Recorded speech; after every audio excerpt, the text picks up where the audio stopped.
The Secret of the Ages by Robert Collier. This 7-volume edition was first published in 1926. A fire mist and a planet, a crystal and a cell, a jellyfish and a saurian, a cave where the cavemen dwell, then a sense of law and order, a face upturned from the clod. Some call it evolution, and others call it God. Reprinted from the New England Journal. Forward. If you had more money than time, more millions than you knew how to spend, what would be your pet philanthropy? Libraries? Hospitals? Churches? Homes for the blind, crippled, or aged? Mine would be homes, but not for the aged or infirm, for young married couples. I have often thought that if I ever got into the philanthropic billionaire class, I'd like to start an endowment fund for helping young married couples over the rough spots in those first and second years of married life, especially the second year, when the real troubles come. Take a boy and a girl in a cozy little nest. Add a cunning, healthy baby, and there's nothing happier on God's green footstool. But instead of a healthy babe, fill in a fretful, sickly baby, a wan, tired, worn-out little mother, a worried, dejected, heartsick father, and there's nothing more pitiful. A nurse for a month, a few weeks at the shore of mountains, a lift on that heavy doctor's bill. Any one of these things would spell Heaven to that tiny family. But do they get it? Not often. And the reason? Because they are not poor enough for charity. They are not rich enough to afford it themselves. They belong to that great middle class, which has to bear the burdens of both the poor and the rich, and take what is left for itself. It is to them that I should like to dedicate this book. If I cannot endow libraries or colleges for them, perhaps I can point the way to get all good gifts for them. For men and women like them do not need charity or even sympathy. What they do need is inspiration and opportunity, the kind of inspiration that makes a man go out and create his own opportunity. And that, after all, is the greatest good one can do anyone. Few people appreciate free gifts. They are like the man whom admiring townsfolk presented with a watch. He looked it over critically for a minute. Then, "Where's the chain?" he asked. But a way to win for themselves the full measure of success they've dreamed of but almost stopped hoping for. That is something every young couple would welcome with open arms. And it is something that, if I can do it justice, will make the eternal triangle, as rare as it is today, common. For it will enable husband and wife to work together, not merely for domestic happiness, but for business success as well. Robert Collier. Chapter 1. The World's Greatest Discovery. You can do as much as you think you can, but you'll never accomplish more. If you're afraid of yourself, young man, there's little for you in store. For failure comes from the inside first. It's there if we only knew it. And you can win, though you face the worst, if you feel that you're going to do it. Edgar A. Guest. From A Hippo Livin', the Riley and Lee Company. What, in your opinion, is the most significant discovery of this modern age? The finding of dinosaur eggs on the plains of Mongolia, laid, so scientists assert, some 10 million years ago? The unearthing of the tomb of Tutankhamun, with its matchless specimens of a bygone civilization? The radioactive time clock by which Professor Lane of Tufts College estimates the age of the Earth at 1,250,000,000 years? Wireless? The aeroplane? Man-made thunderbolts? No, not any of these. The really significant thing about them is that from all this vast research, from the study of all these bygone ages, men are for the first time beginning to get an understanding of that life principle which, somehow, some way, was brought to this earth thousands or millions of years ago. They are beginning to get an inkling of the infinite power it puts in their hands, to glimpse the untold possibilities it opens up. This is the greatest discovery of modern times. that every man can call upon this life principle at will, that it is as much the servant of his mind as was ever Aladdin's fabled genie of the lamp of old, that he has but to understand it and work in harmony with it to get from it anything he may need, health or happiness, riches or success. To realize the truth of this, you have but not to go back for a moment to the beginning of things. In the beginning. It matters not whether you believe that mankind dates back to the primitive ape man of 500,000 years ago, or sprang full-grown from the mind of the Creator. In either event, there had to be a first cause, a creator. Some power had to bring to this earth the first germ of life, and the creation is no less wonderful if it started with the lowliest form of plant life and worked up through countless ages into the highest product of today's civilization than if the whole were created in 6 days. In the beginning, this earth was just a fire mist. 6,000 or a billion years ago, what does it matter which? The one thing that does matter is that sometime, some way, there came to this planet the germ of life, the life principle that animates all nature, plant, animal, man. If we accept the scientists' version of it, the first form in which life appeared on Earth was the humble algae, a jelly-like mass which floated upon the waters. This, according to the scientists, was the beginning, the dawn of life upon the earth. Next came the first bit of animal life, the lowly amoeba, a sort of jellyfish, consisting of a single cell, without vertebrae, and with very little else to distinguish it from the water roundabout. But it had life, the first bit of animal life. And from that life, according to the scientists, we could trace everything we have and are today. All the millions of forms and shapes and varieties of plants and animals that have since appeared are but different manifestations of life, formed to meet differing conditions. For millions of years, this life germ was threatened by every kind of danger, from floods, from earthquakes, from droughts, from desert heat, from glacial cold, from volcanic eruptions. But to it, each new danger was merely an incentive to finding a new resource, to putting forth life in some new shape. To meet one set of needs, it formed the dinosaur. To meet another, the butterfly. Long before it worked up to man, we see its unlimited resourcefulness shown in 1,000 ways. To escape danger in the water, it sought land. Pursued on land, it took to the air. To breathe in the sea, it developed gills. Stranded on land, it perfected lungs. To meet one kind of danger, it grew a shell. For another, a sting. To protect itself from glacial cold, it grew fur. In temperate climates, hair. Subject to alternate heat and cold, it produced feathers. But ever from the beginning, it showed its power to meet every changing condition, to answer every creature need. Had it been possible to kill this life idea, it would have perished ages ago, when fire and flood, drought and famine followed each other in quick succession. But obstacles, misfortunes, cataclysms were to it merely new opportunities to assert its power. In fact, it required obstacles to awaken it, to show its energy and resource. The great reptiles, the monster beasts of antiquity passed on, but the life principle stayed, changing as each age changed, always developing, always improving. Whatever power it was that brought this life idea to the earth, it came endowed with unlimited resource, unlimited energy, unlimited life. No other force can defeat it. No obstacle can hold it back. All through the history of life and mankind, you can see its directing intelligence, call it nature, call it providence, call it what you will, rising to meet every need of life. The purpose of existence. No one can follow it down through the ages without realizing that the whole purpose of existence is growth. Life is dynamic, not static. It is ever moving forward, not standing still.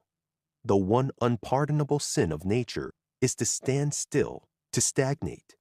The Gigantosaurus, that was over 100 feet long and as big as a house. The Tyrannosaurus, that had the strength of a locomotive and was the last word in frightfulness. The pterodactyl or flying dragon, all the giant monsters of prehistoric ages are gone. They ceased to serve a useful purpose. They did not know how to meet the changing conditions. They stood still, stagnated, while the life around them passed them by. Egypt and Persia, Greece and Rome, all the great empires of antiquity perished when they ceased to grow. China built a wall about her and stood still for 1,000 years. In all nature, to cease to grow is to perish. It is for men and women who are not ready to stand still, who refuse to cease to grow, that this book is written. It will give you a clearer understanding of your own potentialities, show you how to work with and take advantage of the infinite energy all about you. The terror of the man at the crossways, not knowing which road to take, will be no terror to you. Your future is of your own making, for the only law of infinite energy is the law of supply. The life principle is your principle. To survive, to win through, to triumphantly surmount all obstacles has been its everyday practice since the beginning of time. It is no less resourceful now than ever it was. You have but to supply the urge, to work in harmony with it, to get from it anything you may need. For if this life principle is so strong in the lowest forms of animal life that it can develop a shell or a poison to meet a need, if it can teach the bird to circle and dart, to balance and fly, if it can grow a new limb on a spider to replace a lost one, how much more can it do for you, a reasoning, rational being with a mind able to work with this life principle, with an energy and an initiative to urge it on? The evidence of this is all about you. Take up some violent form of exercise: rowing, tennis, swimming, riding. In the beginning, your muscles are weak, easily tired. But keep on for a few days. The life principle promptly strengthens them, toughens them to meet their new need. Do rough manual labor, and what happens? The skin of your hands becomes tender, blisters, hurts. Keep it up, and does the skin all wear off? On the contrary, the life principle provides extra thicknesses, extra toughness, calluses we call them, to meet your need. All through your daily life, you will find this life principle steadily at work. Embrace it, work with it, take it to yourself, and there is nothing you cannot do. The mere fact that you have obstacles to overcome is in your favor.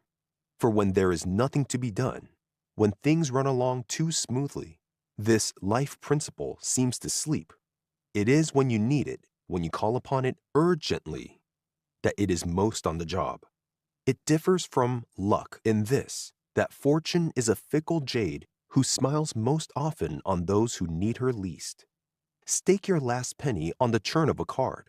Have nothing between you and ruin but the spin of a wheel or the speed of a horse, and it's 1,000 to 1, luck will desert you. But it is just the opposite with the life principle. As long as things run smoothly, as long as life flows along like a song, this life principle seems to slumber, secure in the knowledge that your affairs can take care of themselves. But let things start going wrong. Let ruin and disgrace stare you in the face. Then is the time this life principle will assert itself if you but give it a chance. The open sesame of life. There is a Napoleonic feeling of power that ensures success in the knowledge that this invisible life principle is behind your every act. Knowing that you have working with you a force which never yet has failed in anything it has undertaken, you can go ahead in the confident knowledge that it will not fail in your case either. The ingenuity which overcame every obstacle in making you what you are is not likely to fall short when you have immediate need for it. It is the reserve strength of the athlete, the second wind of the runner, the power that, in moments of great stress or excitement, you unconsciously call upon to do the deeds which you ever after look upon as superhuman. But they are in no wise superhuman. They are merely beyond the capacity of your conscious self. Ally your conscious self with that sleeping giant within you. Rouse him daily to the task, and those superhuman deeds will become your ordinary, everyday accomplishments. W. L. Kane of Oakland, Oregon, writes, "I know that there is such a power, for I once saw 2 boys, 16 and 18 years of age, lift a great log off their brother, who had been caught under it. The next day, the same two boys with another man and myself tried to lift the end of the log, but could not even budge it. How was it that the two boys could do at need what the four were unable to do later on, when the need had passed? Because they never stopped to question whether or not it could be done. They saw only the urgent need. They concentrated all their thought, all their energy on that one thing, never doubting, never fearing. And the genie, which is in all of us waiting only for such a call, answered their summons and gave them the strength, not of 2 men, but of 10. It matters not whether you are a banker or lawyer, businessman or clerk, whether you are the custodian of millions or have to struggle for your daily bread. This life principle makes no distinction between rich and poor, high and low. The greater your need, the more readily will it respond to your call. Wherever there is an unusual task, wherever there is poverty or hardship or sickness or despair, there is this servant of your mind, ready and willing to help, asking only that you call upon him.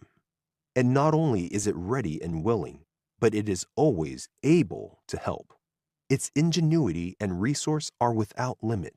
It is mind. It is thought. It is the telepathy that carries messages without the spoken or written word. It is the sixth sense that warns you of unseen dangers, no matter how stupendous and complicated, nor how simple your problem may be. The solution of it is somewhere in mind, in thought. And since the solution does exist, this mental giant can find it for you. It can know and it can do every right thing. Whatever it is necessary for you to know, whatever it is necessary for you to do, you can know and you can do if you will but seek the help of this genie of your mind and work with it in the right way. Chapter 2. The Genie of Your Mind. It matters not how straight the gate, how charged with punishment the scroll. I am the master of my fate. I am the captain of my soul. Henley. First came the Stone Age, when life was for the strong of arm or the fleet of foot. Then there was the Iron Age, and while life was more precious, still the strong lorded it over the weak. Later came the Golden Age, and riches took the place of strength, but the poor found little choice between the slave drivers' whips of olden days and the grim weapons of poverty and starvation. Now we are entering a new age, the Mental Age, when every man can be his own master, when poverty and circumstance no longer hold power and the lowliest creature in the land can win a place side by side with the highest. To those who do not know the resources of mind, these will sound like rash statements, but science proves beyond question that in the wellsprings of every man's mind are unplumbed depths, undiscovered deposits of energy, wisdom, and ability. Sound these depths, bring these treasures to the surface, and you gain an astounding wealth of new power. From the rude catamaran of the savages to the giant liners of today, carrying their thousands from continent to continent is but a step in the development of the mind.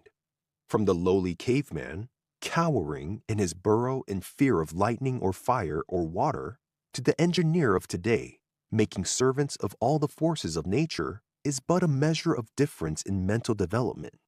Man, without reasoning mind, would be as the monkeys are, prey of any creature fast enough and strong enough to pull him to pieces, at the mercy of wind and weather. A poor timid creature, living for the moment only, fearful of every shadow. Through his superior mind, he learned to make fire to keep himself warm, weapons with which to defend himself from the savage creatures round about, habitations to protect himself from the elements. Through mind, he conquered the forces of nature. Through mind, he has made machinery do the work of millions of horses and billions of hands. What he will do next, no man knows, for man is just beginning to awaken to his own powers. He is just getting an inkling of the unfathomed riches buried deep in his own mind. Like the gold seekers of '49, he has panned the surface gravel for the gold swept down by the streams. Now he is starting to dig deeper to the pure vein beneath. We bemoaned the loss of our forests. We worry over our dwindling resources of coal and oil. We decry the waste in our factories. But the greatest waste of all, we pay no attention to, the waste of our own potential mind power. Professor William James, the world-famous Harvard psychologist, estimated that the average man uses only 10% of his mental power. He has unlimited power, yet he uses but a tithe of it. Unlimited wealth all about him, and he doesn't know how to take hold of it. With godlike powers slumbering within him, he is content to continue in his daily grind, eating, sleeping, working, plodding through an existence little more eventful than the animals, while all of nature, all of life, calls upon him to awaken, to bestir himself. The power to be what you want to be, to get what you desire, to accomplish whatever you are striving for, abides within you. It rests with you only to bring it forth and put it to work. Of course, you must know how to do that, but before you can learn how to use it, you must realize that you possess this power. So our first objective is to get acquainted with this power. For psychologists and metaphysicians the world over are agreed in this, that mind is all that counts. You can be whatever you make up your mind to be. You need not be sick. You need not be unhappy. You need not be poor. You need not be unsuccessful. You are not a mere clod. You are not a beast of burden, doomed to spend your days in unremitting labor in return for food and housing. You are one of the lords of the earth, with unlimited potentialities. Within you is a power which, properly grasped and directed, can lift you out of the rut of mediocrity and place you among the elect of the earth, the lawyers, the writers, the statesmen, the big businessmen, the doers, and the thinkers. It rests with you only to learn to use this power which is yours, this mind which can do all things. Your body is for all practical purposes merely a machine which the mind uses. This mind is usually thought of as consciousness, but the conscious part of your mind is in fact the very smallest part of it. 90% of your mental life is subconscious. So when you make active use of only the conscious part of your mind, you are using but a fraction of your real ability. You are running on low gear. And the reason why more people do not achieve success in life is because so many of them are content to run on low gear all their lives, on surface energy. If these same people would only throw into the fight the resistless force of their subconscious minds, they would be amazed at their undreamed of capacity for winning success. Conscious and subconscious are, of course, integral parts of the one mind. But for convenience sake, let us divide your mind into three parts: the conscious mind, the subconscious mind, and the infinite, subliminal, or universal mind. The conscious mind. When you say, I see, I hear, I smell, I touch, it is your conscious mind that is saying this, for it is the force governing the five physical senses. It is the phase of mind with which you feel and reason, the phase of mind with which everyone is familiar. It is the mind with which you do business. It controls, to a great extent, all your voluntary muscles. It discriminates between right and wrong, wise and foolish. It is the generalissimo, in charge of all your mental forces. It can plan ahead and get things done as it plans, or it can drift along haphazardly, a creature of impulse, at the mercy of events, a mere bit of flotsam in the current of life. For it is only through your conscious mind that you can reach the subconscious and the universal mind. Your conscious mind is the porter at the door, the watchman at the gate. It is to the conscious mind that the subconscious looks for all its impressions. It is on it that the subconscious mind must depend for the teamwork necessary to get successful results. You wouldn't expect much from an army, no matter how fine its soldiers, whose general never planned ahead, who distrusted his own ability and that of his men, and who spent all his time worrying about the enemy instead of planning how he might conquer them. You wouldn't look for good scores from a ball team whose pitcher was at odds with the catcher. In the same way, you can't expect results from the subconscious when your conscious mind is full of fear or worry, or when it does not know what it wants. The one most important province of your conscious mind is to center your thoughts on the thing you want and to shut the door on every suggestion of fear or worry or disease. If you once gain the ability to do that, nothing else is impossible to you. For the subconscious mind does not reason inductively. It takes the thoughts you send into it and works them out to their logical conclusion. Send to it thoughts of health and strength, and it will work out health and strength in your body. Let suggestions of disease, fear of sickness or accident penetrate to it, either through your own thoughts or the talk of those around you, and you are very likely to see the manifestation of disease working out in yourself. Your mind is master of your body. It directs and controls every function of your body. Your body is in effect a little universe in itself, and mind is its radiating center, the sun, which gives light and life to all your system, and around which the whole revolves. And your conscious thought is master of this sun center. As Emile Coué puts it, the conscious can put the subconscious mind over the hurdles. The subconscious mind. Can you tell me how much water, how much salt, how much of each different element there should be in your blood to maintain its proper specific gravity if you are leading an ordinary sedentary life? How much and how quickly these proportions must be changed if you play a fast game of tennis, or run for your car, or chop wood, or indulge in any other violent exercise? Do you know how much water you should drink to neutralize the excess salt in saltfish? How much you lose through perspiration? Do you know how much water, how much salt, how much of each different element in your food should be absorbed into your blood each day to maintain perfect health? No? Well, it need not worry you. Neither does anyone else, not even the greatest physicists and chemists and mathematicians. But your subconscious mind knows. And it doesn't have to stop to figure it out. It does it almost automatically. It is one of those lightning calculators. And this is but one of thousands of such jobs it performs every hour of the day. The greatest mathematicians in the land, the most renowned chemists, could never do in a year's time the abstruse problems which your subconscious mind solves every minute. And it doesn't matter whether you've ever studied mathematics or chemistry or any other of the sciences. From the moment of your birth, your subconscious mind solves all these problems for you. While you are struggling along with the 3 R's, it is doing problems that would leave your teachers aghast. It supervises all the intricate processes of digestion, of assimilation, of elimination, and all the glandular secretions that would tax the knowledge of all the chemists and all the laboratories in the land. It planned and built your body from infancy on up. It repairs it. It operates it.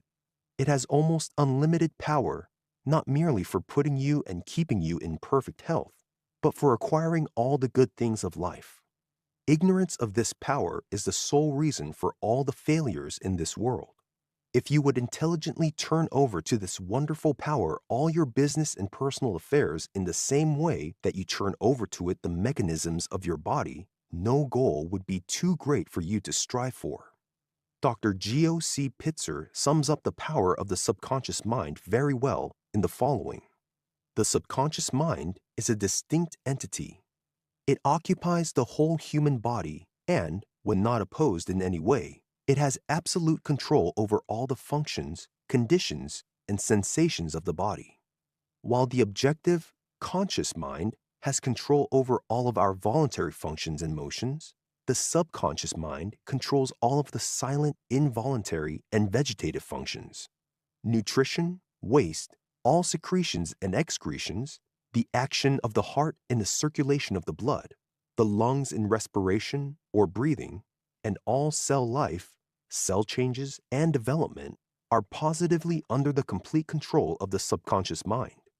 This was the only mind animal had before the evolution of the brain, and it could not, nor can it yet, reason inductively, but its power of deductive reasoning is perfect. And more, it can see without the use of physical eyes. It perceives by intuition. It has the power to communicate with others without the aid of ordinary physical means. It can read the thoughts of others.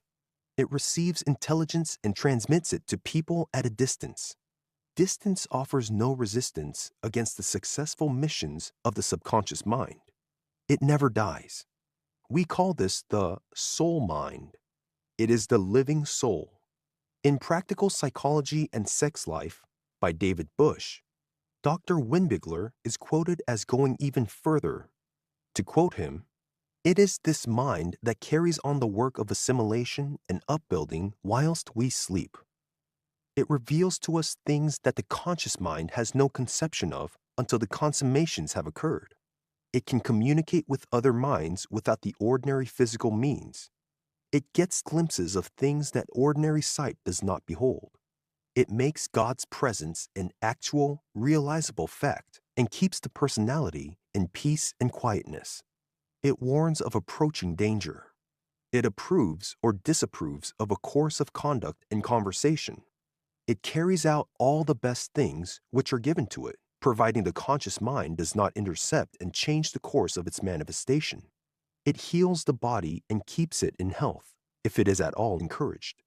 It is, in short, the most powerful force in life, and when properly directed, the most beneficent. But like a live electric wire, its destructive force is equally great.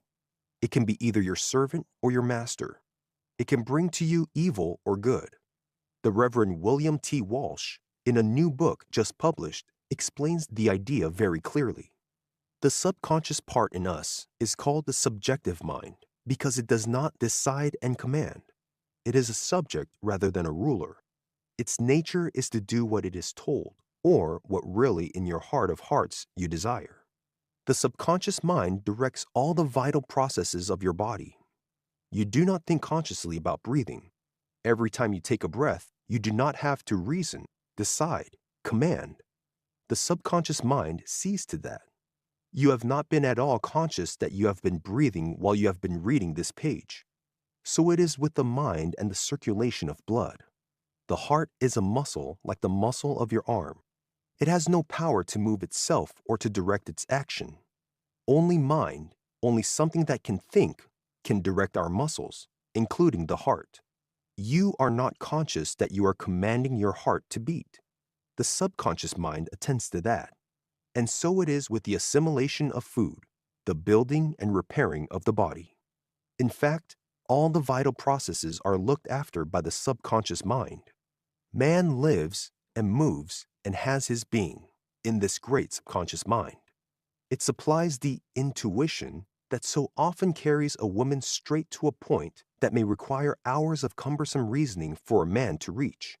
Even in ordinary, everyday affairs, you often draw upon its wonderful wisdom. But you do it in an accidental sort of way without realizing what you are doing. Consider the case of Blind Tom. Probably you've heard or read of him. You know that he could listen to a piece of music for the first time and go immediately to a piano and reproduce it. People call that abnormal. But as a matter of fact, he was in this respect more normal than any of us. We are abnormal because we cannot do it. Or consider the case of these lightning calculators of whom one reads now and then. It may be a boy 7 or 8 years old, but you can ask him to divide 7,649.437 by 326.2568, and he'll give you the result in less time than it would take you to put the numbers down on a piece of paper. You call him phenomenal, yet you ought to be able to do the same yourself. Your subconscious mind can. Dr. Hudson, in his book, The Law of Psychic Phenomena, tells of numerous such prodigies. Here are just a few instances. Of mathematical prodigies, there has been upwards of a score whose calculations have surpassed, in rapidity and accuracy, those of the greatest educated mathematicians. These prodigies have done their greatest feats while but children from 3 to 10 years old. In no case had these boys any idea how they performed their calculations, and some of them would converse upon the other subjects while doing the sum. 2 of these boys became men of eminence, while some of them showed but a low degree of objective intelligence. Wadley spoke of his own gift in the following terms. There was certainly something peculiar in my calculating faculty. It began to show itself at between 5 and 6, and lasted about 3 years. I soon got to do the most difficult sums, always in my head, for I knew nothing of figures beyond numeration. I did these sums much quicker than anyone could upon paper, and I never remember committing the smallest error. When I went to school, at which time the passion wore off, I was a perfect dunce at ciphering, and have continued so ever since. Professor Safford became an astronomer. At the age of 10, he worked correctly a multiplication sum whose answer consisted of 36 figures. Later in life, he could perform no such feats. Benjamin Hall Blythe, at the age of 6, asked his father at what hour he was born. He was told that he was born at 4 o'clock. Looking at the clock to see the present time, he informed his father of the number of seconds he had lived. His father made the calculation and said to Benjamin, "You are wrong 172,000 seconds." The boy answered, "Oh, Papa, you have left out 2 days for the leap years 1820 and 1824, which was the case." Then there is the celebrated case of Zara Colburn, of whom Dr. Schofield writes, "Zara Colburn could instantaneously tell the square root of 106,929 as 327, and the cube root of 268,336,125 as 645. Before the question of the number of minutes in 48 years could be written, he said 25,228,810. He immediately gave the factors of 247,483 as 941 and 263, which are the only two, and being asked then for those of 36,083, answered none. It is a prime number. He could not tell how the answer came into his mind. He could not, on paper, do simple multiplication or division. The time will come when, as H.G. Wells envisioned in his Men Like Gods, schools and teachers will no longer be necessary except to show us how to get in touch with the infinite knowledge our subconscious minds possess from infancy. The smartest man in the world, says Dr. Frank Crane in a recent article in Libraryyy, is the man inside. By the man inside, I mean that other man within each of us that does most of the things we give ourselves credit for doing. You may refer to him as nature or the subconscious self, or think of him merely as a force or a natural law, or, if you're religiously inclined, you may use the term God. I say he is the smartest man in the world. I know he is infinitely more clever and resourceful than I am or than any other man is that I ever heard of. When I cut my finger, it is he that calls up the little phagocytes to come and kill the septic germs that might get into the wound and cause blood poisoning. It is he that coagulates the blood, stops the gash, and weaves the new skin. I could not do that. I do not even know how he does it. He even does it for babies that know nothing at all. In fact, does it better for them than for me. No living man knows enough to make toenails grow, but the man inside thinks nothing of growing nails and teeth and thousands of hairs all over my body, long hairs on my head and little fuzzy ones over the rest of the surface of the skin. When I practice on the piano, I am simply getting the business of piano playing over from my conscious mind to my subconscious mind. In other words, I am handing the business over to the man inside. Most of our happiness, as well as our struggles and misery, come from this man inside. If we train him in ways of contentment, adjustment, and decision, he will go ahead of us like a well-trained servant and do for us easily most of the difficult tasks we have to perform. Dr. Jung, celebrated Viennese specialist, claims that the subconscious mind contains not only all the knowledge that it has gathered during the life of the individual, but that in addition it contains all the wisdom of past ages, that by drawing upon its wisdom and power, the individual may possess any good thing of life, from health and happiness to riches and success. You see, the subconscious mind is the connecting link between the Creator and ourselves, between universal mind and our conscious mind. It is the means by which we can appropriate to ourselves all the good gifts, all the riches and abundance which universal mind has created in such profusion. Berthelot, the great French founder of modern synthetic chemistry, once stated in a letter to a close friend that the final experiments which led to his most wonderful discoveries had never been the result of carefully followed and reasoned trains of thought, but that, on the contrary, They came of themselves, so to speak, from the clear sky. Charles M. Barrows, in Suggestion Instead of Medicine, tells us that if man requires another than his ordinary consciousness to take care of him while asleep, not less useful is this same psychical provision when he is awake. Many persons are able to obtain knowledge, which does not come to them through their senses in the usual way, but arrives in the mind by direct communication from another conscious intelligence, which apparently knows more of what concerns their welfare than their ordinary reason does. I have known a number of persons who, like myself, could tell the contents of letters in their mail before opening them. Several years ago, a friend of mine came to Boston for the first time, arriving at what was then the Providence Railroad Station in Park Square. He wished to walk to the Lowell Station on the opposite side of the city. Being utterly ignorant of the streets as well as the general direction to take, he confidently set forth without asking the way, and reached his destination by the most direct path. In doing this, he trusted solely to instinctive guidance, as he called it, and not to any hints or clues obtained through the senses. The geniuses of literature, of art, commerce, government, politics, and invention are, according to the scientists, but ordinary men like you and me who have learned somehow, some way, to draw upon their subconscious minds. Sir Isaac Newton is reported to have acquired his marvelous knowledge of mathematics and physics with no conscious effort. Mozart said of his beautiful symphonies that they just came to him. Descartes had no ordinary regular education. To quote Dr. Hudson, "This is a power which transcends reason and is independent of induction. Instances of its development might be multiplied indefinitely. Enough is known to warrant the conclusion that when the soul is released from its objective environment, it will be enabled to perceive all the laws of its being, to see God as He is, by the perception of the laws which He has instituted. It is the knowledge of this power which demonstrates our true relationship to God, which confers the warranty of our right to the title of sons of God, and confirms our inheritance of our rightful share of His attributes and powers, our heirship of God, our joint heirship with Jesus Christ. Our subconscious minds are vast magnets, with the power to draw from universal mind unlimited knowledge, unlimited power, unlimited riches.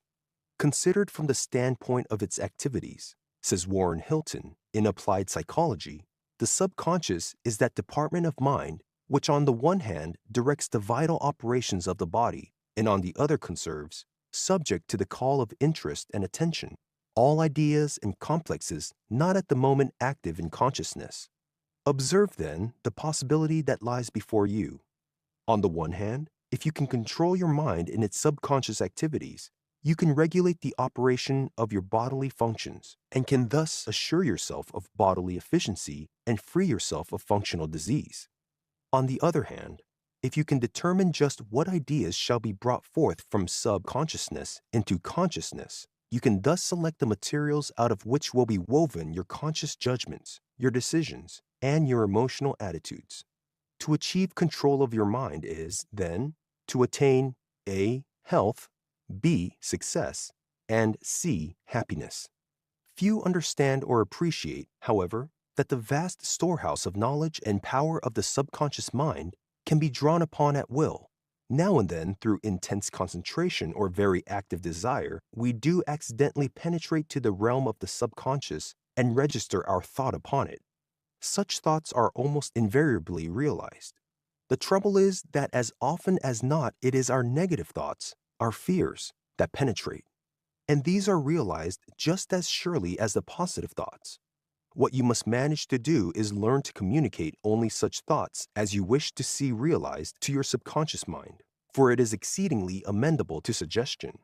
You have heard of the man who was always bragging of his fine health and upon whom some of his friends decided to play a trick. The first one he met one morning commented upon how badly he looked and asked if he weren't feeling well.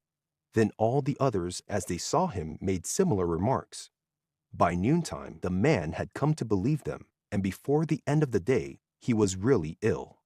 That was a rather glaring example, but similar things are going on every day with all of us. We eat something that someone else tells us isn't good for us, and in a little while, we think we feel a pain. Before we know it, we have indigestion, when the chances are that if we knew nothing about the supposed indigestible properties of the food, we could eat it the rest of our days and never feel any ill effects. Let some new disease be discovered and the symptoms described in the daily paper. Hundreds will come down with it at once. They are like the man who read a medical encyclopedia and ended up by concluding he had everything but housemaid's knee. Patent medicine advertisers realize this power of suggestion and cash in upon it. Read one of their ads. If you don't think you have everything the matter with you that their nostrums are supposed to cure, you are the exception and not the rule. That is the negative side of it. Emile Coué based his system on the positive side, which you suggest to your subconscious mind that whatever ills it thinks you have are getting better. And it is good psychology at that. Properly carried out, it will work wonders. But there are better methods, and I hope to be able to show them to you before we reach the end of this book. Suffice it now to say that your subconscious mind is exceedingly wise and powerful, that it knows many things that are not in books, that when properly used, it has infallible judgment, unfailing power, that it never sleeps, never tires. Your conscious mind may slumber. It may be rendered impotent by anesthetics or a sudden blow, but your subconscious mind works on, keeping your heart and lungs, your arteries and glands ever on the job. Under ordinary conditions, it attends faithfully to its duties and leaves your conscious mind to direct the outer life of the body. But let the conscious mind meet some situation with which it is unable to cope, and, if it will only call upon the subconscious, that powerful genie will respond immediately to its need. You have heard of people who had been through great danger tell how, when death stared them in the face and there seemed nothing they could do, things went black before them, and, when they came to, the danger was past. In the moment of need, their subconscious mind pushed the conscious out of the way, the while it met and overcame the danger. Impelled by the subconscious mind, their bodies could do things absolutely impossible to their ordinary conscious selves. For the power of the subconscious mind is unlimited. Whatever it is necessary for you to do in any right cause, it can give you the strength and ability to do. Whatever of good you may desire, it can bring to you. The kingdom of heaven is within you. The universal mind. Have you ever dug up a potato vine and seen the potatoes clustering underneath? How much of intelligence do you suppose one of these potatoes has? Do you think it knows anything about chemistry or geology? Can it figure out how to gather carbon gas from the atmosphere, water, and all the necessary kinds of nutriment from the earth round about to manufacture into sugar and starch and alcohol? No chemist can do it. How do you suppose the potato knows? Of course it doesn't. It has no sense. Yet it does all these things. It builds the starch into cells, the cells into roots and vines and leaves, and into more potatoes. Just old Mother Nature, you'll say. But old Mother Nature must have a remarkable intelligence if she can figure out all these things that no human scientist has ever been able to figure. There must be an all-pervading intelligence behind Mother Nature, the intelligence that first brought life to this planet, the intelligence that evolved every form of plant and animal, that holds the winds in its grasp, that is all-wise, all-powerful. The potato is but one small manifestation of this intelligence. The various forms of plant life, of animals, of man, all are mere cogs in the great scheme of things. But with this difference, that man is an active part of this universal mind, that he partakes of its creative wisdom and power, and that by working in harmony with universal mind, he can do anything, have anything, be anything. There is within you, within everyone, this mightily resistless force with which you can perform undertakings that will dazzle your reason, stagger your imagination. There constantly resides within you a mind that is all-wise, all-powerful, a mind that is entirely apart from the mind which you consciously use in your everyday affairs, yet which is one with it. Your subconscious mind partakes of this wisdom and power, and it is through your subconscious mind that you can draw upon it in the attainment of anything you may desire. When you can intelligently reach your subconscious mind, you can be in communication with the universal mind. Remember this: the universal mind is omnipotent. And since the subconscious mind is part of the universal mind, there is no limit to the things which it can do when it is given the power to act. Given any desire that is in harmony with the universal mind, and you have but to hold that desire in your thought to attract from the invisible domain the things you need to satisfy it. For mind does its building solely by the power of thought. Its creations take form according to its thought. Its first requisite is a mental image, and your desire held with unswerving purpose will form that mental image. An understanding of this principle explains the power of prayer. The results of prayer are not brought about by some special dispensation of providence. God is not a finite being to be cajoled or flattered into doing as you desire. But when you pray earnestly, you form a mental image of the thing that you desire and you hold it strongly in your thought. Then the universal intelligence, which is your intelligence, omnipotent mind, begins to work with and for you. And this is what brings about the manifestation that you desire. The universal mind is all around you. It is all-pervading as the air you breathe. It encompasses you with as little trouble as the water in the sea encompasses the fish. Yet it is just as thoroughly conscious of you as the water would be, were it intelligent, of every creature within it. Are not 2 sparrows sold for a farthing? And one of them shall not fall on the ground without your Father. But the very hairs of your head are all numbered. Fear ye not, therefore, ye are of more value than many sparrows. It seems hard to believe that a mind busied with the immensities of the universe can consider such trivial affairs as our own when we are but one of the billions of forms of life which come into existence. Yet consider again the fish in the sea. It is no trouble for the sea to encompass them. It is no more trouble for the universal mind to encompass us.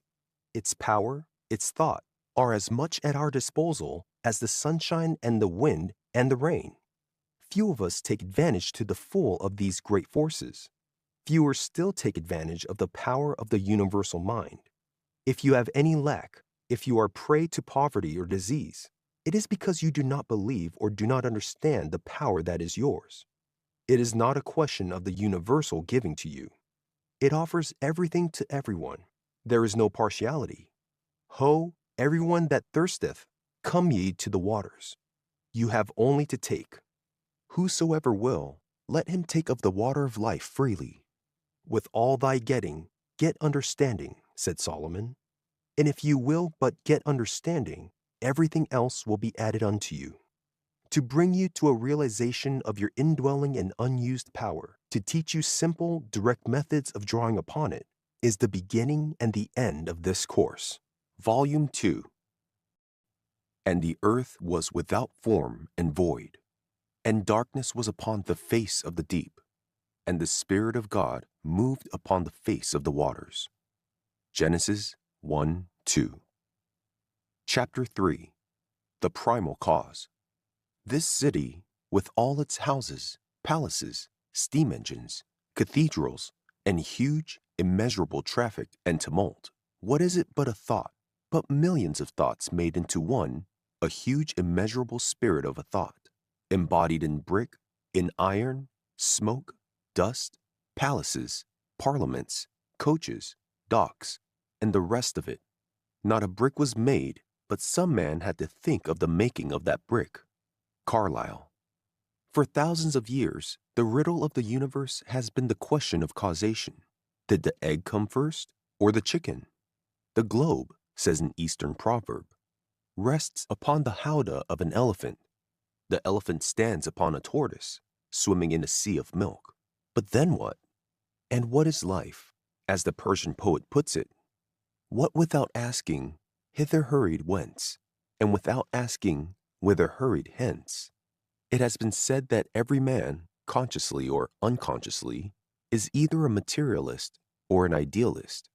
Certainly throughout the ages, the schools of philosophy as well as individuals have argued and quarreled, but always human thought, through one or the other of these channels, has rolled down the hill of speculation into the ocean of doubt. The materialist, roughly speaking, declares that nothing exists but matter and the forces inherent therein. The idealist declares that all is mind or energy, and that matter is necessarily unreal. The time has come when people have become dissatisfied with these unceasing theories, which get them nowhere. And today, as the appreciation of a primal cause becomes more clearly defined, the spiritual instinct asserts itself determinedly. Give me a base of support, says Archimedes, and with a lever I will move the world. And the base of support is that all started with mind. In the beginning was nothing, a fire mist. Before anything could come of it, there had to be an idea, a model on which to build. Universal mind supplied that idea, that model. Therefore, the primal cause is mind. Everything must start with an idea. Every event, every condition, everything is first an idea in the mind of someone. Before you start to build a house, you draw up a plan of it. You make an exact blueprint of that plan, and your house takes shape in accordance with your blueprint. Every material object takes form in the same way. Mind draws the plan. Thought forms the blueprint, well drawn or badly done, as your thoughts are clear or vague. It all goes back to the one cause. The creative principle of the universe is mind, and thought is the eternal energy. But just as the effect you get from electricity depends upon the mechanism to which the power is attached, so the effects you get from mind depend upon the way you use it. We are all of us dynamos. The power is there, unlimited power. But we've got to connect it up to something, set it some task, give it work to do, else are we no better off than the animals. The 7 wonders of the world were built by men with few of the opportunities or facilities that are available to you. They conceived these gigantic projects first, in their own minds, pictured them so vividly that their subconscious minds came to their aid and enabled them to overcome obstacles that most of us would regard as insurmountable. Imagine building the pyramids of Giza, enormous stone upon enormous stone, with nothing but bare hands.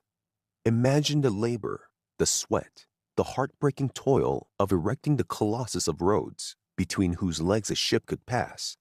Yet men built these wonders in a day when tools were of the crudest and machinery was undreamed of, by using the unlimited power of mind. Mind is creative, but it must have a model on which to work. It must have thoughts to supply the power. There are in universal mind ideas for millions of wonders far greater than the 7 wonders of the world. And those ideas are just as available to you as they were to the artisans of old, as they were to Michelangelo when he built St. Peter's in Rome, as they were to the architect who conceived the Woolworth Building, or the engineer who planned the Hellgate Bridge. Every condition, every experience of life is the result of our mental attitude. We can do only what we think we can do. We can be only what we think we can be. We can have only what we think we can have. What we do, what we are, what we have, all depend upon what we think. We can never express anything that we do not first have in mind. The secret of all power, all success, all riches, is in first thinking powerful thoughts, successful thoughts, and thoughts of wealth, of supply. We must build them in our own mind first.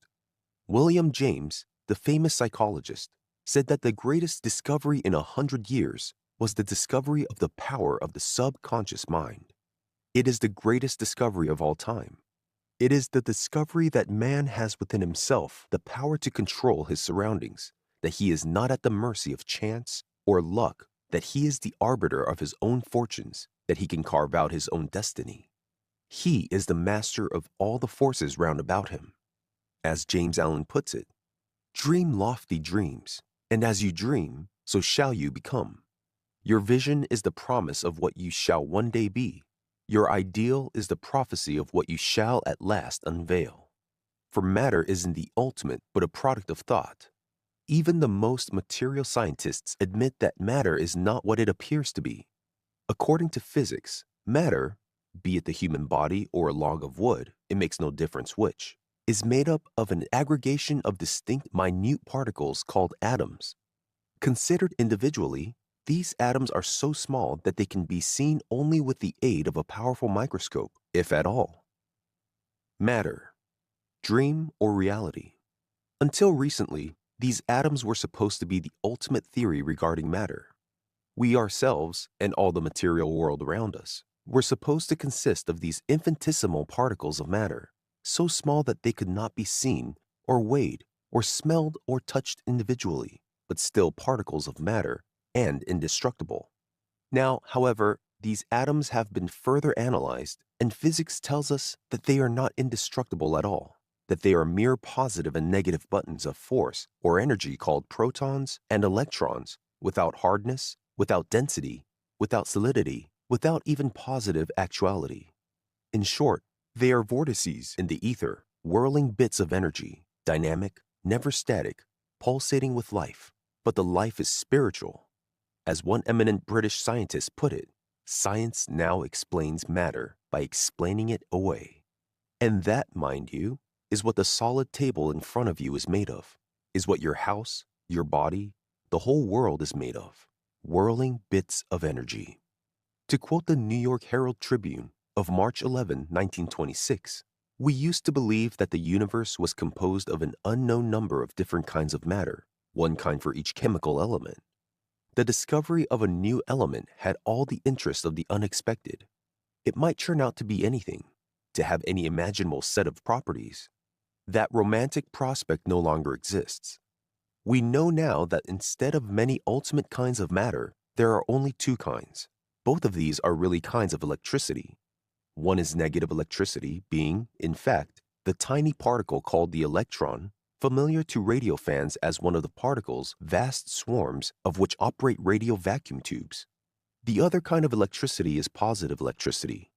Its ultimate particles are called protons. From these protons and electrons, all of the chemical elements are built up. Iron and lead and oxygen and gold and all the others differ from one another merely in the number and arrangement of the electrons and protons which they contain.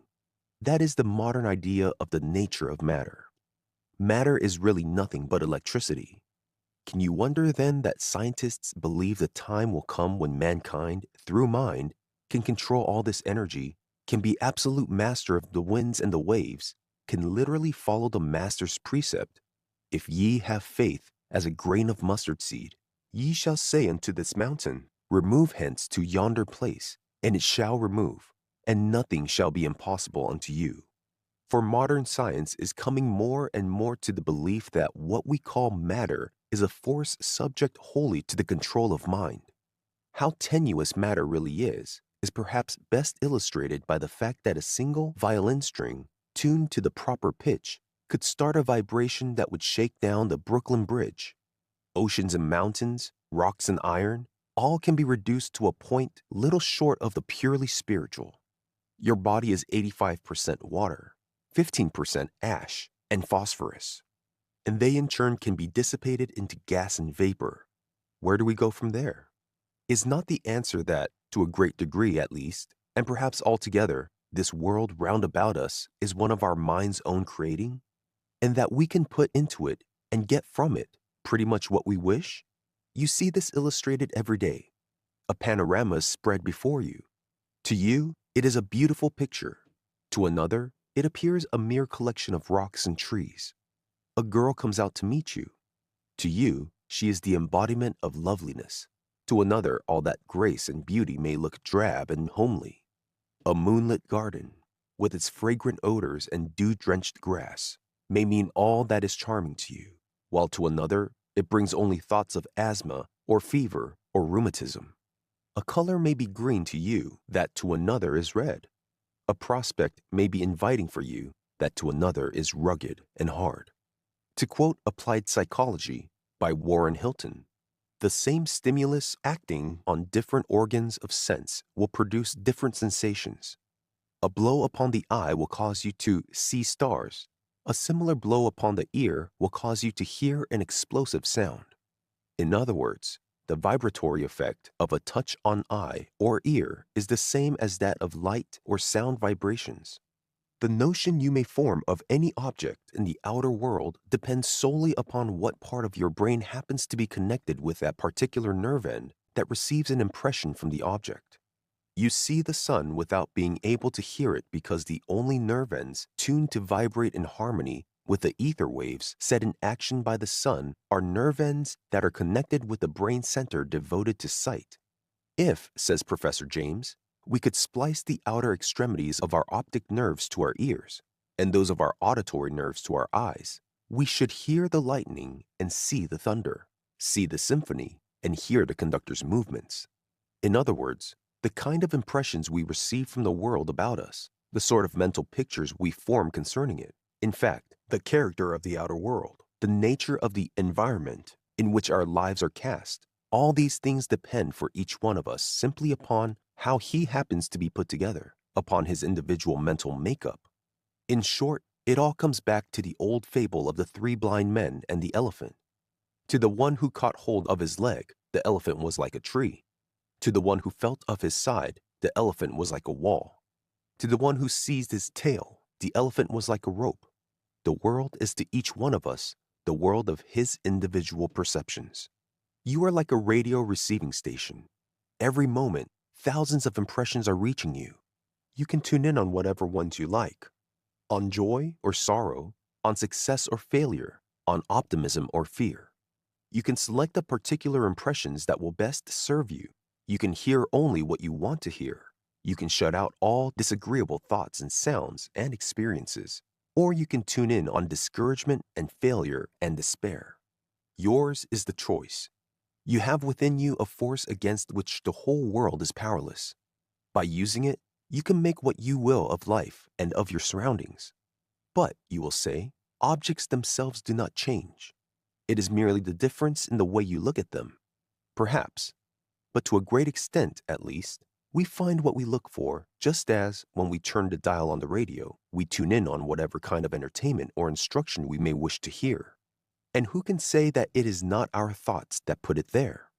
Who, for the matter of that, can prove that our surroundings and waking hours are not as much the creature of our minds as are our dreams? You've had dreams many a time where every object seemed just as real as when you were awake.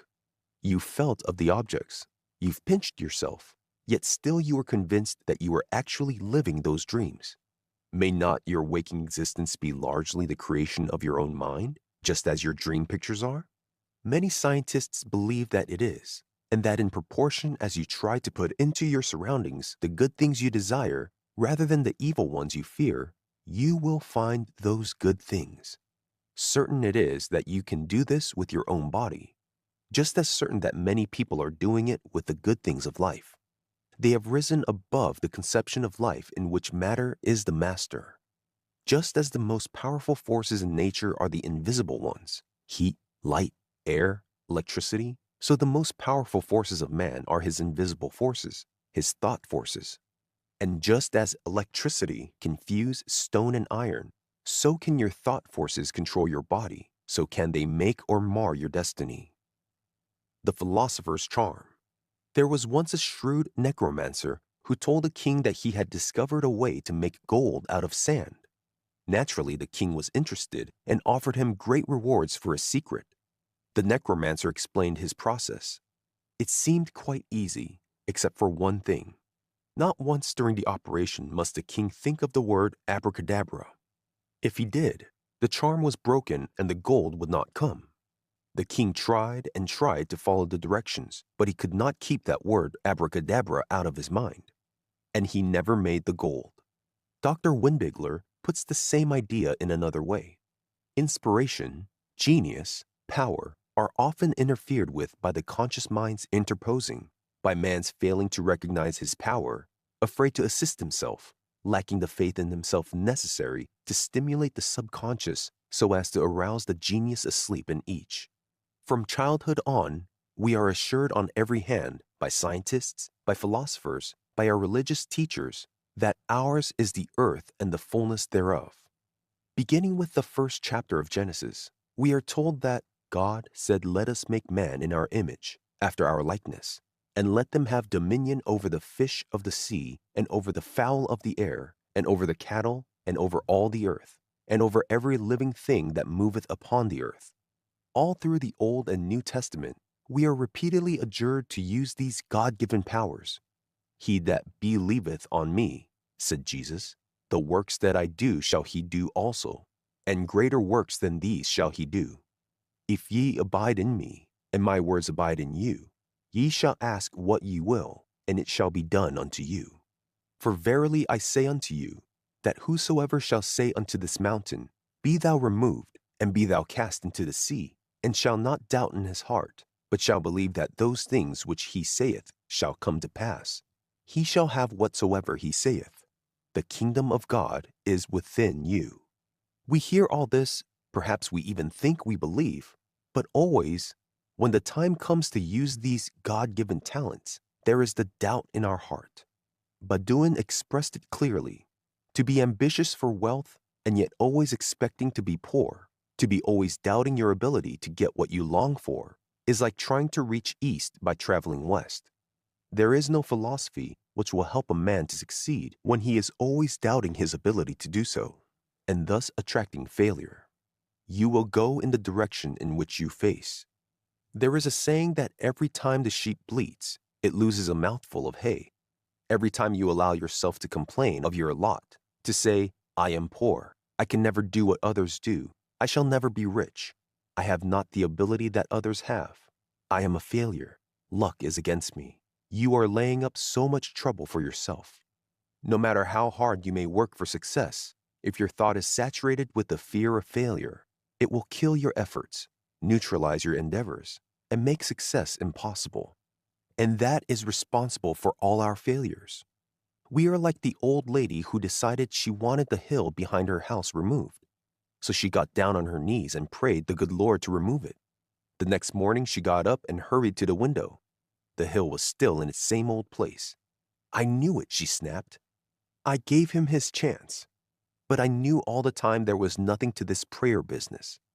Neither is there, as it is ordinarily done.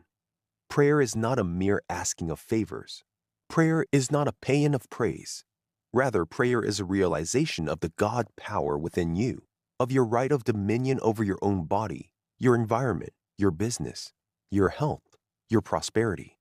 It is an understanding that you are heir of God and co-heir with Christ, and that as such, no evil has power over you, whereas you have all power for good. And good means not merely holiness. Good means happiness, the happiness of everyday people. Good means everything that is good in this world of ours, comforts and pleasures and prosperity for ourselves, health and happiness for those dependent upon us. There are no limits to good except those we put upon it ourselves. What was it made Napoleon the greatest conqueror of his day? Primarily his magnificent faith in Napoleon. He had a sublime belief in his destiny, an absolute confidence that the obstacle was not made which Napoleon could not find a way through, or over, or around. It was only when he lost that confidence, when he hesitated and vacillated for weeks between retreat and advance, that winter caught him in Moscow and ended his dreams of world empire. Fate gave him every chance first.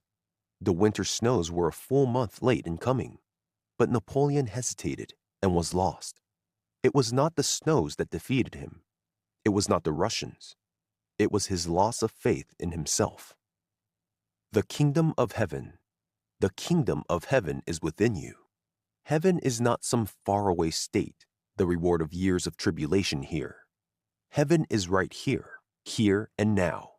When Christ said that heaven was within us, he meant just what he said, that the power for happiness, for good, for everything we need of life is within each one of us. That most of us fail to realize this heaven, that many are sickly and suffering, that more are ground down by poverty and worry, is no fault of his. He gave us the power to overcome these evils. He stands ready and waiting to help us use it.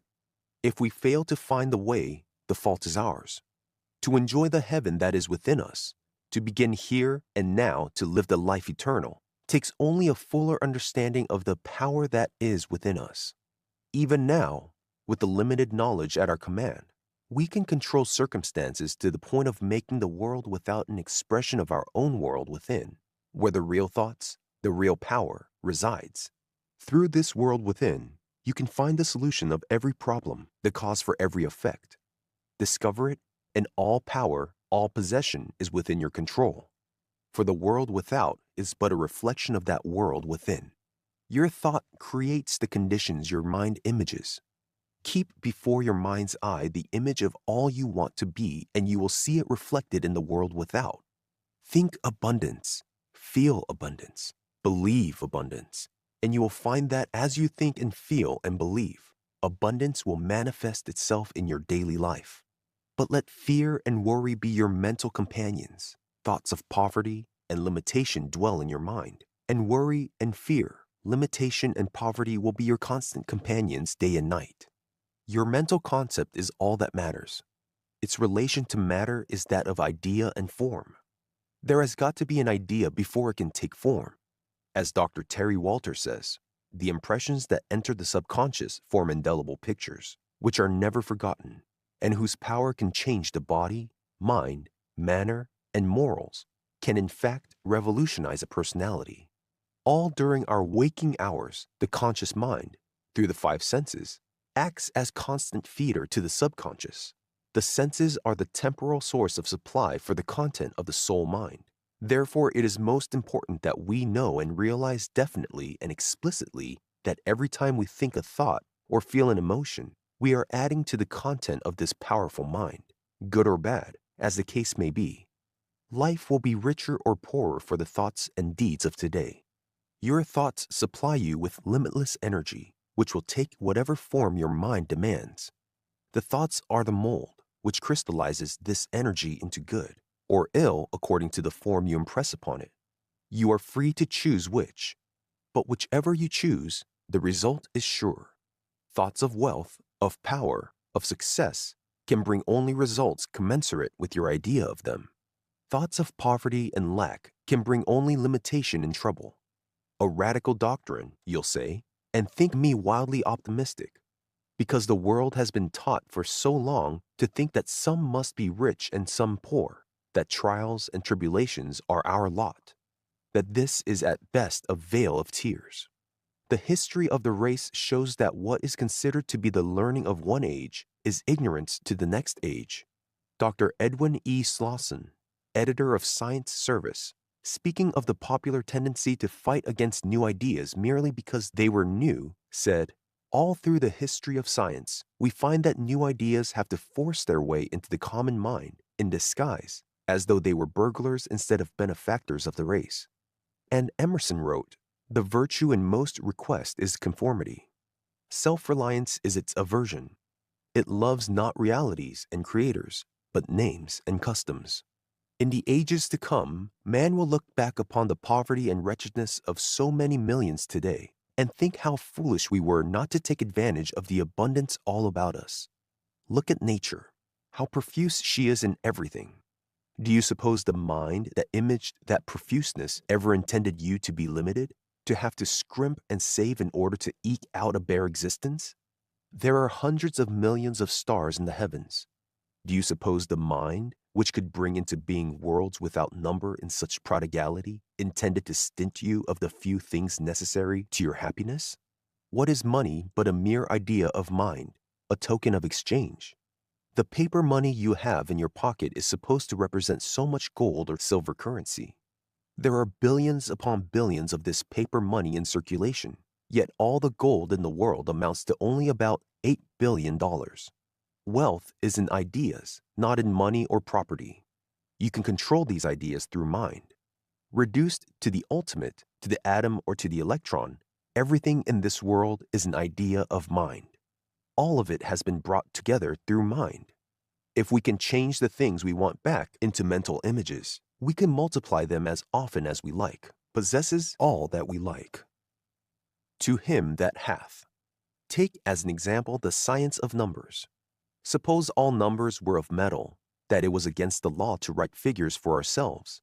Every time you wanted to do a sum in arithmetic, you'd have to provide yourself with a supply of numbers, arrange them in their proper order, work out your problems with them. If your problems were too abstruse, you might run out of numbers, have to borrow some from your neighbor or from the bank. How ridiculous, you say? Figures are not things, they are mere ideas, and we can add them or divide them or multiply them or subtract them as often as we like. Anybody can have all the figures he wants. To be sure he can, and when you get to look upon money in the same way, you will have all the money you want. To him that hath shall be given, And from him that hath not shall be taken away even that which he hath. To him that hath the right idea everything shall be given, and from him who hath not that right idea shall be taken away everything he hath. Thought externalizes itself. What we are depends entirely upon the images we hold before our mind's eye. Every time we think, we start a chain of causes, which will create conditions similar to the thoughts which originated it. Every thought we hold in our consciousness for any length of time becomes impressed upon our subconscious mind and creates a pattern which the mind weaves into our life or environment. All power is from within and is therefore under our own control. When you can direct your thought processes, you can consciously apply them to any condition, for all that comes to us from the world without is what we've already imaged in the world within. Do you want more money? Sit you down now quietly and realize that money is merely an idea, that your mind is possessed of unlimited ideas. That being part of universal mind, there is no such thing as limitation or lack. That somewhere, somehow, the ideas that shall bring you all the money you need for any right purpose are available for you. That you have to put it up to your subconscious mind to find these ideas. Realize that, believe it, and your need will be met. What things soever ye desire when ye pray, believe that ye receive it, and ye shall have it. Don't forget that, believe that ye receive it. This it is that images the thing you want on your subconscious mind, and this it is that brings it to you. Once you can image the belief clearly on your subconscious mind, whatsoever it is that ye ask for, ye shall have it. For the source of all good, of everything you wish for, is the universal mind, and you can reach it only through the subconscious. And universal mind will be to you whatever you believe it to be, the kind and loving Father whom Jesus pictured, always looking out for the well-being of his children, or the dread judge that so many dogmatists would have us think. When a man realizes that his mind is part of universal mind, when he realizes that he has only to take any right aspiration to this universal mind to see it realized, he loses all sense of worry and fear. He learns to dominate instead of to cringe. He rises to meet every situation, secure in the knowledge that everything necessary to the solution of any problem is in mind, and that he has but to take his problem to universal mind to have it correctly answered. For if you take a drop of water from the ocean, you know that it has the same properties as all the rest of the water in the ocean, the same percentage of sodium chloride. The only difference between it and the ocean is in volume. If you take a spark of electricity, you know that it has the same properties as the thunderbolt, the same power that moves trains or runs giant machines in factories. Again, the only difference is in volume.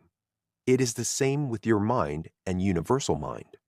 The only difference between them is in volume. Your mind has the same properties as the universal mind, the same creative genius, the same power over all the earth, the same access to all knowledge. Know this, believe it, use it, and yours is the earth and the fullness thereof.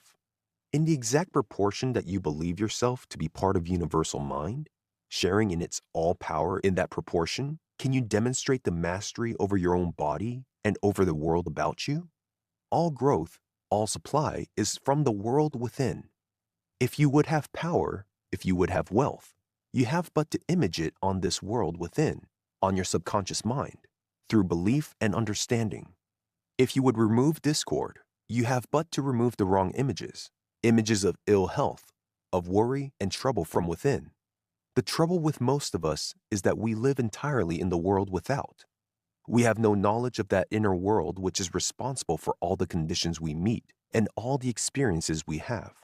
We have no conception of the Father that is within us.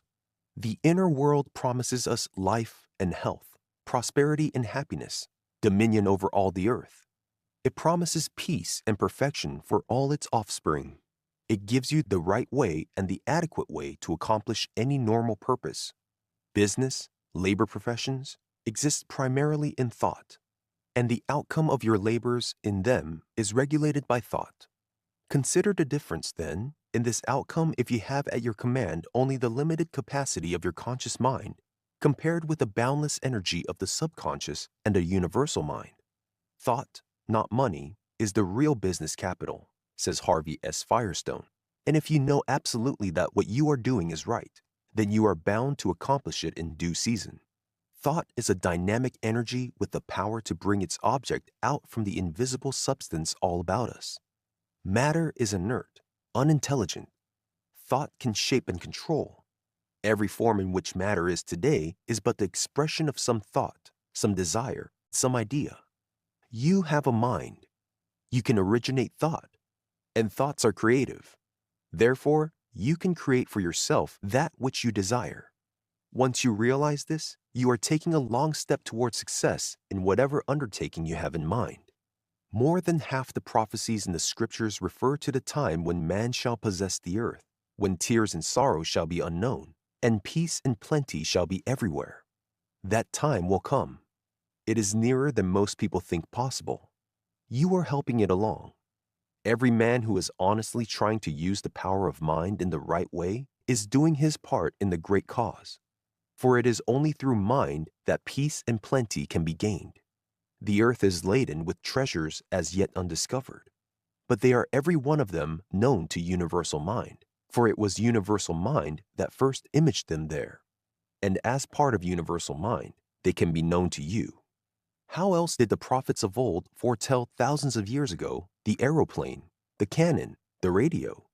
What was the genius that enabled Ezekiel to argue from his potter's wheel, his water wheel, and the stroke of the lightning to an airplane with its wheels within wheels, driven by electricity and guided by man?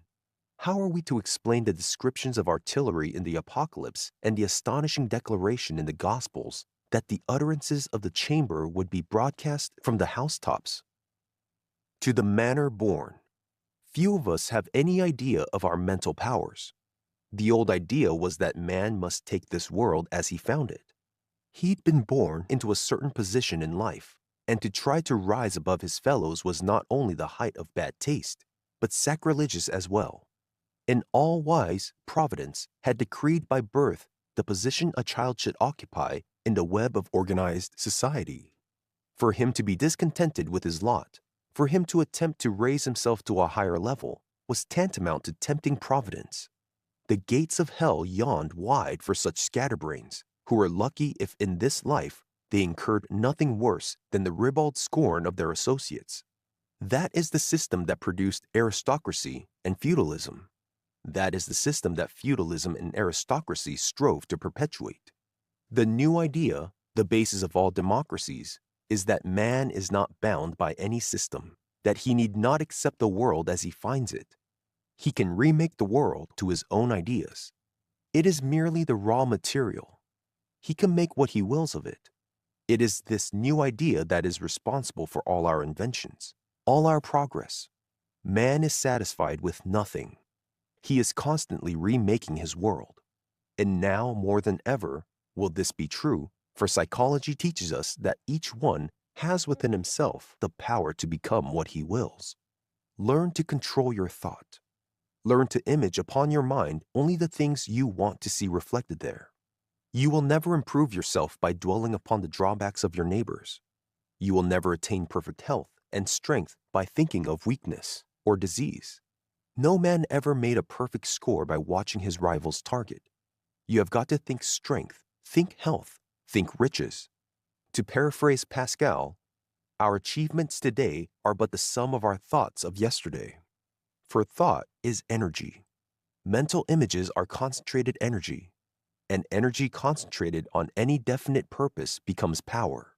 To those who perceive the nature and transcendency of force, all physical power sinks into insignificance. What is imagination but a form of thought? Yet it is the instrument by which all the inventors and discoverers have opened the way to new worlds.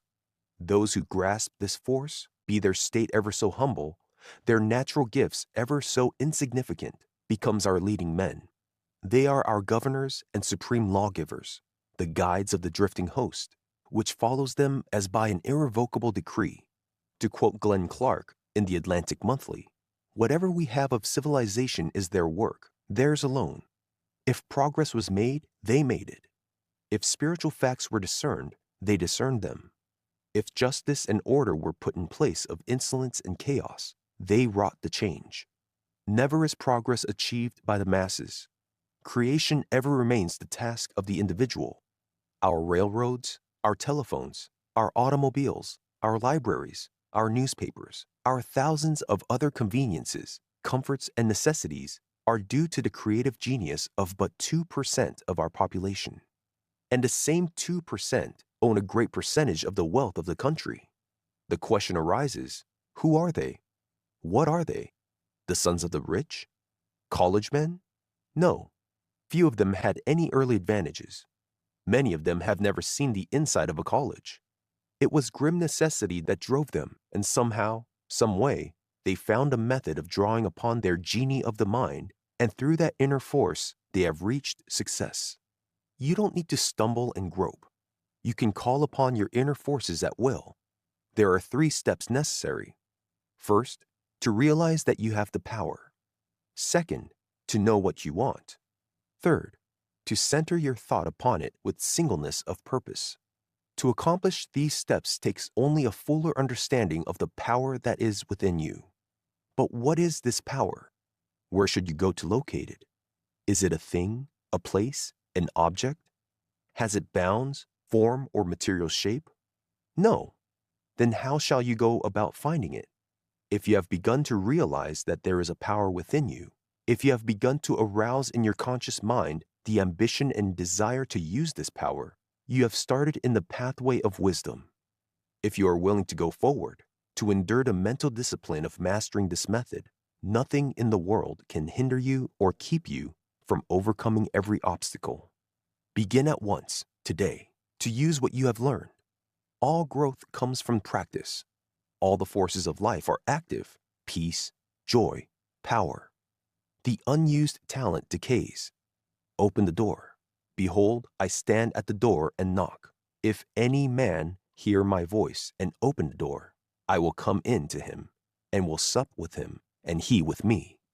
So let us make use of this dynamo, which is you. What is going to start it working? Your faith, the faith that is begotten of understanding. Faith is the impulsion, the propulsion of this power within. Faith is the confidence, the assurance, the enforcing truth, the knowing that the right idea of life will bring you into the reality of existence and a manifestation of the all-power. All cause is in mind, and mind is everywhere. All the knowledge there is, all the wisdom there is, all the power there is all about you, no matter where you may be. Your mind is part of it. You have access to it. If you fail to avail yourself of it, you have no one to blame but yourself. For, as the drop of water in the ocean shares in all the properties of the rest of the ocean water, so you share in that all power, all wisdom of mind. If you have been sick and ailing, if poverty and hardship have been your lot, don't blame it on fate. Blame yourself. Yours is the earth and everything that's in it. But you've got to take it. The power is there, but you must use it.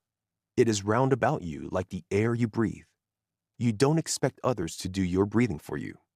Neither can you expect them to use your mind for you. Universal intelligence is not only the mind of the creator of the universe, but it is also the mind of man, your intelligence, your mind. Let this mind be in you, which was also in Christ Jesus. So start today by knowing that you can do anything you wish to do, have anything you wish to have, be anything you wish to be. The rest will follow. Ye shall ask what ye will, and it shall be done unto you. Chapter 4. Desire, the first law of gain. Ah, love, could thou and I with fate conspire, to grasp this sorry scheme of things entire? Would we not shatter it to bits, and then remold it nearer to the heart's desire? The Rubaiyat of Omar Khayyam. If you had a fairy wishing ring, what one thing would you wish for? Wealth? Honor? Fame? Love? What one thing do you desire above everything else in life? Whatever it is, you can have it. Whatever you desire wholeheartedly, with singleness of purpose, you can have. But the first and all-important essential is to know what this one thing is. Before you can win your heart's desire, you've got to get clearly fixed in your mind's eye what it is that you want. It may sound paradoxical, but few people do know what they want. Most of them struggle along in a vague sort of way, hoping, like Micawber, for something to churn up. They are so taken up with the struggle that they have forgotten, if they ever knew, what it is they are struggling for. They are like a drowning man. They use up many times the energy it would take to get them somewhere, but they fritter it away in aimless struggles, without thought, without direction, exhausting themselves, while getting nowhere. You've got to know what you want before you stand much chance of getting it. You have an unfailing messenger to Garcia in that genie of your mind, but you have got to formulate the message. Aladdin would have stood a poor chance of getting anything from his genie if he had not had clearly in mind the things he wanted the genie to get. In the realm of mind, the realm in which is all practical power, you can possess what you want at once. You have but to claim it, to visualize it, to bring it into actuality, and it is yours for the taking. For the genie of your mind can give you power over circumstances, health, happiness, and prosperity. And all you need to put it to work is an earnest, intense desire. Sounds too good to be true? Well, let us go back for a moment to the start. You are infected with that divine dissatisfaction with things as they are, which has been responsible for all the great accomplishments of this world, else you would not have gotten thus far in this book. Your heart is hungering for something better. Blessed are they which do hunger and thirst after righteousness, rightwiseness, for they shall be filled. You are tired of the worry and grind, tired of the deadly dull routine and daily tasks that lead nowhere, tired of all the petty little ills and ailments that have come to seem the lot of man here on earth. Always there is something within you urging you onto bigger things, giving you no peace, no rest, no chance to be lazy. It is the same something that drove Columbus across the ocean, that drove Hannibal across the Alps, that drove Edison onward and upward from a train boy to the inventive wizard of the century, that drove Henry Ford from a poor mechanic at 40 to probably the richest man in the world at 60. This something within you keeps telling you that you can do anything you want to do, be anything you want to be, have anything you want to have, and you have a sneaking suspicion that it may be right. That something within you is your subconscious self, your part of universal mind, your genie of the brain.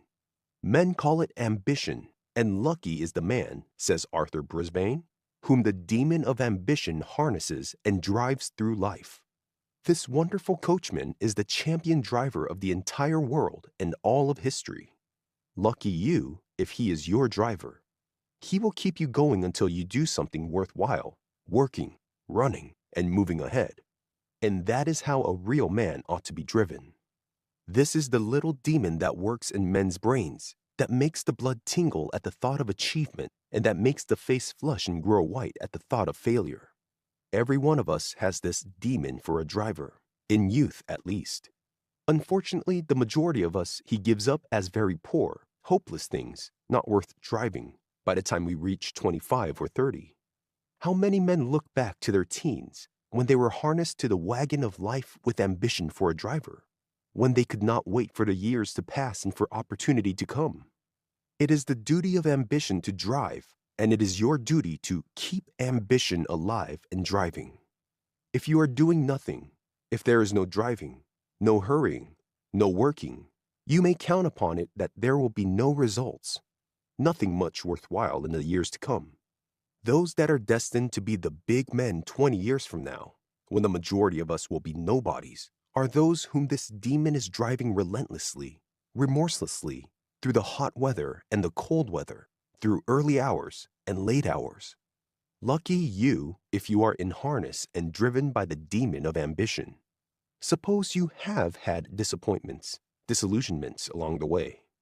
Suppose the fine point of your ambition has become blunted. Remember, there is no obstacle that there is not some way around, or over, or through. And if you will depend less upon the 10% of your abilities that reside in your conscious mind, and leave more to the 90% that constitutes your subconscious, you can overcome all obstacles. Remember this, there is no condition so hopeless, no life so far gone that mind cannot redeem it. Every untoward condition is merely a lack of something. Darkness, is not real. It is merely a lack of light. Turn on the light and the darkness will be seen to be nothing. It vanishes instantly. In the same way, poverty is simply a lack of necessary supply. Find the avenue of supply and your poverty vanishes. Sickness is merely the absence of health. If you are in perfect health, sickness cannot hurt you. Doctors and nurses go about at will among the sick without fear, and suffer as a rule far less from sickness than does the average man or woman. So there is nothing you have to overcome. You merely have to acquire something, and always mind can show you the way. You can obtain from mind anything you want if you will learn how to do it. I think we can rest assured that one can do and be practically what he desires to be, says Farnsworth in Practical Psychology. And psychologists all over the world have put the same thought in 1,000 different ways. It is not will, but desire, says Charles W. Mears, that rules the world. But, you will say, I have had plenty of desires all my life. I've always wanted to be rich. How do you account for the difference between my wealth and position and power and that of the rich men all around me? The magic secret.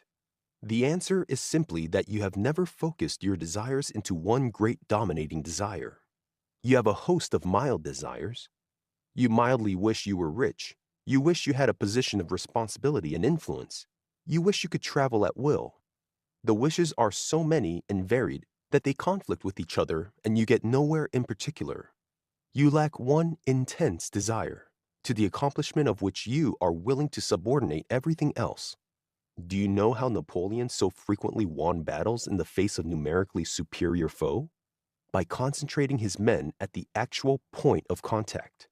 His artillery was often greatly outnumbered, but it accomplished far more than the enemy's because instead of scattering his fire, he concentrated it all on the point of attack. The time you put in aimlessly dreaming and wishing would accomplish marvels if it were concentrated on one definite object. If you have ever taken a magnifying glass and let the sun's rays play through it on some object, you know that as long as the rays were scattered, they accomplished nothing. But focus them on one tiny spot and see how quickly they start something. It is the same way with your mind. You've got to concentrate on one idea at a time.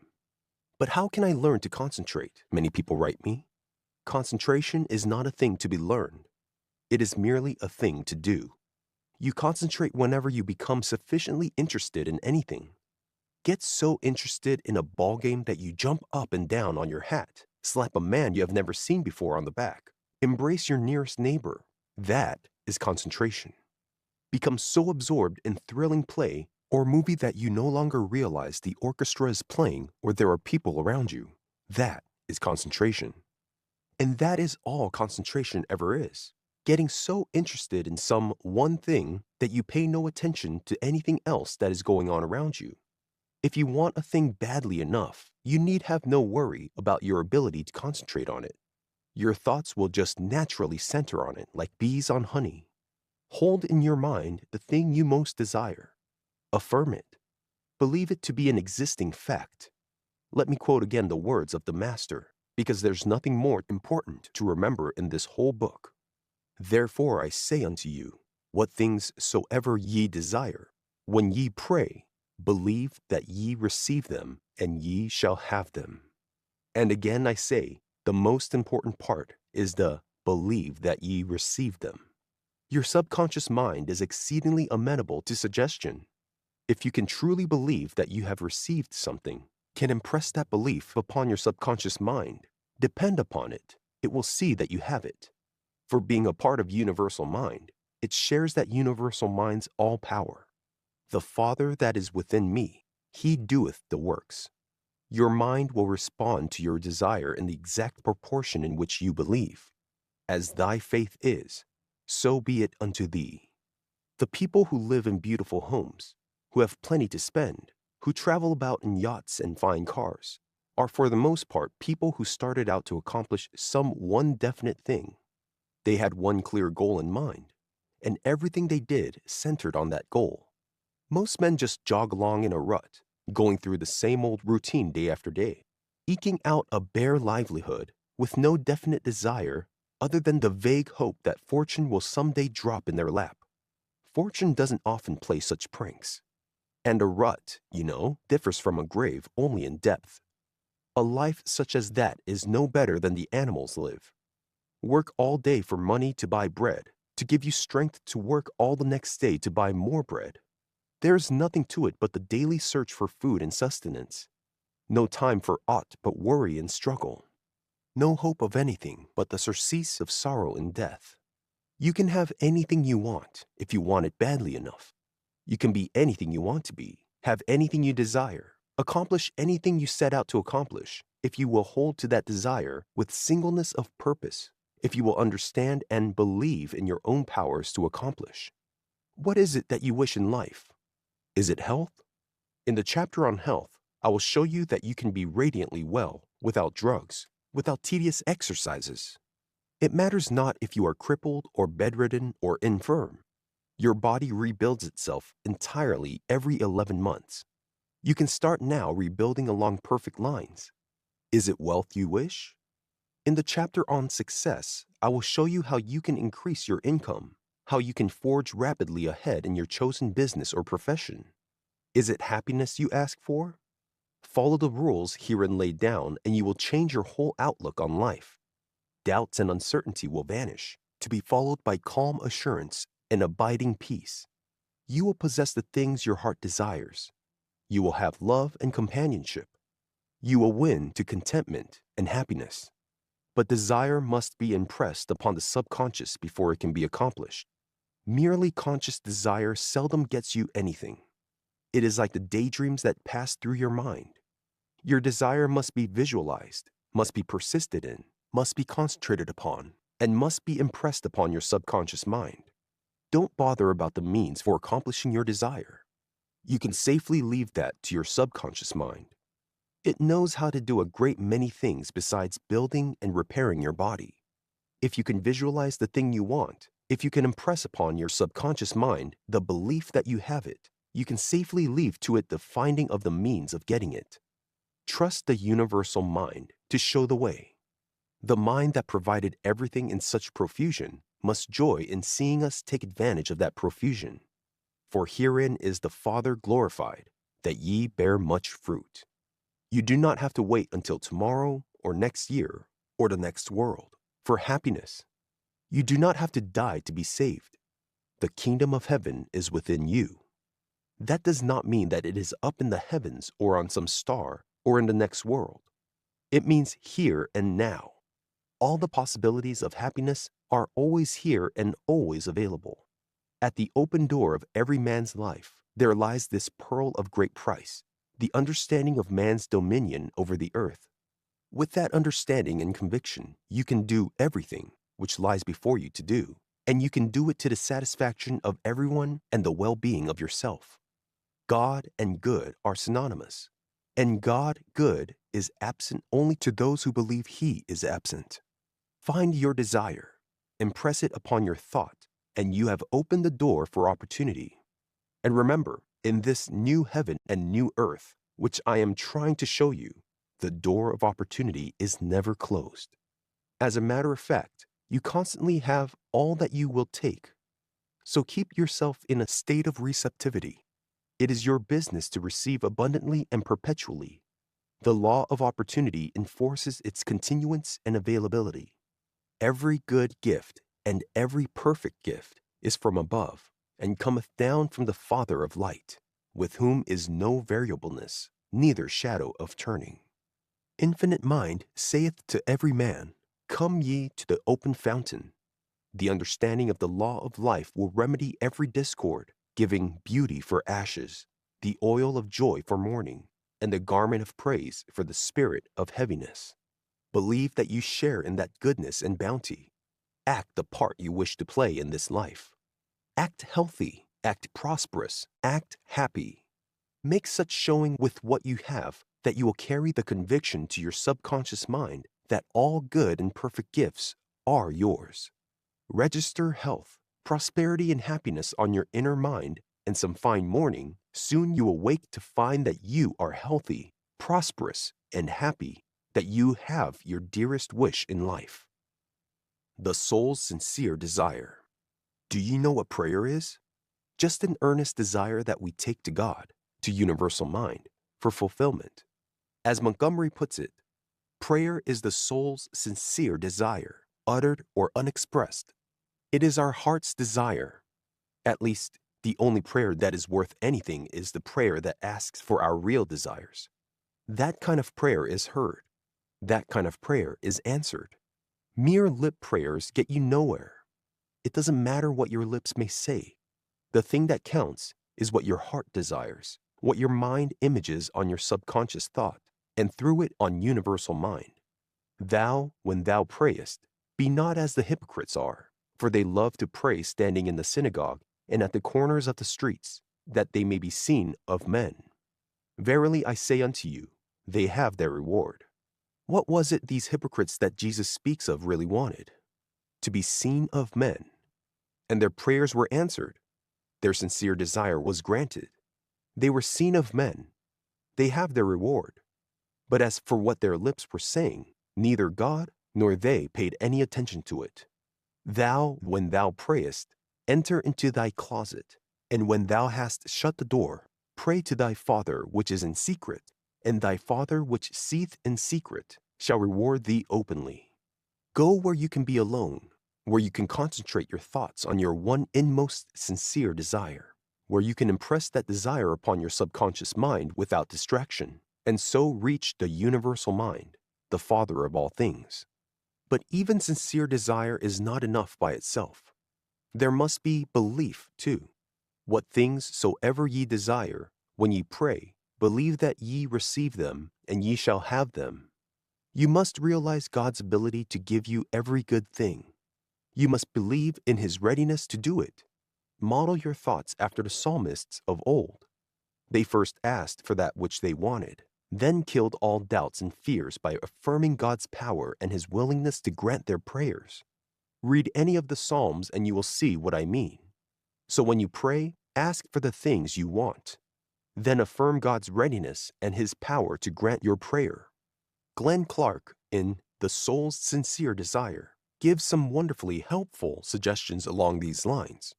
To quote him, for money troubles, realize, there is no want in heaven, and affirm, Our Heavenly Father, we know that Thy love is as infinite as the sky is infinite, and Thy ways of manifesting that love are as unaccountable as the stars of the heavens. Thy power is greater than man's horizon, and Thy ways of manifesting that power are more numerous than the sands of the sea. As Thou keepest the stars in their courses, so shalt Thou guide our steps in perfect harmony, without clash or discord of any kind, if we keep our trust in Thee. For we know Thou wilt keep him in perfect peace, whose mind is stayed on Thee, because he trusteth in Thee. We know that if we acknowledge Thee in all our ways, Thou wilt direct our paths. For Thou art the God of love, giver of every good and perfect gift, and there is none beside Thee. Thou art omnipotent, omniscient, and omnipresent, in all, through all, and over all, the only God. And Thine is the kingdom, and the power, and the glory forever. Amen. For aid in thinking or writing, realize, there is no lack of ideas, and affirm, Thy wisdom is greater than all hidden treasures, and yet as instantly available for our needs as the very ground beneath our feet. For happiness, there is no unhappiness in heaven, so affirm. Thy joy is brighter than the sun at noonday, and Thy ways of expressing that joy as countless as the sunbeams that shine upon our path. This is the kind of prayer the psalmists of old had recourse to in their hours of trouble. This is the kind of prayer that will bring you every good and perfect gift. Make no mistake about this. Prayer is effective. It can do anything. It doesn't matter how trivial your desires may be. If it is right for you to have them, it is right for you to pray for them. According to a United Press dispatch of May 3, 1926, prayer belongs to the football field as much as to the pulpit, and a praying team stands a good chance of getting there. Tim Lowry, Northwestern University football star, told a large church audience here.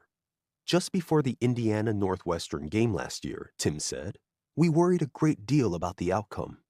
Then we saw that bunch of big husky Indiana players coming toward us, and we knew something had to be done quick. Fellows, I said, I believe in prayer, and we better pray. We did, and won a great victory. When the next game came, every fellow prayed again. You don't need to think that churches have a copyright on prayer. In Prayer as a Force, A. Maud Royden compares the man who trusts his desires to prayer with the swimmer who trusts himself to the water. Let me give you a very simple figure which I think may perhaps convey my meaning. If you are trying to swim, you must believe that the sea is going to keep you afloat. You must give yourself to the sea.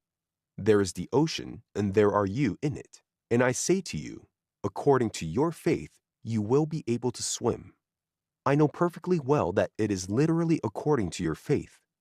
A person who has just enough confidence in the sea and in himself to give one little hop from the ground will certainly find that the water will lift him, but not very much. He will come down again. Persons who have enough confidence really to start swimming but no more will not swim very far, because their confidence is so very small and they swim with such rapid strokes, and they hold their breath to such an extent that by and by they collapse. They swim 5 or 6 or 12 or 14 strokes, but they do not get very far through lack of confidence. Persons who know with assurance that the sea will carry them if they do certain things will swim quite calmly, serenely, happily, and will not mind if the water goes right over them.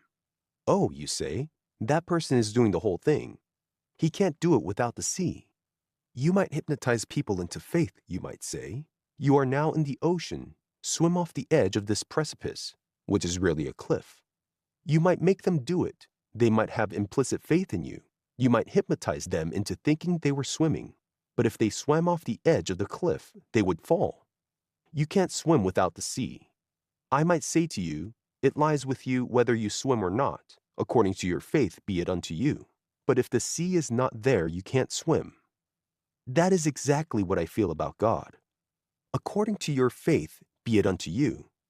Yes, certainly, if you try to swim in that ocean which is the love of God, your faith will be rewarded, and according to your faith, it will be to you. In exact proportion to your faith, you will find the answer, like a scientific law. There is not one atom of faith you put in God that you will not receive its answer. But remember, you would not plant a valuable seed in your garden and then, a day or a week later, go out and dig it up to see if it were sprouting. On the contrary, you would nourish it each morning with water. It is the same with your prayers. Don't plant the seed of your desire in your subconscious mind and then go out the next morning and tear it up with doubts and fears.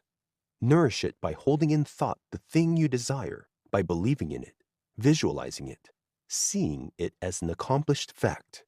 If you ask for my formula for successful prayer, I would say, first, center your thoughts on the thing that you want. Visualize it. Make a mental image of it. You are planting the seed of desire. But don't be content with that. Planting alone will not make a seed of corn grow. It has to be warmed by sunshine, nurtured by rain. So with the seed of your desire. It must be warmed by faith, nurtured by constant belief. So, second, read the 91st and the 23rd Psalms, just as a reminder of God's power and His readiness to help you in all your needs. Third, don't forget to be thankful, not merely for past favors, but for the granting of this favor you are now asking. To be able to thank God for it sincerely, in advance of its actual material manifestation, is the finest evidence of belief. Fourth, believe. Picture the thing that you want so clearly, see it in your imagination so vividly, that for the moment, at least, you will actually believe that you have it. It is this sincere conviction, registered upon your subconscious mind, and through it upon universal mind, that brings the answer to your prayers. Once convince your subconscious mind that you have the thing you want, and you can forget it and go on to your next problem. Mind will attend to the bringing of it into being. Volume 3. Chapter 5. Aladdin and company. But the feeble hands are helpless, groping blindly in the darkness. Touch God's right hand in that darkness, and are lifted up and strengthened. Longfellow. It is not always the man who struggles hardest who gets on in the world. It is the direction as well as the energy of struggle that counts in making progress. To get ahead, you must swim with the tide. Men prosper and succeed who work in accord with natural forces. A given amount of effort with these forces carries a man faster and farther than much more effort used against the current. Those who work blindly, regardless of these forces, make life difficult for themselves and rarely prosper. It has been estimated by wise observers that on the average, something like 90% of the factors producing success or failure lie outside a man's conscious efforts, separate from his daily round of details. To the extent that he cooperates with the wisdom and power of universal mind, he is successful, well and happy. To the extent that he fails to cooperate, he is unsuccessful, sick and miserable.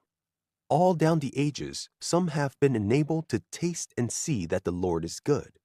Prophets and seers, being blessed with the loving kindness of God, have proclaimed a God of universal goodness, saying, "The earth is full of the goodness of the Lord. Thou wilt show me the path of life. In thy presence is fullness of joy." Now we know that this infinite good is not more available to one than it is to all. We know that the only limit to it is in our capacity to receive. If you had a problem in mathematics to work out, you would hardly gather together the necessary figures and leave them to arrange themselves in their proper sequence. You would know that while the method for solving every problem has been figured out, you have got to work it. The principles are there, but you have got to apply them. The first essential is to understand the principle, to learn how it works, how to use it. The second, and even more important part, is to apply that understanding to the problem in hand. In the same way, the principle of infinite energy, infinite supply, is ever available. But that energy, that supply, is static. You've got to make it dynamic. You've got to understand the law. You've got to apply your understanding in order to solve your problems of poverty, discord, disease. Science shows that it is possible to accomplish any good thing, but distrust of your ability to reach the goal desired often holds you back, and failure is the inevitable result. Only by understanding that there is but one power, and that this power is mind, not circumstances or environment, is it possible to bring your real abilities to the surface and put them to work. Few deny that intelligence governs the universe. It matters not whether you call this intelligence universal mind, or providence, or God, or merely nature. All admit its directing power. All admit that it is a force for good, for progress. But few realize that our own minds are a part of this universal mind in just the same way that the rays of the sun are part of the sun. If we will work in harmony with it, we can draw upon universal mind for all power, all intelligence, in the same way that the sun's rays draw upon their source for the heat and light they bring the earth. It is not enough to know that you have this power. You must put it into practice, not once or twice, but every hour and every day. Don't be discouraged if at first it doesn't always work. When you first studied arithmetic, your problems did not always work out correctly, did they? Yet you did not on that account doubt the principle of mathematics. You knew that the fault was with your methods, not with the principle. It is the same in this. The power is there. Correctly used, it can do anything. All will agree that the mind, which first brought the life principle to this earth, which imaged the earth and the trees and the plants and the animals, is all powerful. All will agree that to solve any problem, to meet any need, mind has but to realize the need and it will be met. What most of us do not understand or realize is that we ourselves, being part of universal mind, have the same power. Just as a drop of water from the ocean has all the properties of the great bulk of the water in the ocean. Just as the spark of electricity has all the properties of the thunderbolt. And having that power, we have only to realize it and use it to get from life any good we may desire. In the beginning, all was void, space, nothingness. How did universal mind construct the planets, the firmaments, the earth and all things on and in it from this formless void? By first making a mental image on which to build. That is what you, too, must do. You control your destiny, your fortune, your happiness to the exact extent to which you can think them out, visualize them, see them, and allow no vagrant thought of fear or worry to mar their completion and beauty. The quality of your thought is the measure of your power. Clear, forceful thought has the power of attracting to itself everything it may need for the fruition of those thoughts. As W.D. Waddles puts it in his Science of Getting Rich, there is a thinking stuff from which all things are made and which, in its original state, permeates, penetrates, and fills the inner spaces of the universe. A thought in this substance produces the thing that is imaged by the thought. Man can form things in his thought, and, by impressing his thought upon formless substance, can cause the thing he thinks about to be created. The connecting link between your conscious mind and the universal is thought, and every thought that is in harmony with progress and good, every thought that is freighted with the right idea, can penetrate to universal mind. And penetrating to it, it comes back with the power of universal mind to accomplish it. You don't need to originate the ways and means. The universal mind knows how to bring about any necessary results. There is but one right way to solve any given problem. When your human judgment is unable to decide what that one right way is, turn to universal mind for guidance. You need never fear the outcome, for if you heed its advice, you cannot go wrong. Always remember, your mind is but a conductor, good or poor as you make it, for the power of universal mind. And thought is the connecting energy. Use that conductor, and you will improve its conductivity. Demand much, and you will receive the more. Ask, and ye shall receive. Seek, and ye shall find. Knock, and it shall be opened unto you.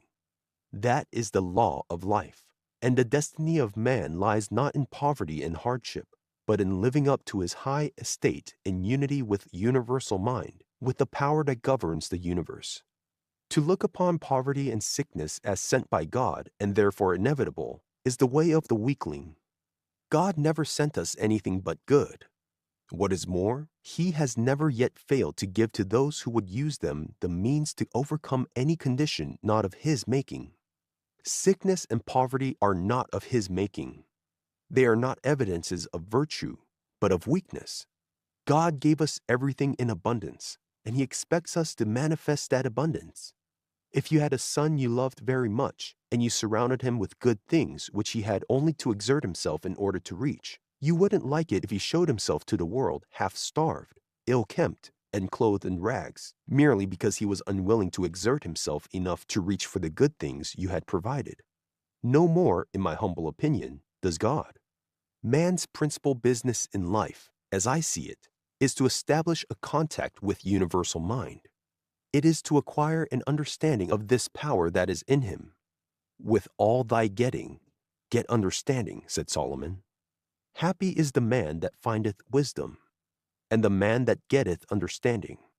For the gaining of it is better than the gaining of silver, and the profit thereof than fine gold. She is more precious than rubies, and none of the things thou canst desire are to be compared unto her. Length of days is in her right hand. In her left hand are riches and honor. Her ways are ways of pleasantness, and all her paths are peace. She is a tree of life to them that lay hold upon her, and happy is everyone that retaineth her. Proverbs. When you become conscious, even to a limited degree, of your oneness with universal mind, your ability to call upon it at will for anything you may need, it makes a different man of you. Gone are the fears, gone are the worries. You know that your success, your health, your happiness will be measured only by the degree to which you can impress the fruition of your desires upon mind. The toil and worry, the wearisome grind, and the back-breaking work will go in the future as in the past to those who will not use their minds. The less they use them, the more they will sweat, and the more they work only from the neck down, the less they will be paid, and the more hopeless their lot will become. It is mind that rules the world. But to use your mind to the best advantage doesn't mean to toil along with the mere conscious part of it. It means hitching up your conscious mind with the man inside you, with the little mental brownies, as Robert Louis Stevenson called them, and then working together for a definite end. Editor's note: Robert Louis Stevenson, the Scottish writer born in 1850, is referring to a type of small, mythical creature from Scottish folklore when referring to brownies. They are known to be household spirits that perform tasks in the night and is the origin of the term brownie points. "My brownies, God bless them," said Stevenson, "who do one half of my work for me when I am fast asleep, and in all human likelihood do the rest for me as well when I am wide awake and foolishly suppose that I do it myself." I had long been wanting to write a book on man's double being. For 2 days I went about racking my brains for a plot of any sort, and on the second night I dreamt a scene in Dr. Jekyll and Mr. Hyde at the window, and a scene, afterward split in two, in which Hyde, pursued, took the powder and underwent the change in the presence of his pursuer. Many another famous writers have spoken in similar strain, and every man who has problems to solve has had like experiences. You know how, after you have studied a problem from all angles, it sometimes seems worse jumbled than when you started on it. Leave it then for a while, forget it, and when you go back to it, you find your thoughts clarified, the line of reasoning worked out, your problem solved for you. It is your little mental brownies who have done the work for you. The flash of genius does not originate in your own brain. Through intense concentration, you've established a circuit through your subconscious mind with the universal, and it is from it that the inspiration comes. All genius, all progress, is from the same source. It lies with you merely to learn how to establish this circuit at will so that you can call upon it at need. It can be done. In the inner consciousness of each of us, quotes Dumont in The Master Mind, there are forces which act much the same as would countless tiny mental brownies or helpers who are anxious and willing to assist us in our mental work if we will but have confidence and trust in them. This is a psychological truth expressed in the terms of old fairy tales. The process of calling into service these inner consciousness helpers is similar to that which we constantly employ to recall some forgotten fact or name. We find that we cannot recollect some desired fact, date, or name, and instead of racking our brains with an increased effort, we, if we have learned the secret, pass on the matter to the inner consciousness with a silent command: "Recollect this name for me," and then go on with our ordinary work. After a few minutes, or it may be hours, all of a sudden, pop, will come the missing name or fact before us, flashed from the planes of the inner consciousness by the help of the kindly workers or brownies of those planes. The experience is so common that we have ceased to wonder at it, and yet it is a wonderful manifestation of the inner consciousness's workings of the mind. Stop and think a moment, and you will see that the missing word does not present itself accidentally or just because. There are mental processes at work for your benefit, and when they have worked out the problem for you, they gleefully push it up from their plane onto the plane of the outer consciousness where you may use it. We know of no better way of illustrating the matter than by this fanciful figure of the mental brownies in connection with the illustration of the subconscious storehouse. If you would learn to take advantage of the work of these subconscious brownies, we advise you to form a mental picture of the subconscious storehouse in which is stored all sorts of knowledge that you have placed there during your lifetime. The information stored away has often been placed in the storage rooms without any regard for systematic storing or arrangement, and when you wish to find something that has been stored away there a long time ago, the exact place being forgotten, you are compelled to call to your assistance the little brownies of the mind, which perform faithfully your mental command: "Recollect this for me." These brownies are the same little chaps that you charge with the task of waking you at 4 o'clock tomorrow morning when you wish to catch an early train, and they obey you well in this work of the mental alarm clock. These same little chaps will also flash into your consciousness the report: "I have an engagement at 2 o'clock with Jones." When looking at your watch, you will see that it is just a quarter before the hour of 2, the time of your engagement. Well then, if you will examine carefully into a subject which you wish to master, and will pass along the results of your observation to these subconscious brownies, You will find that they will work the raw materials of thought into shape for you in a comparatively short time. They will analyze, systematize, collate, and arrange in consecutive order the various details of information which you have passed on to them, and will add thereto the articles of similar information that they will find stored away in the recesses of your memory. In this way, they will group together various scattered bits of knowledge that you have forgotten. And, right here, let us say to you that you never absolutely forget anything that you have placed in your mind.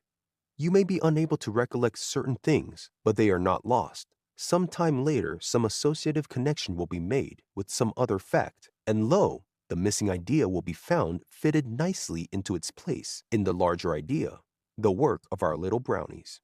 Remember Thompson's statement, in view of having to wait for the result of these unconscious processes, I have proved the habit of getting together material in advance and then leaving the mass to digest itself until I am ready to write about it. This subconscious digestion is really the work of our little mental brownies. There are many ways of setting the brownies to work.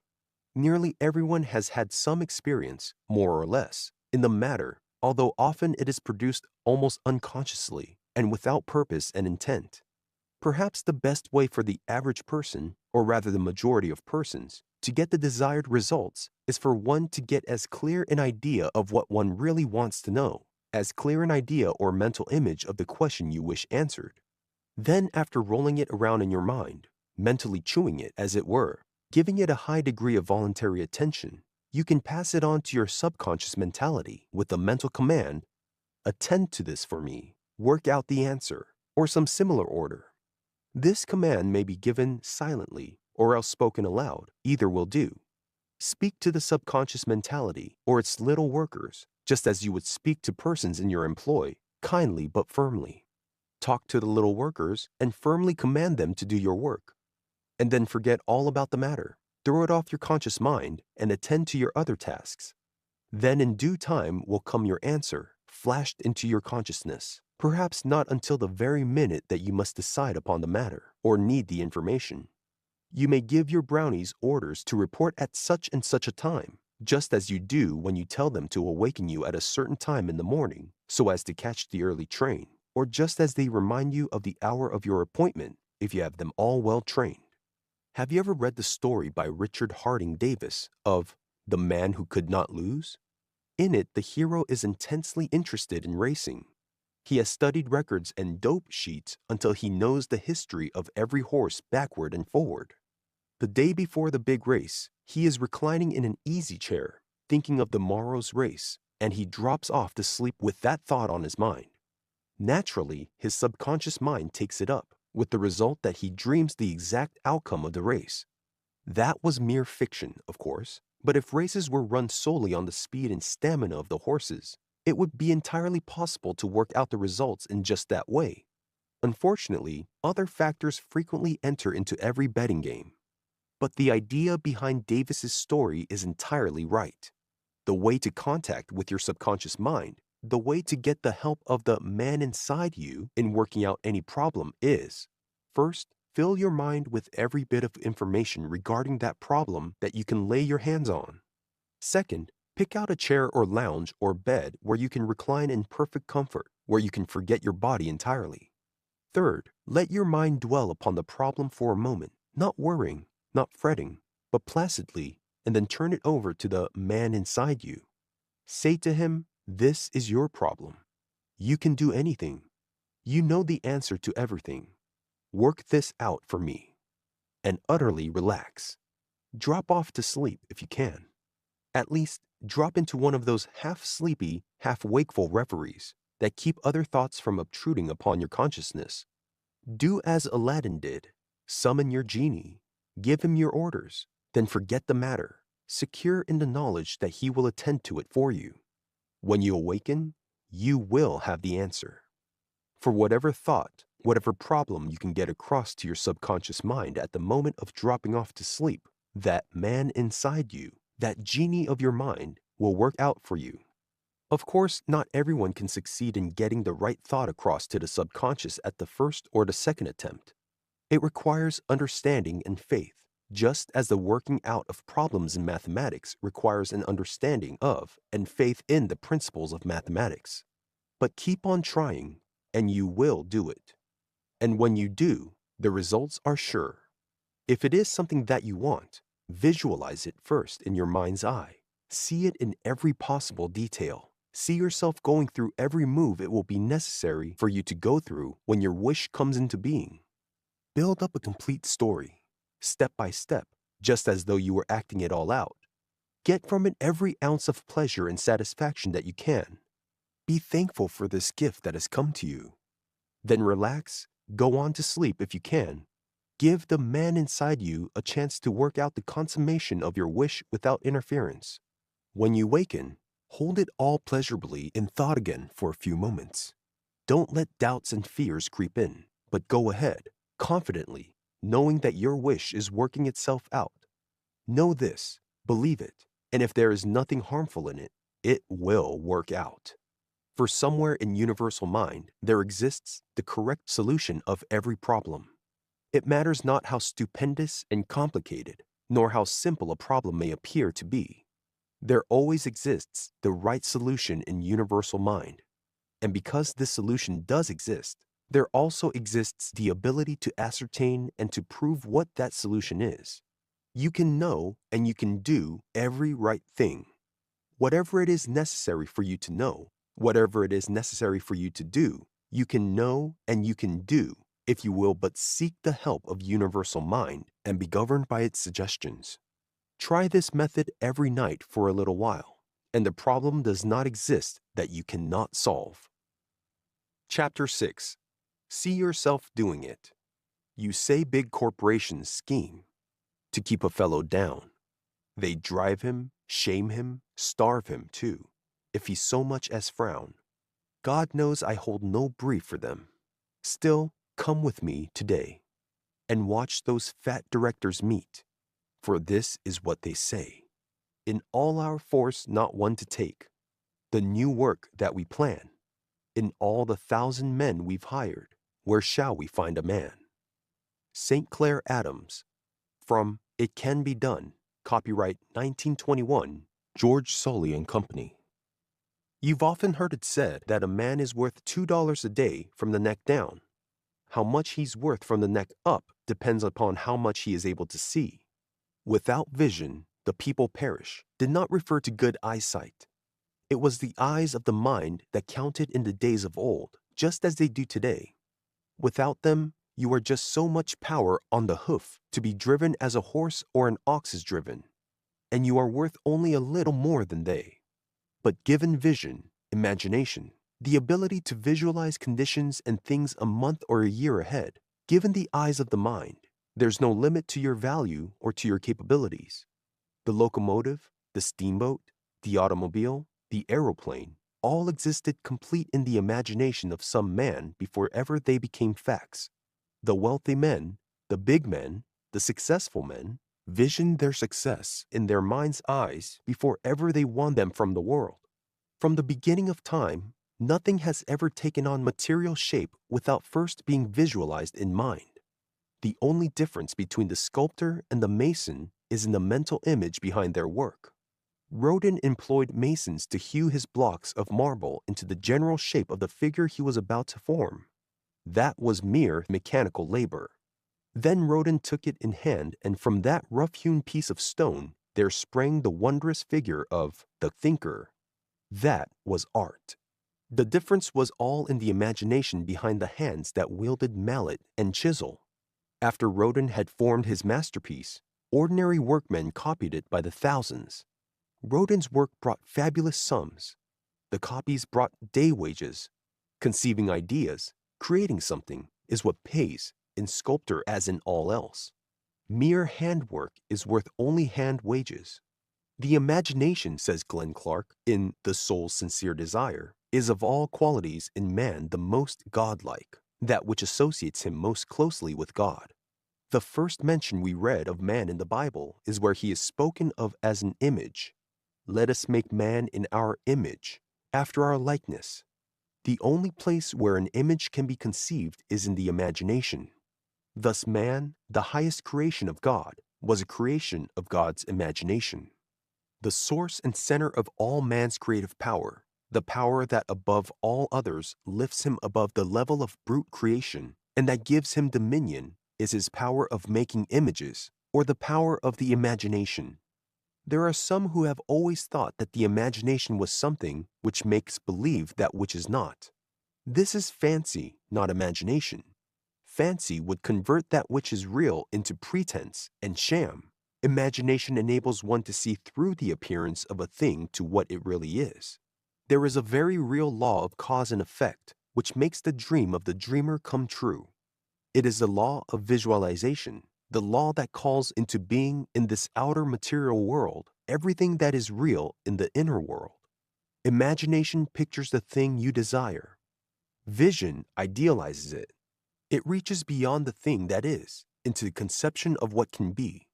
Imagination gives you the picture. Vision gives you the impulse to make the picture your own. Make your mental image clear enough, picture it vividly in every detail, and the genie of your mind will speedily bring it into being as an everyday reality. That law holds true of everything in life. There is nothing you can rightfully desire that cannot be brought into being through visualization. Suppose there's a position you want, the general managership of your company. See yourself just as you are now, sitting in the general manager's chair. See your name on his door. See yourself handling his affairs as you would handle them. Get that picture impressed upon your subconscious mind. See it. Believe it. The genie of your mind will find the way to make it come true. The keynote of successful visualization is this: see things as you would have them be instead of as they are. Close your eyes and make clear mental pictures. Make them look and act just as they would in real life. In short, daydream, but daydream with a purpose. Concentrate on the one idea to the exclusion of all others, and continue to concentrate on that one idea until it has been accomplished. Do you want an automobile? A home? A factory? They can all be won in the same way. They are all in their essence, all of them, ideas of mind. And if you will but build them up in your own mind first, stone by stone, complete in every detail, you will find that the genie of your mind can build them up similarly in the material world. The building of a transcontinental railroad from a mental picture, says C.W. Chamberlain in The Uncommon Sense of Applied Psychology, gives the average individual an idea that it is a big job. The fact of the matter is, the achievement, as well as the perfect mental picture, is made up of millions of little jobs, each fitting in its proper place and helping to make up the whole. A skyscraper is built from individual bricks, the laying of each brick being a single job, which must be completed before the next brick can be laid. It is the same with any work, any study. To quote Professor James, as we become permanent drunkards by so many separate drinks, so we become saints in the moral, and authorities and experts in the practical and scientific spheres by so many separate acts and hours of working. Let no youth have any anxiety about the upshot of his education, whatever the line of it may be. If he keeps faithfully busy each hour of the working day, he may safely leave the final result to itself. He can with perfect certainty count on waking some fine morning to find himself one of the competent ones of his generation in whatever pursuit he may have singled out. Young people should know this truth in advance. The ignorance of it has probably engendered more discouragement and faint-heartedness in youths embarking on arduous careers than all other causes taken together. Remember that the only limit to your capabilities is the one you place upon them. There is no law of limitation. The only law is of supply. Through your subconscious mind, you can draw upon universal supply for anything you wish. The ideas of universal mind are as countless as the sands on the seashore. Use them, and use them lavishly, just as they are given. There is a little poem by Jessie B. Rittenhouse, From the Door of Dreams, that so well describes the limitations that most of us put on ourselves that I quote it here. I bargained with life for a penny, and life would pay no more. However, I begged at evening when I counted my scanty store. For life is a just employer. He gives you what you ask, but once you have set the wages, why, you must bear the task. I worked for a menial's hire, only to learn, dismayed, that any wage I had asked of life, life would have paid. Aim high. If you miss the moon, you may hit a star. Everyone admits that this world and all the vast firmament must have been thought into shape from the formless void by some universal mind.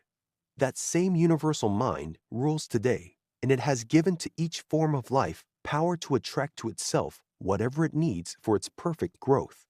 The tree, the plant, and the animal, each one finds its need. You are an intelligent, reasoning creature. Your mind is part of universal mind, and you have power to say what you require for perfect growth. Don't sell yourself for a penny. Whatever price you set upon yourself, life will give. So aim high. Demand much. Make a clear, distinct mental image of what it is you want. Hold it in your thought. Visualize it, see it, and believe it. The ways and means of satisfying that desire will follow. For supply always comes on the heels of demand. It is by doing this that you take your fate out of the hands of chance. It is in this way that you control the experiences you are to have in life. But be sure to visualize only what you want. The law works both ways. If you visualize your worries and your fears, you will make them real. Control your thought, and you will control circumstances. Conditions will be what you make them. Most of us are like factories where 2/3 of the machines are idle, where the workmen move around in a listless, dispirited sort of way, doing only the 10th part of what they could do if the head of the plant were watching and directing them. Instead of that, he is off idly dreaming or waiting for something to turn up. What he needs is someone to point out to him his listless workmen and idle machines, and show him how to put each one to working full-time and overtime. And that is what you need, too. You are working at only a 10th of your capacity. You are doing only a 10th of what you are capable of.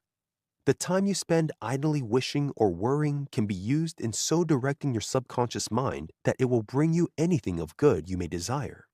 Philip of Macedon, Alexander's father, perfected the phalanx, a triangular formation which enabled him to center the whole weight of his attack on one point in the opposing line. It drove through everything opposed to it. In that day and age, it was invincible. And the idea is just as invincible today. Keep the one thought in mind. See it being carried out step by step, and you can knit any group of workers into one homogeneous whole, all centered on the one idea. You can accomplish any one thing. You can put across any definite idea. Keep that mental picture ever in mind, and you will make it as invincible as was Alexander's phalanx of old. It is not the guns or armament, or the money they can pay. It's the close cooperation that makes them win the day. It is not the individual, or the army as a whole, but the everlasting teamwork of every bloomin' soul. J. Mason Knox. The error of the ages is the tendency mankind has always shown to limit the power of mind or its willingness to help in time of need. Know ye not, said Paul, that ye are the temples of the living God? No, most of us do not know it. Or at least, if we do, we are like the Indian family out on the Cherokee reservation. Oil had been found on their land and money poured in upon them. More money than they had ever known was in the world. Someone persuaded them to build a great house, to have it beautifully furnished, richly decorated. The house, when finished, was one of the show places of that locality. But the Indians, while very proud of their showy house, continued to live in their old sod shack. So it is with many of us. We may not know that we are temples of the living God. We may even be proud of that fact, but we never take advantage of it to dwell in that temple, to proclaim our dominion over things and conditions. We never avail ourselves of the power that is ours. The great prophets of old had the forward look. Theirs was the era of hope and expectation.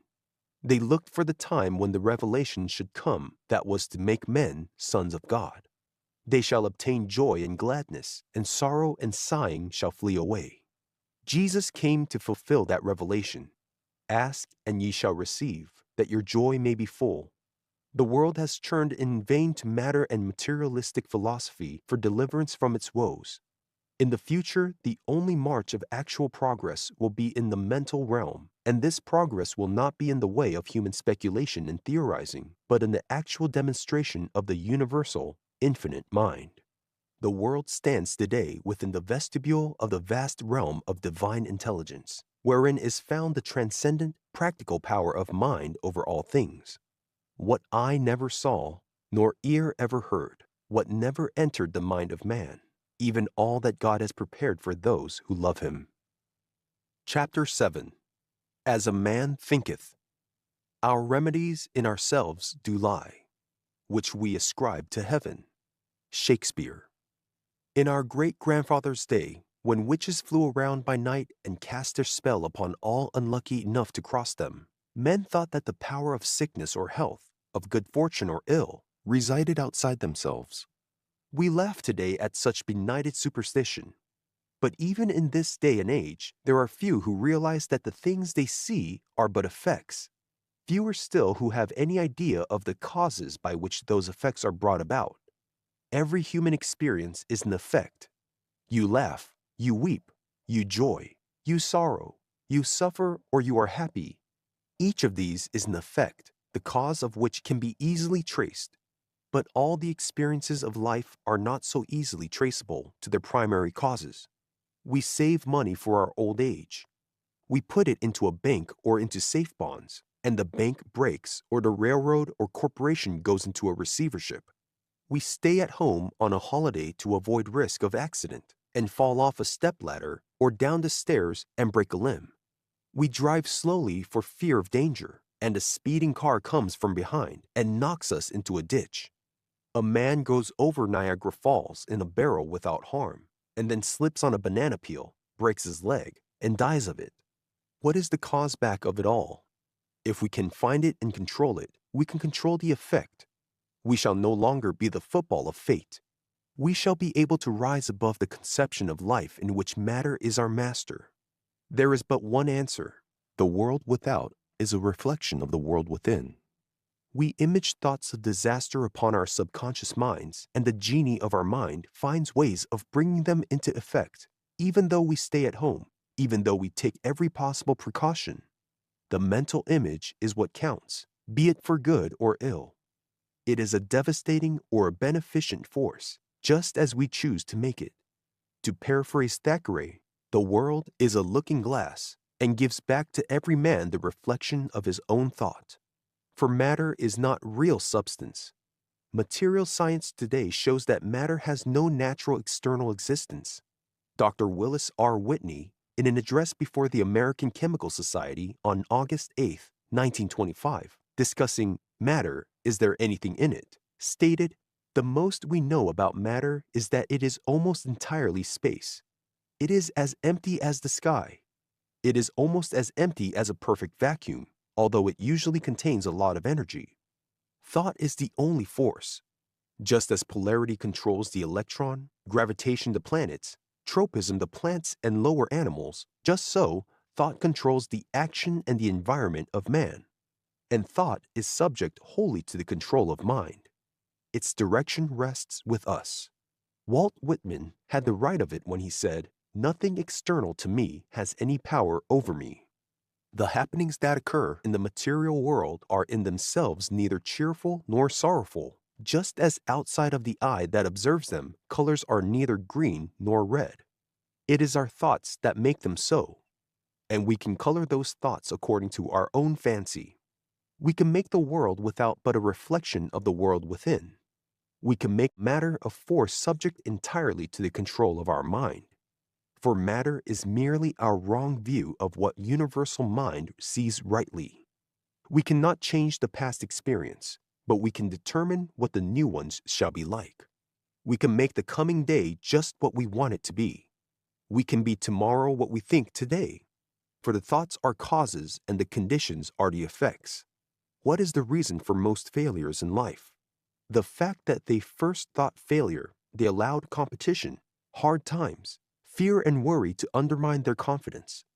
Instead of working aggressively ahead, spending money to make more money, they stopped every possible outlay, tried to play safe, but expected others to continue spending with them. War is not the only place where the best defense is a strong offense. The law of compensation is always at work.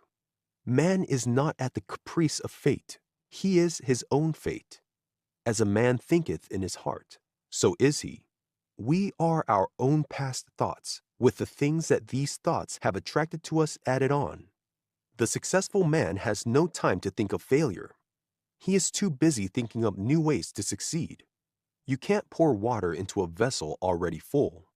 All about you is energy, electronic energy, exactly like that which makes up the solid objects you possess. The only difference is that the loose energy roundabout is unappropriated. It is still virgin gold, undiscovered, unclaimed. You can think it into anything you wish, into gold or dross, into health or sickness, into strength or weakness, into success or failure. Which shall it be? There is nothing either good or bad, said Shakespeare, but thinking makes it so. The understanding of that law will enable you to control every other law that exists. In it is to be found the panacea for all ills, the satisfaction of all want, all desire.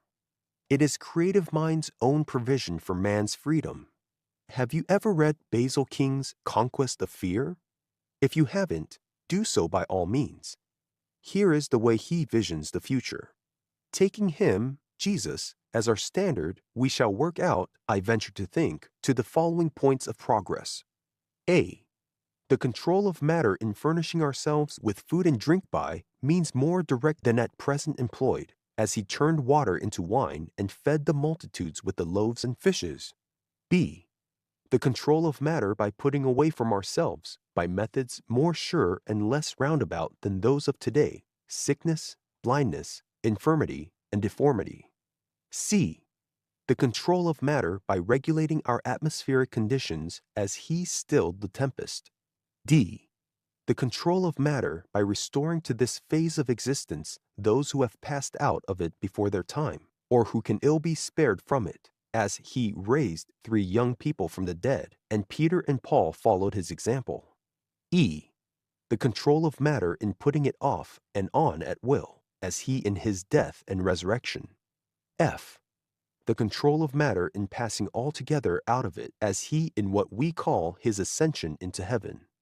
Mortals are healthy or unhealthy, happy or unhappy, strong or weak, alive or dead, in the proportion that they think thoughts of health or illness, strength or weakness. Your body, like all other material things, manifests only what your mind entertains in belief. In a general way, you have often noticed this yourself. A man with an ugly disposition, which is a mental state, will have harsh, unlovely features. One with a gentle disposition will have a smiling and serene countenance. All the other organs of the human body are equally responsive to thought. Who has not seen the face become red with rage or white with fear?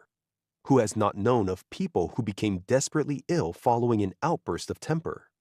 Physicians declare that just as fear, irritability, and hate distort the features, they likewise distort the heart, stomach, and liver. Experiments conducted on a cat shortly after a meal showed that when it was purring contentedly, its digestive organs functioned perfectly. But when a dog was brought into the room and the cat drew back in fear and anger, the X-ray showed that its digestive organs were so contorted as to be almost tied up in a knot. Each of us makes his own world, and he makes it through mind. It is a commonplace fact that no 2 people see the same thing alike. A primrose by a river's brim, a yellow primrose was to him, and it was nothing more. Thoughts are the causes. Conditions are merely effects. We can mold our surroundings and ourselves by resolutely directing our thoughts towards the goal we have in mind. Ordinary animal life is very definitely controlled by temperature, by climate, by seasonal conditions. Man alone can adjust himself to any reasonable temperature or condition. Man alone has been able to free himself to a great extent from the control of natural forces through his understanding of the relation of cause and effect. And now man is beginning to get a glimpse of the final freedom that shall be his from all material causes when he shall acquire the complete understanding that mind is the only cause and that effects are what he sees. We moderns are unaccustomed, says one talented writer, to the mastery over our own inner thoughts and feelings. That a man should be a prey to any thought that chances to take possession of his mind is commonly among us assumed as unavoidable. It may be a matter of regret that he should be kept awake all night from anxiety as to the issue of a lawsuit on the morrow, but that he should have the power of determining whether he be kept awake or not seems an extravagant demand. The image of an impending calamity is no doubt odious, but its very odiousness, we say, makes it haunt the mind all the more pertinaciously, and it is useless to expel it. Yet this is an absurd position for man, the heir of all ages, to be in, hag-ridden by the flimsy creatures of his own brain. If a pebble in our boot torments us, we expel it. We take off the boot and shake it out. And once the matter is fairly understood, it is just as easy to expel an intruding and obnoxious thought from the mind. About this there ought to be no mistake, no two opinions. The thing is obvious, clear, and unmistakable. It should be as easy to expel an obnoxious thought from the mind as to shake a stone out of your shoe, and until a man can do that, it is just nonsense to talk about his ascendancy over nature, and all the rest of it. He is a mere slave and a prey to the bat-winged phantoms that flit through the corridors of his own brain. Yet the weary and careworn faces that we meet by thousands, even among the affluent classes of civilization, testify only too clearly how seldom this mastery is obtained. How rare indeed to find a man. How common rather to discover a creature hounded on by tyrant thoughts, or cares, or desires, cowering, wincing under the lash. It is one of the prominent doctrines of some of the Oriental schools of practical psychology that the power of expelling thoughts, or if need be, killing them dead on the spot, must be attained. Naturally, the art requires practice, but like other arts, when once acquired, there is no mystery or difficulty about it. It is worth practice. It may be fairly said that life only begins when this art has been acquired.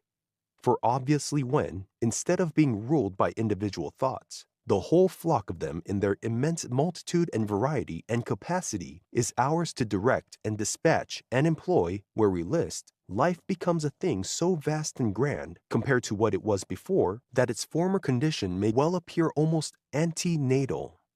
If you can kill a thought dead for the time being, you can do anything else with it that you please.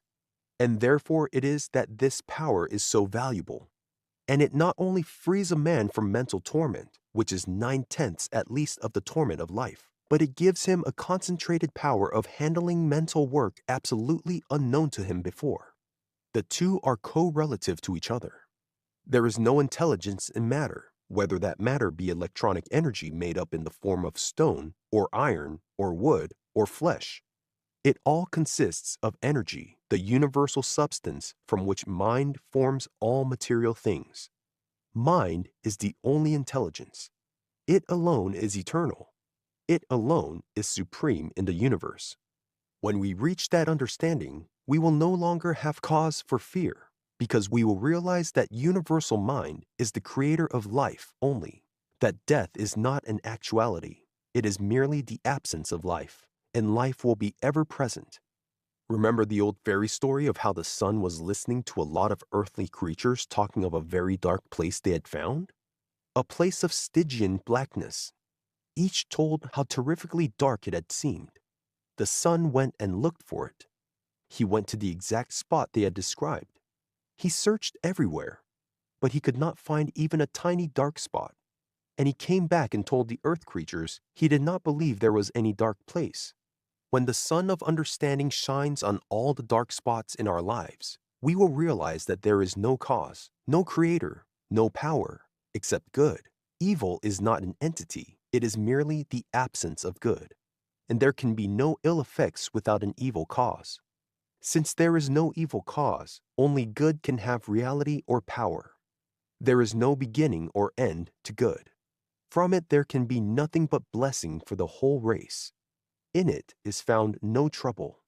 If God, or good, the two are synonymous, is the only cause, then the only effect must be like the cause. All things were made by him, and without him was not anything made that was made. Don't be content with passively reading this. Use it. Practice it. Exercise is far more necessary to mental development than it is to physical. Practice the daily dozen of right thinking. Stretch your mind to realize how infinitely far it can reach out, what boundless vision it can have. Breathe out all the old thoughts of sickness, discouragement, failure, worry, and fear. Breathe in deep, long breaths, thoughts of unlimited health and strength, unlimited happiness and success. Practice looking forward, always looking forward to something better, better health, finer physique, greater happiness, bigger success. Take these mental breathing exercises every day. See how easily you will control your thoughts, how quickly you will see the good effects. You've got to think all the time. Your mind will do that anyway, and the thoughts are constantly building, for good or ill. So be sure to exhale all the thoughts of fear and worry and disease and lack that have been troubling you, and inhale only those you want to see realized. Chapter 8. The Law of Supply. They do me wrong who say I come no more, when once I knock and fail to find you in. For every day I stand outside your door, and bid you wake and rise to fight and win. Wail not, for precious chances passed away. Weep not, for golden ages on the wane. Each night I burn the records of the day. At sunrise, every soul is born again. Walter Malone, courtesy of Mrs. Ella Malone Watson. Have you ever run a race or worked at utmost capacity for a protracted period or swum a great distance? Remember how, soon after starting, you began to feel tired? Remember how, before you had gone any great distance, you thought you had reached your limit? But remember, too, how, when you kept on going, you got your second wind, your tiredness vanished, your muscles throbbed with energy, you felt literally charged with speed and endurance? Stored in every human being are great reserves of energy of which the average individual knows nothing.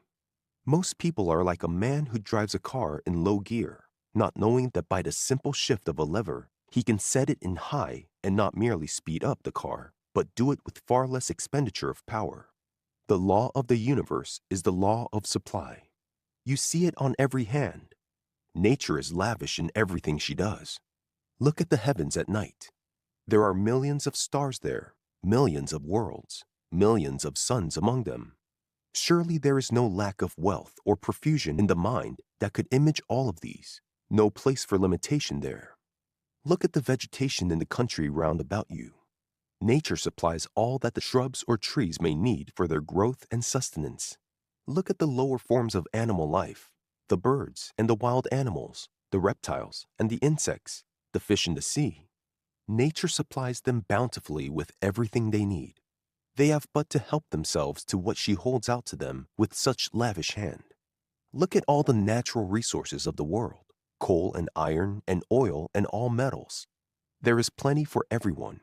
We hear a lot about the exhaustion of our resources of coal and oil, but there is available coal enough to last mankind for thousands of years. There are vast oil fields practically untouched, probably others bigger still yet to be discovered. And when all these are exhausted, the extraction of oil from shale will keep the world supplied for countless more years. There is abundance for everyone. But just as you must strain and labor to reach the resources of your second wind, just so you must strive before you can make manifest the law of supply in nature. The world belongs to you. It is your estate. It owes you not merely a living, but everything of good you may desire. You've got to demand these things of it, though. You've got to fear not, dread not, and stop at naught. You've got to have the faith of a Columbus crossing an unknown sea, holding a mutinous crew to the task long after they had ceased to believe in themselves or in him, and giving to the world a new hemisphere. You've got to have the faith of a Washington, defeated, discredited, almost wholly deserted by his followers, yet holding steadfast in spite of all and giving to America a new liberty. You've got to dominate, not cringe. You've got to make the application of the law of supply. Consider the lilies, how they grow, the flowers, the birds, All of creation are incessantly active. The trees and flowers in their growth, the birds and wild creatures in building their nests and finding sustenance are always working, but never worrying.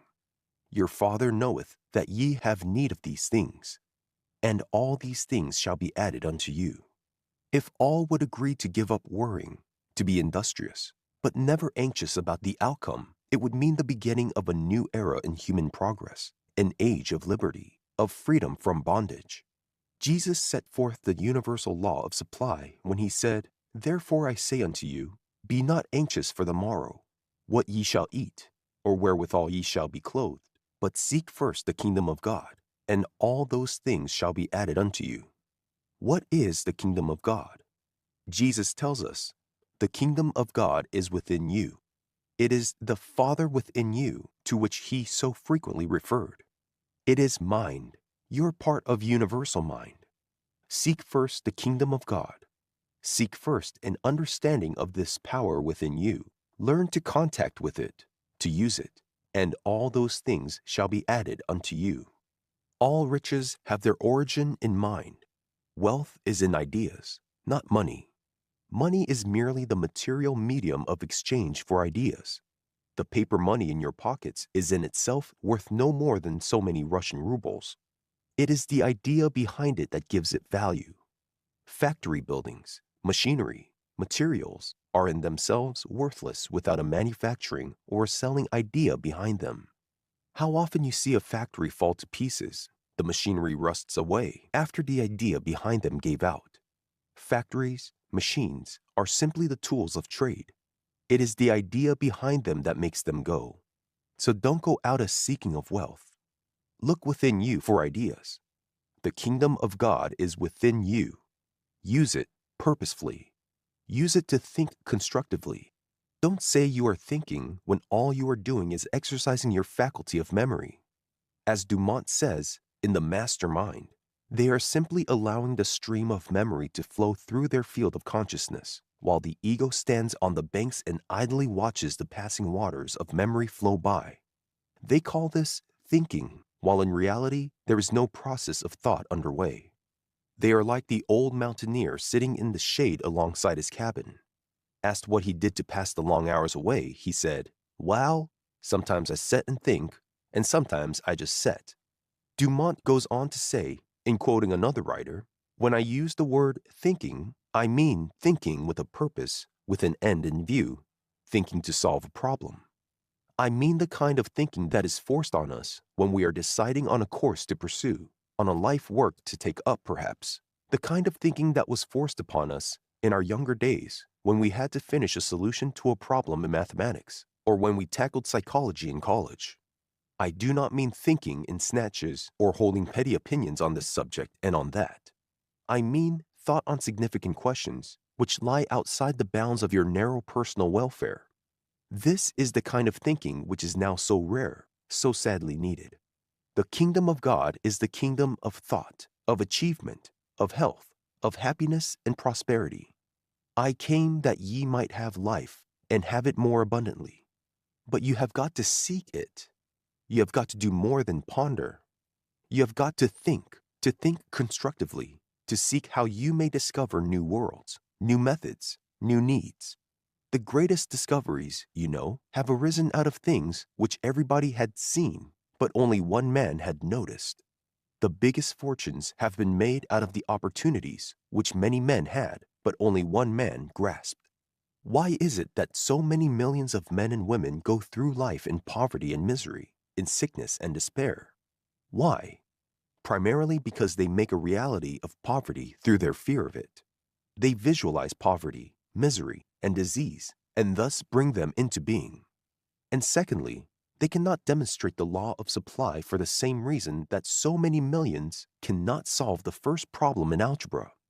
The solution is simple, but they have never been shown the method. They do not understand the law. The essence of this law is that you must think abundance, see abundance, feel abundance, believe abundance. Let no thought of limitation enter your mind. There is no lawful desire of yours for which, as far as mind is concerned, there is not abundant satisfaction.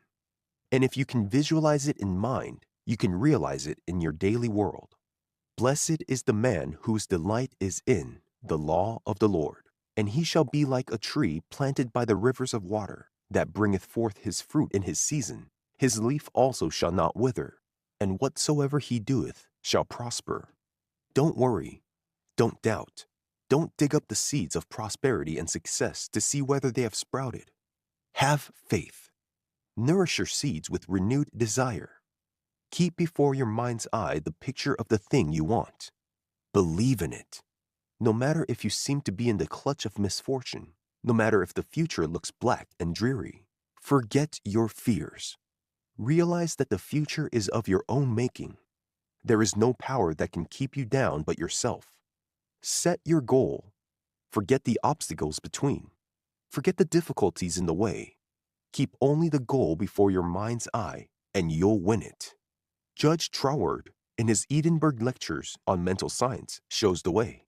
The initial step, then, consists in determining to picture the universal mind as the ideal of all we could wish it to be, both to ourselves and to others, together with the endeavor to reproduce this ideal, however imperfectly, in our own life. And this step having been taken, we can then cheerfully look upon it as our ever-present friend, providing all good, guarding from all danger, and guiding us with all counsel. Similarly, if we think of it as a great power devoted to supplying all our needs, we shall impress this character also upon it, and by the law of subjective mind, it will proceed to enact the part of that special providence which we have credited it with being. And if, beyond general care of our concerns, we would draw to ourselves some particular benefit, the same rule holds good of impressing our desire upon the universal subjective mind. And thus the deepest problems of philosophy bring us back to the old statement of the law. Ask, and ye shall receive. Seek, and ye shall find. Knock, and it shall be opened unto you. This is the summing up of the natural law of the relation between us and the divine mind. It is thus no vain boast that mental science can enable us to make our lives what we will. And to this law there is no limit. What it can do for us today, it can do tomorrow, and through all that procession of tomorrows that loses itself in the dim vistas of eternity. Belief in limitation is the one and only thing that causes limitation, because we thus impress limitation upon the creative principle, and in proportion as we lay that belief aside, our boundaries will expand, and increasing life and more abundant blessing will be ours. You are not working for some firm merely for the pittance they pay you. You are part of the great scheme of things, and what you do has its bearing on the ultimate result. That being the case, you are working for universal mind, and universal mind is the most generous paymaster there is. Just remember that you can look to it for all good things. Supply is where you are and what you need. Do you want a situation? Close your eyes and realize that somewhere is the position for which you of all people are best fitted, and which is best fitted to your ability. The position where you can do the utmost of good, and where life, in turn, offers the most to you. Realize that universal mind knows exactly where this position is, and that through your subconscious mind, you, too, can know it. Realize that this is your position, that it needs you, that it belongs to you, that it is right for you to have it, that you are entitled to it. Hold this thought in mind every night for just a moment, then go to sleep knowing that your subconscious mind has the necessary information as to where this position is and how to get in touch with it. Mind you, not will have, but has. The earnest realization of this will bring that position to you, and you to it, as surely as the morrow will bring the sun. Make the law of supply operative, and you can find that the things you seek are seeking you. Get firmly fixed in your own mind the definite conviction that you can do anything you greatly want to do. There is no such thing as lack of opportunity. There is no such thing as only one opportunity. You are subject to a law of boundless and perpetual opportunity, and you can enforce that law in your behalf just as widely as you need. Opportunity is infinite and ever-present. Burton Braley has it well expressed in his poem on opportunity. From A Banjo at Armageddon, copyright 1917, George H. Doran Company. For the best verse hasn't been rhymed yet. The best house hasn't been planned. The highest peak hasn't been climbed yet. The mightiest rivers aren't spanned. Don't worry and fret, faint-hearted. The chances have just begun. For the best jobs haven't been started. The best work hasn't been done. Nothing stands in the way of a will, which wants, an intelligence, which knows. The great thing is to start. Begin your work, says Ausonius. To begin is to complete the first half. The second half remains. Begin again, and the work is done. It matters not how small or unimportant your task may seem to be. It may loom bigger in universal mind than that of your neighbor, whose position is so much greater in the eyes of the world. Do it well, and universal mind will work with you. But don't feel limited to any one job or any one line of work. Man was given dominion over all the earth. And God said, "Let us make man in our image, after our likeness, and let them have dominion over the fish of the sea, and over the fowl of the air, and over the cattle, and over all the earth, and over every creeping thing that creepeth upon the earth." All of energy, all of power, all that can exercise any influence over your life is in your hands through the power of thought. God, good, is the only power there is. Your mind is part of His mind. He is the Father that is within you that doeth the works. So don't put any limit upon His power by trying to limit your capabilities. You are not in bondage to anything. All your hopes and dreams can come true. Were you not given dominion over all the earth? And can anyone else take this dominion from you? All the mysterious psychic powers about which you hear so much today are perfectly natural. I have them. You have them. They only await the time when they shall be allowed to assert their vigor and prove themselves your faithful servitors. Be not afraid. Claim your inheritance. The universal mind that supplies all wisdom and power is your mind. And to the extent that you are governed by your understanding of its infinite law of supply, you will be able to demonstrate plenty. According to your faith, be it unto you. Analyze most of the great American fortunes of the past generation, says Advertising and Selling Fortnightly, and you will find that they were founded on great faiths. One man's faith was in oil, another's in land, and another in minerals. The fortunes that are being built today are just as surely being built on great faiths, but there is this difference. The emphasis of the faith has been shifted. Today, it takes faith in a product or an opportunity, as it always did, but it takes faith in the public in addition. Those who have the greatest faith in the public, the kind of faith possessed by Henry Ford and H.J. Heinz, and make that faith articulate, build the biggest fortunes. Wanted. There is one question that bothers many a man. Should he stick to the job he has, or cast about at once for a better one? The answer depends entirely upon what you are striving for. The first thing is to set your goal. What is it you want? A profession? A political appointment? An important executive position? A business of your own? Every position should yield you three things. 1. Reasonable pay for the present. 2. Knowledge, training, or experience that will be worth money to you in the future. 3. Prestige or acquaintances that will be of assistance to you in attaining your goal. Judge every opening by those three standards. But don't overlook chances for valuable training merely because the pay is small, though it is a pretty safe rule that the concern with up-to-the-minute methods that it would profit you to learn also pays up-to-the-minute salaries. Hold each job long enough to get from it every speck of information there is in it. Hold it long enough to learn the job ahead. Then, if there seems no likelihood of a vacancy soon in that job ahead, find one that corresponds to it somewhere else. Progress. Keep going ahead. Don't be satisfied merely because your salary is being boosted occasionally. Learn something every day. When you reach the point in your work that you are no longer adding to your store of knowledge or abilities, you are going backward, and it's time for you to move. Move upward in the organization you are with, if you can, but move. Your actual salary is of slight importance compared with the knowledge and ability you add to your mind. Given a full storehouse there, the salary or the riches will speedily follow. But the biggest salary won't do you much good for long unless you've got the knowledge inside you to back it up. It's like a girl picking her husband. She can pick one with a lot of money and no brains, or she can pick one with no money but a lot of ability. In the former case, she'll have a high time for a little while, ending in a divorce court or in her having a worthless young rounder on her hands and no money to pay the bills. In the other, the start will be hard, but she is likely to end up with a happy home she has helped to build, an earnest, hard-working husband who has arrived, and happiness.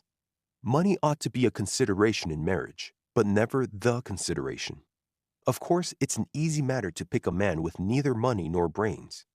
But when it's a choice of money or brains, take the brains every time. Possessions are of slight importance compared to mind. Given the inquiring, alert type of mind, you can get any amount of possessions. But the possessions without the mind are nothing. 9 times out of 10, the best thing that can happen to any young couple is to have to start out with little or nothing and work out their salvation together. What is it you want most from life? Is it riches? Picture yourself with all the riches you could use, with all the abundance that nature holds out with such lavish hand everywhere. What would you do with it? Daydream for a while. Believe that you have that abundance now. Practice being rich in your own mind. See yourself driving that expensive car you have always longed for, living in the sort of house you have often pictured, well-dressed, surrounded by everything to make life worthwhile. Picture yourself spending this money that is yours, lavishly, without a worry as to where more is coming from, knowing that there is no limit to the riches of mind. Picture yourself doing all those things you would like to do, living the life you would like to live, providing for your loved ones as you would like to see them provided for. See all this in your mind's eye. Believe it to be true for the moment. Know that it will all be true in the not very distant future. Get from it all the pleasure and enjoyment you can. It is the first step in making your dreams come true. You are creating the model in mind. And if you don't allow fear or worry to tear it down, mind will recreate that model for you in your everyday life. All that the Father hath is yours, said Jesus. And a single glance at the heavens and the earth will show you that He has all riches in abundance. Reach out mentally and appropriate to yourself some of these good gifts. You've got to do it mentally before you can enjoy it physically. 'Tis mind that makes the body rich, as Shakespeare tells us. See the things that you want as already yours. Know that they will come to you at need. Then let them come. Don't fret and worry about them. Don't think about your lack of them. Think of them as yours, as belonging to you, as already in your possession. Look upon money as water that runs the mill of your mind. You are constantly grinding out ideas that the world needs. Your thoughts, your plans are necessary to the great scheme of things. Money provides the power, but it needs you. It needs your ideas before it can be of any use to the world. The falls of Niagara would be of no use without the power plants that line the banks. The falls need these plants to turn their power to account. In the same way, money needs your ideas to become of use to the world. So instead of thinking that you need money, realize that money needs you. Money is just so much wasted energy without work to do. Your ideas provide the outlet for it, the means by which money can do things. Develop your ideas, secure in the knowledge that money is always looking for such an outlet. When the ideas are perfected, money will gravitate your way without conscious effort on your part, if only you don't dam up the channels with doubts and fears. First have something good, then advertise, said Horace Greeley. First have something that the world needs, even if it be only faithful, interested service. Then open up your channels of desire, and dollars will flow to you. And remember that the more you have to offer, the more of riches will flow to you. Dollars are of no value except as they are used. You have seen the rich attacked time and again in newspapers and magazines. You have read numberless articles and editorials against them. You have heard agitators declaim against them by the hour. But have you ever heard one of them say a single word against the richest man of them all, Henry Ford? I haven't. And why? Because Henry Ford's idea of money is that it is something to be used, something to provide more jobs, something to bring more comfort, more enjoyment into an increasingly greater number of lives. That is why money flows to him so freely. That is why he gets so much out of life. And that is how you, too, can get in touch with infinite supply. Realize that it is not money you have to seek, but a way to use money for the world's advantage. Find the need. Look at everything with the question, how could that be improved? To what new uses could this be put? Then set about supplying that need in the absolute confidence that when you have found the way, money will flow freely to you and through you. Do your part, and you can confidently look to universal mind to provide the means. Get firmly in mind the definite conviction that you can do anything right that you may wish to do. Then set your goal and let everything you do, all your work, all your study, and all your associations be a step towards that goal. To quote Burton Braley again, from Things as They Are, copyright 1916, George H. Doran Company, New York. If you want a thing bad enough, to go out and fight for it. Work day and night for it. Give up your time and your peace and your sleep for it, if only desire of it makes you quite mad enough. Never to tire of it. Makes you hold all other things tawdry and cheap for it, if life seems all empty and useless without it.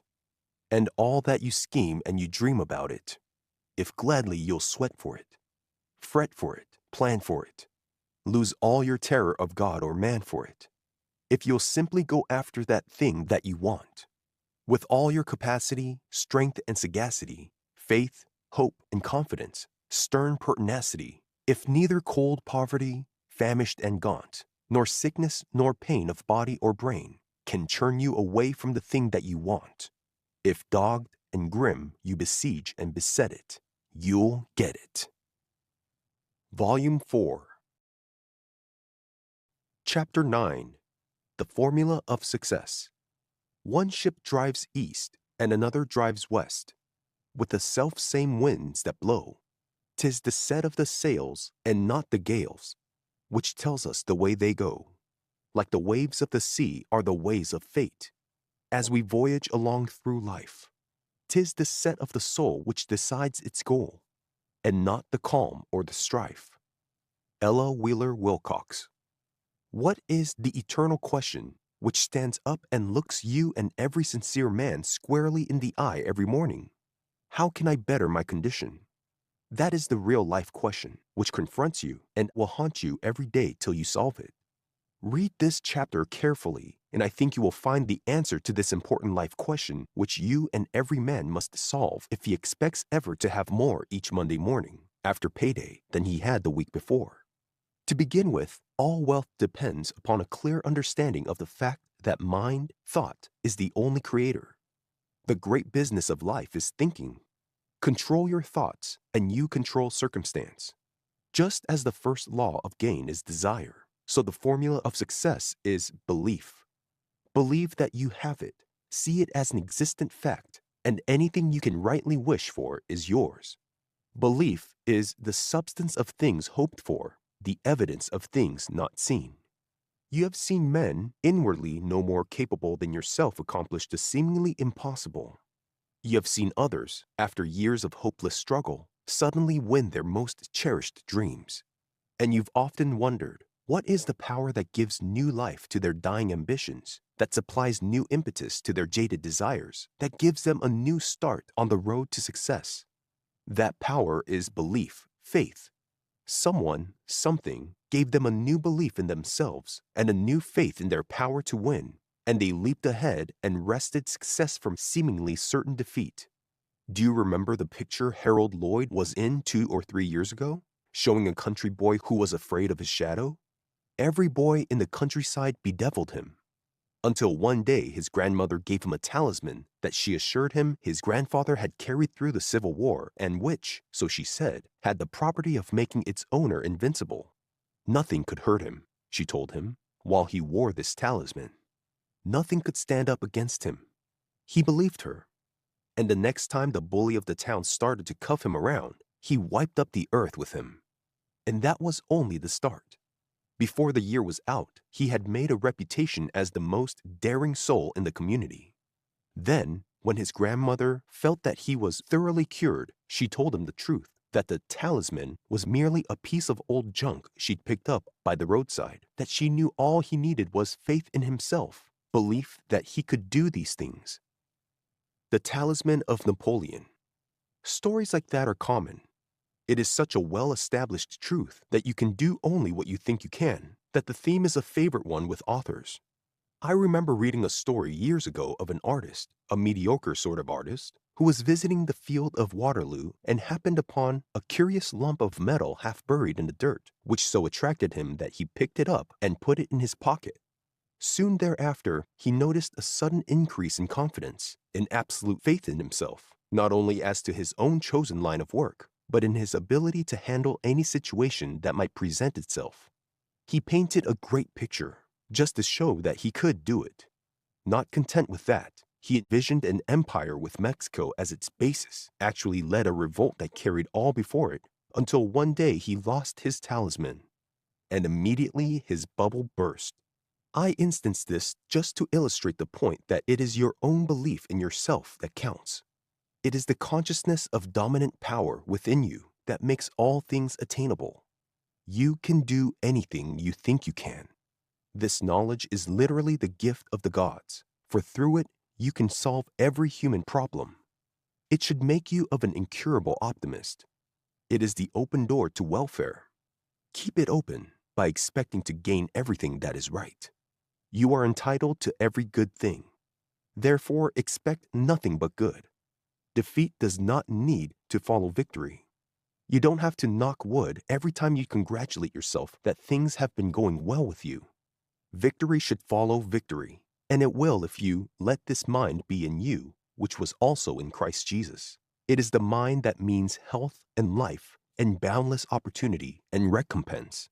No limitation rests upon you. So don't let any enter your life. Remember that mind will do every good thing for you. It will remove mountains for you.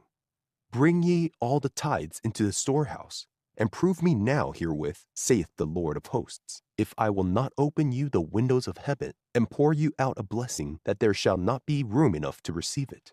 Bring all your thoughts, your desires, your aims, your talents into the storehouse, the consciousness of good, the law of infinite supply, and prove these blessings. There is every reason to know that you are entitled to adequate provision. Everything that is involved in supply is a thing of thought. Now reach out, stretch your mind, and try to comprehend unlimited thought, unlimited supply. Do not think that supply must come through one or two channels. It is not for you to dictate to universal mind the means through which it shall send its gifts to you. There are millions of channels through which it can reach you. Your part is to impress upon mind your need, your earnest desire, your boundless belief in the resources and the willingness of universal mind to help you. Plant the seed of desire. Nourish it with a clear visualization of the ripened fruit. Water it with sincere faith. But leave the means to universal mind. Open up your mind. Clear out the channels of thought. Keep yourself in a state of receptivity. Gain a mental attitude in which you are constantly expecting good. You have the fundamental right to all good, you know. According to your faith, be it unto you. The trouble with most of us is that we are mentally lazy. It is much easier to go along with the crowd than to break trail for ourselves. But the great discoverers, the great inventors, the great geniuses in all lines have been men who dared to break with tradition, who defied precedent, who believed that there is no limit to what mind can do, and who stuck to that belief until their goal was won, in spite of all the sneers and ridicule of the wiseacres and the it-can't-be-doners. Not only that, but they were never satisfied with achieving just one success. They knew that the first success is like the first olive out of the bottle. All the others come out the more easily for it. They realized that they were a part of the creative intelligence of the universe, and that the part shares all the properties of the whole. And that realization gave them the faith to strive for any right thing, the knowledge that the only limit upon their capabilities was the limit of their desires. Knowing that, they couldn't be satisfied with any ordinary success. They had to keep on and on and on. Edison didn't sit down and fold his hands when he gave us the talking machine or the electric light. These great achievements merely open the way to new fields of accomplishment. Open up the channels between your mind and universal mind, and there is no limit to the riches that will come pouring in. Concentrate your thoughts on the particular thing you are most interested in, and ideas in abundance will come flooding down, opening up a dozen ways of winning the goal you are striving for. But don't let one success, no matter how great, satisfy you. The law of creation, is the law of growth. You can't stand still. You must go forward or be passed by. Complacency, self-satisfaction, is the greatest enemy of achievement. You must keep looking forward. Like Alexander, you must be constantly seeking new worlds to conquer. Depend upon it, the power will come to meet the need. There is no such thing as failing powers if we look to mind for our source of supply. The only failure of mind comes from worry and fear or from disuse. William James, the famous psychologist, taught that the more mind does, the more it can do. For ideas release energy. You can do more and better work than you have ever done. You can know more than you know now. You know from your own experience that under proper mental conditions of joy or enthusiasm, you can do 3 or 4 times the work without fatigue that you can ordinarily. Tiredness is more boredom than actual physical fatigue. You can work almost indefinitely when the work is a pleasure. You've seen sickly persons, frail persons, who couldn't do an hour's light work without exhaustion, suddenly buckle down when heavy responsibilities were thrown upon them, and grow strong and rugged under the load. Crises not only draw upon the reserve power you have, but they help to create new power. It couldn't be done. It may be that you have been deluded by the thought of incompetence. It may be that you have been told so often that you cannot do certain things that you've come to believe you can't. Remember that success or failure is merely a state of mind. Believe you cannot do a thing and you can't. Know that you can do it and you will. You must see yourself doing it. If you think you are beaten, you are. If you think you dare not, you don't. If you'd like to win, but you think you can't, it's almost a cinch you won't. If you think you'll lose, you've lost. For out in the world you'll find success begins with the fellow's will. It's all in the state of mind. Full many a race is lost, ere even a race is run, and many a coward fails, ere even his work's begun. Think big, and your deeds will grow. Think small, and you fall behind. Think that you can, and you will. It's all in the state of mind. If you think you are outclassed, you are. You've got to think high to rise. You've got to be sure of yourself before you can ever win a prize. Life's battle doesn't always go to the stronger or faster man, but sooner or later the man who wins is the fellow who thinks he can. There's a vast difference between a proper understanding of one's own ability and a determination to make the best of it and offensive egotism. It is absolutely necessary for every man to believe in himself before he can make the most of himself. All of us have something to sell. It may be our goods, it may be our abilities, it may be our services. You've got to believe in yourself to make your buyer take stock in you at par and accrued interest. You've got to feel the same personal solicitude over a customer lost as a revivalist over a backslider and hold special services to bring him back into the fold. You've got to get up every morning with determination if you're going to go to bed that night with satisfaction. There's mighty sound sense in the saying that the entire world loves a booster. The one and only thing you have to win success with is mind. For your mind to function at its highest capacity, you've got to be charged with good cheer and optimism. No one ever did a good piece of work while in a negative frame of mind. Your best work is always done when you're feeling happy and optimistic. And a happy disposition is the result, not the cause of happy, cheery thinking. Health and prosperity are the results primarily of optimistic thoughts. You make the pattern. If the impress you have left on the world about you seems faint and weak, don't blame fate, blame your pattern. You will never cultivate a brave, courageous demeanor by thinking cowardly thoughts. You cannot gather figs from thistles. You will never make your dreams come true by choking them with doubts and fears. You've got to put foundations under your air castles, foundations of understanding and belief. Your chances of success in any undertaking can always be measured by your belief in yourself. Are your surroundings discouraging? Do you feel that if you were in another's place, success would be easier? Just bear in mind that your real environment is within you. All the factors of success or failure are in your inner world. You make that own inner world, and through it, your outer world. You can choose the material from which you build it. If you've not chosen wisely in the past, you can choose again now the material you want to rebuild it.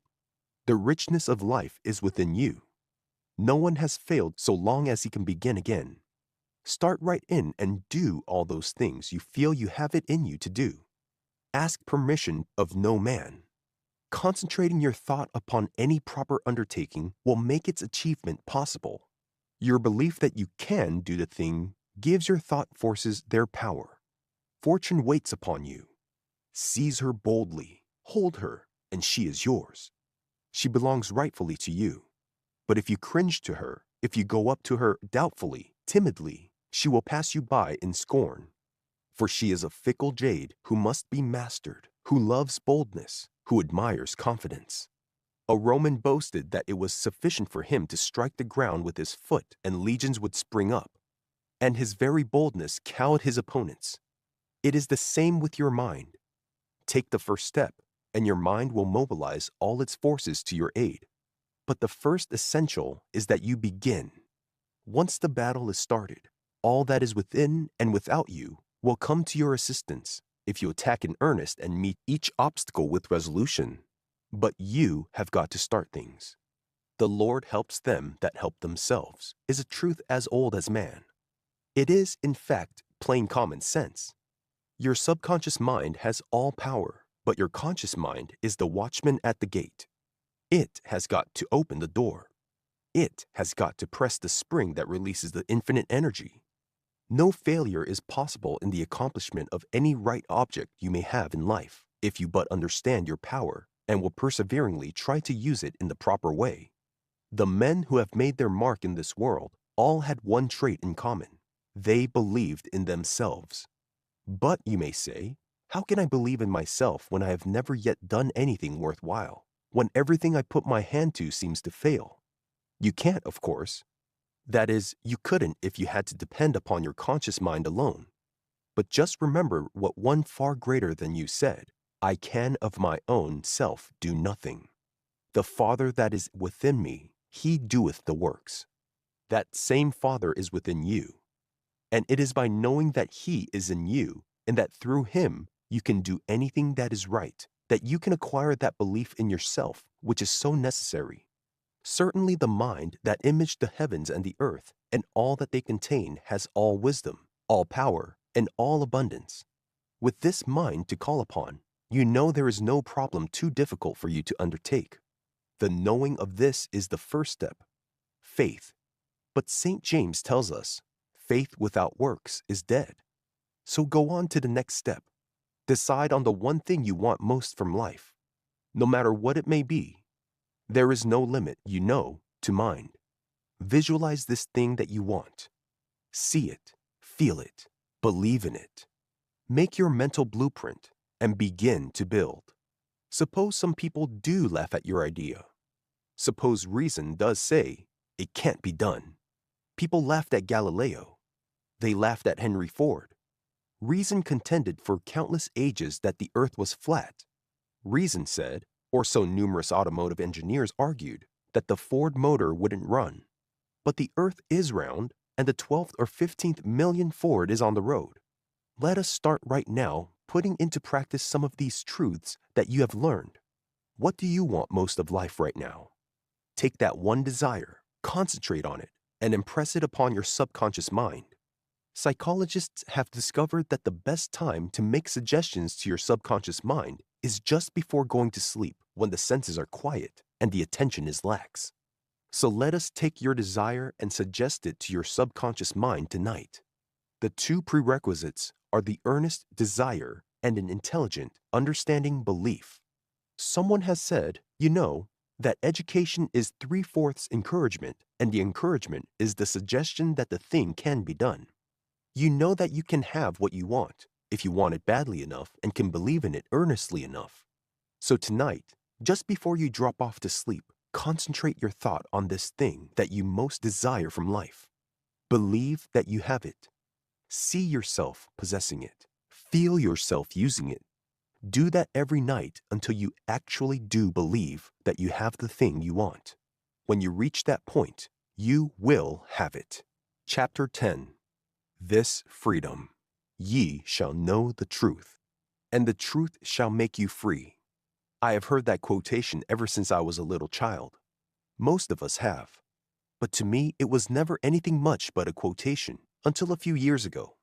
It is only in the past several years that I have begun to get an inkling of the real meaning of it, an understanding of the comfort back of it. Perhaps to you, too, it has been no more than a sonorous phrase. If so, you will be interested in what I have since gotten from it. To begin with, what is the truth that is so often referred to in all our religious teaching? The truth about what? And what is it going to free us from? The truth as I see it now is the underlying reality in everything we meet in life. There is, for instance, one right way to solve any given problem in mathematics. That one right way is the truth as far as that problem is concerned. To know it is to free yourself from all doubt and vain imagining and error. It is to free yourself from any trouble that might arise through solving the problem incorrectly. In the same way, there is but one best way of solving every situation that confronts you. That best way is the truth. To know it is to make you free from all worry or trouble in connection with that situation. For if it is met in the right way, only good can come of it. Then there is your body. There is only one right idea of every organism in your body. One correct method of functioning for each of them.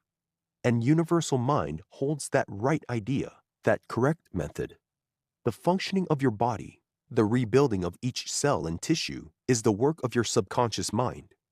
If you will constantly hold before it the thought that its model is perfection, that weakness or sickness or deformity is merely absence of perfection, not a reality in itself, in short, if you will realize the truth concerning your body, your subconscious mind will speedily make you free and keep you free from every ill.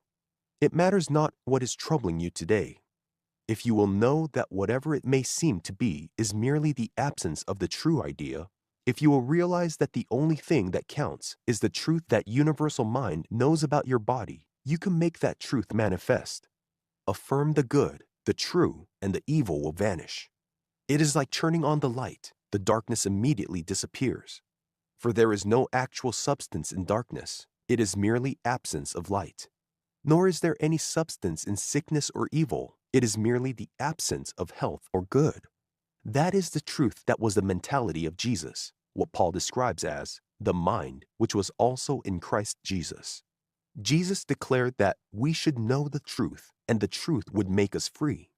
That truth was the power which he exercised. He had so perfect an understanding of truth that it gave him absolute dominion over evil, enabled him to heal diseases of every nature, even to raise the dead. The power that he exercised, then, was not confined to his time, nor limited to his own immediate followers. Lo, I am with you always, he said, even unto the end of the world. And he is just as available to us now as he was to his own disciples 1,900 years ago. I have given you power to tread serpents and scorpions underfoot, and to trample on all the power of the enemy, and in no case shall anything do you harm. That gift was never meant to be confined to his own disciples or to any other one group. God has never dealt in special or temporary gifts. He gives to all who will accept, to all who have an understanding heart. All sickness, all poverty, all sorrow is the result of the incorrect use of some gift of God, which in itself is inherently good. It is just as though we took the numbers that were given to us to work out a problem and put them in the wrong places. The result would be incorrect, inharmonious. We would not be expressing the truth. The moment we rearrange those numbers properly, we get the correct answer, harmony, the truth. There was nothing wrong with the principle of mathematics before. The fault was all with us, with our incorrect arrangement of the figures.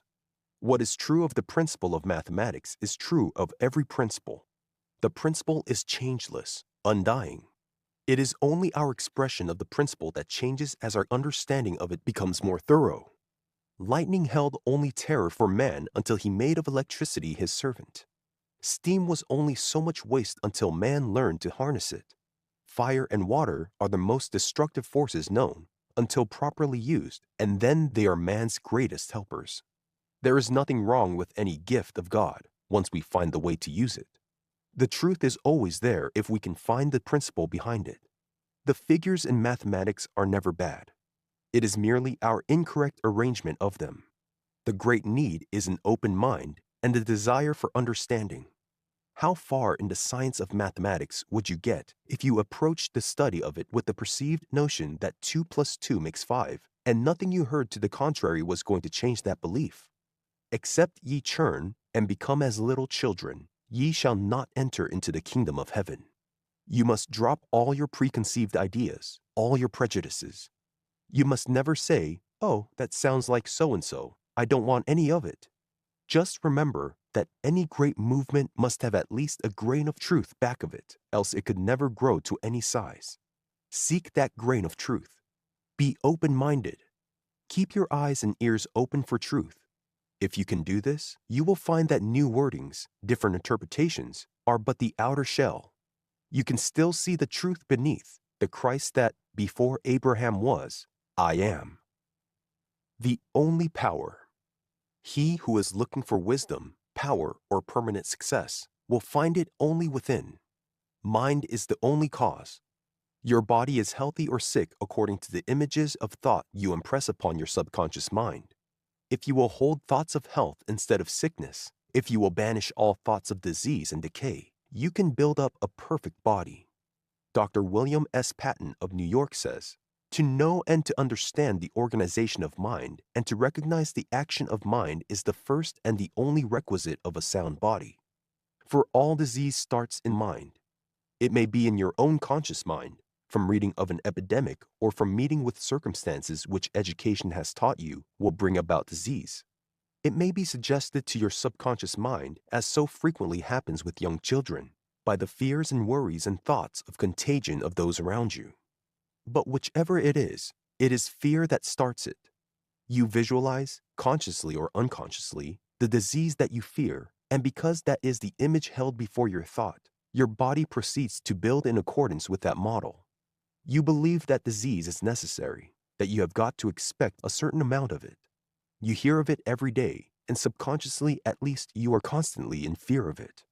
And through that very fear you create it, when if you would spend that same amount of time thinking and believing in the necessity of health, you would never need to know disease. Disease is not sent by God. It is not a visitation of providence. If it were, what would be the use of doctoring it? You couldn't fight against the power of God. God never sent us anything but good. He never gave us disease. When we allow disease to take hold of us, it is because we have lost touch with God, lost the perfect model of us that He holds in mind. And what we have got to strive for is to get back the belief in that perfect model, to forget the diseased image we are holding in our thought. Remember the story of Alexander and his famous horse, Bucephalus? No one could ride the horse because it was afraid of its shadow. But Alexander faced it towards the sun and rode it without trouble. Face towards the sun, and the shadows will fall behind you too. Face towards the perfect image of every organ, and the shadows of disease will never touch you. There is no germ in a draft capable of giving you a cold. There is no bacteria in exposure to the weather that can give you a fever or pneumonia. It is you that gives them to yourself. The draft doesn't reason this out. Neither does your body. They are both of them merely phases of matter. They are not intelligent. It is your conscious mind that has been educated to think that a cold must follow exposure to a draft. This it is that suggests it to your subconscious mind and brings the cold into being. Before you decide again that you have a cold, ask yourself, who is it that is taking this cold? It cannot be my nose, for it has no intelligence. It does only what my subconscious mind directs. And anyway, how could my nose know that a draft of air has been playing on the back of my neck? If it wasn't my nose that decided it, what was it? The only thing it can have been is my mind. Well, if mind can tell me to have a cold, surely it can stop that cold too. So let's reverse the process, and instead of holding before the subconscious mind images of colds and fevers, think only of health and life and strength. Instead of trying to think back to discover how we caught cold, and thus strengthening the conviction that we have one, let us deny its existence and so knock the props out from under the creative faculties that are originating the cold. Let us hold before our subconscious mind only the perfect idea of nose and head and throat that is in universal mind. Let us make it use the truth for its pattern instead of the illusory ideas of conscious mind. Every form of disease or sickness is solely the result of wrong thinking. The primary law of being is the law of health and life. When you recognize this, when you hold before your mind's eye only a perfect body, perfect organisms functioning perfectly, you will realize the truth that makes you free. Farnsworth, in his Practical Psychology, tells of a physician who has lived on a very restricted diet for years while at home. But about once a year, he comes to New York for a week. While here, he eats anything and everything that his fancy dictates and never suffers the least inconvenience. As soon as he gets home, he has to return to his diet. Unless he sticks to his diet, he expects to be ill, and he is ill. As a man thinketh, so is he. What one expects to get, he is apt to get, especially where health is concerned. For matter has no sensation of its own. The conscious mind is what produces pain, is what feels, acts, or impedes action. Functional disorders are caused by certain suggestions getting into the subconsciousness and remaining there. They are not due to physical, but to mental causes due to wrong thinking. The basis of all functional disorders is in the mind, though the manifestation of dyspepsia, melancholia, palpitation of the heart, or any one of 100 others. There is nothing organically wrong with the body. It is your mental image that is out of adjustment. Change the one and you cure the other. In this day of the gymnasium and the daily dozen, it may sound impractical to suggest that it is the mind, not the body, which needs the care. But I am far from being the first to suggest it. There is a very successful physician in London whose teaching is that gymnastics exercise does more harm than good. He contends that the only exercise necessary for the perfect development of the body is yawning and stretching. I would go farther than that. I would say that no physical exercise is essential to the perfect development of the body. That since the only cause is mind, the principal good of exercise is that when we go through the motions we are impressing upon our subconscious mind the picture of the perfect figure that we would have. And that mental visualization is what brings the results. You can get the same results without the physical exercise by visualizing in your mind's eye the figure of the man you want to be, by intensely desiring it, by believing that you have it. You can win to perfect health by knowing that there is but one right idea in universal mind for every organism in your body, that this right idea is perfect and undying, that you have only to hold it before your subconscious mind to see it realized in your body. This is the truth that makes you free. Chapter 11. The Law of Attraction. For life is the mirror of king and slave. 'Tis just what you are and do. Then give the world the best you have, and the best will come back to you. Madeline Bridges. The old adage that he profits most who serves best is no mere altruism. Look around you. What businesses are going ahead? What men are making the big successes? Are they the ones who grab the passing dollar, careless of what they offer in return? Or are they those who are striving always to give a little greater value, a little more work than they are paid for? When the scales are balanced evenly, a trifle of extra weight thrown into either side overbalances the other as effectively as a ton.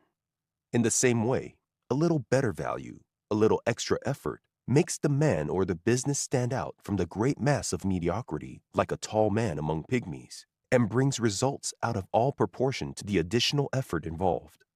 It pays not merely altruistically, but in good, hard, round dollars, to give a little more value than seems necessary, to work a bit harder than you are paid for. It's that extra ounce of value that counts. For the law of attraction is service. We receive in proportion as we give out. In fact, we usually receive in far greater proportion. Cast thy bread upon the waters, and it will return to you 100-fold. Back of everything is the immutable law of the universe, that what you are but the effect.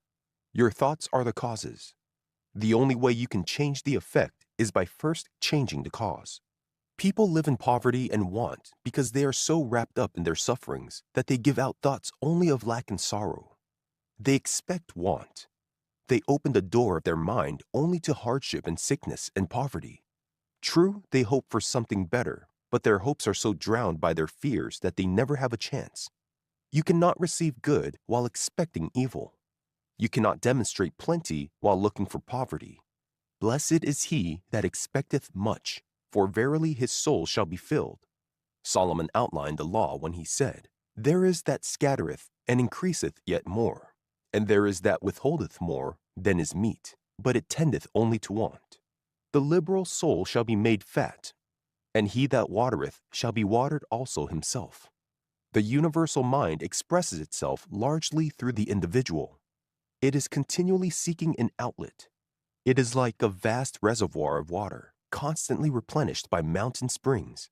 Cut a channel to it, and the water will flow in ever-increasing volume. In the same way, if you once open up a channel of service by which the universal mind can express itself through you, its gifts will overflow in ever-increasing volume, and you will be enriched in the process. This is the idea through which great bankers are made. A foreign country needs millions for development. Its people are hardworking, but lack the necessary implements to make their work productive. How are they to find money? They go to a banker, put their problem up to him. He has not the money himself, but he knows how and where to raise it. He sells the promise to pay of the foreign country, their bonds in other words, to people who have money to invest.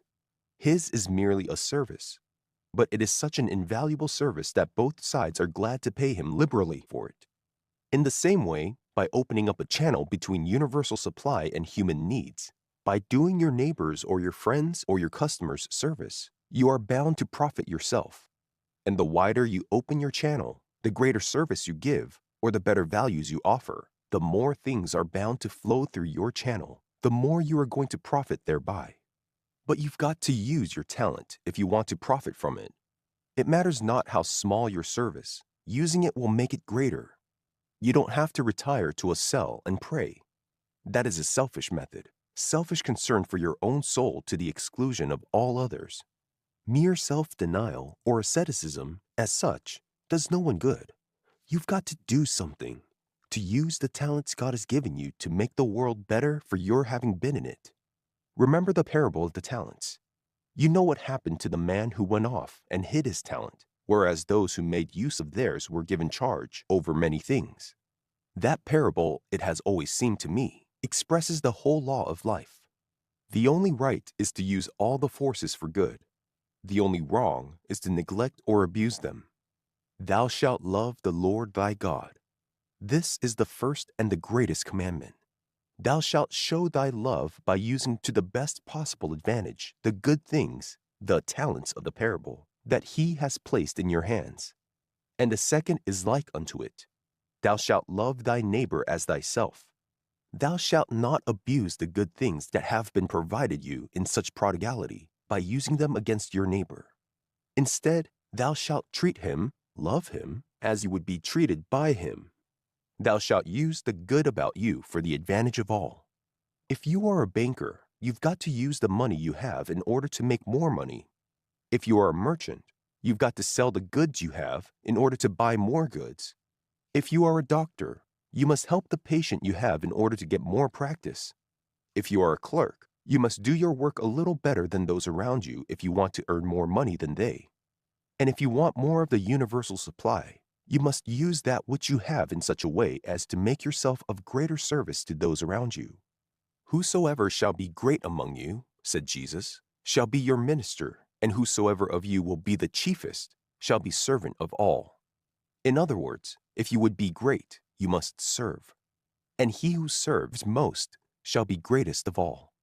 If you want to make more money instead of seeking it yourself, see how you can make more for others. In the process, you will inevitably make more for yourself too. We get as we give, but we must give first. It matters not where you start. You may be a day laborer, but still you can give a bit more energy, of work, of thought, than you are paid for. Whosoever shall compel thee to go a mile, said Jesus, go with him twain. Try to put a little extra skill into your work. Use your mind to find some better way of doing whatever task may be set for you.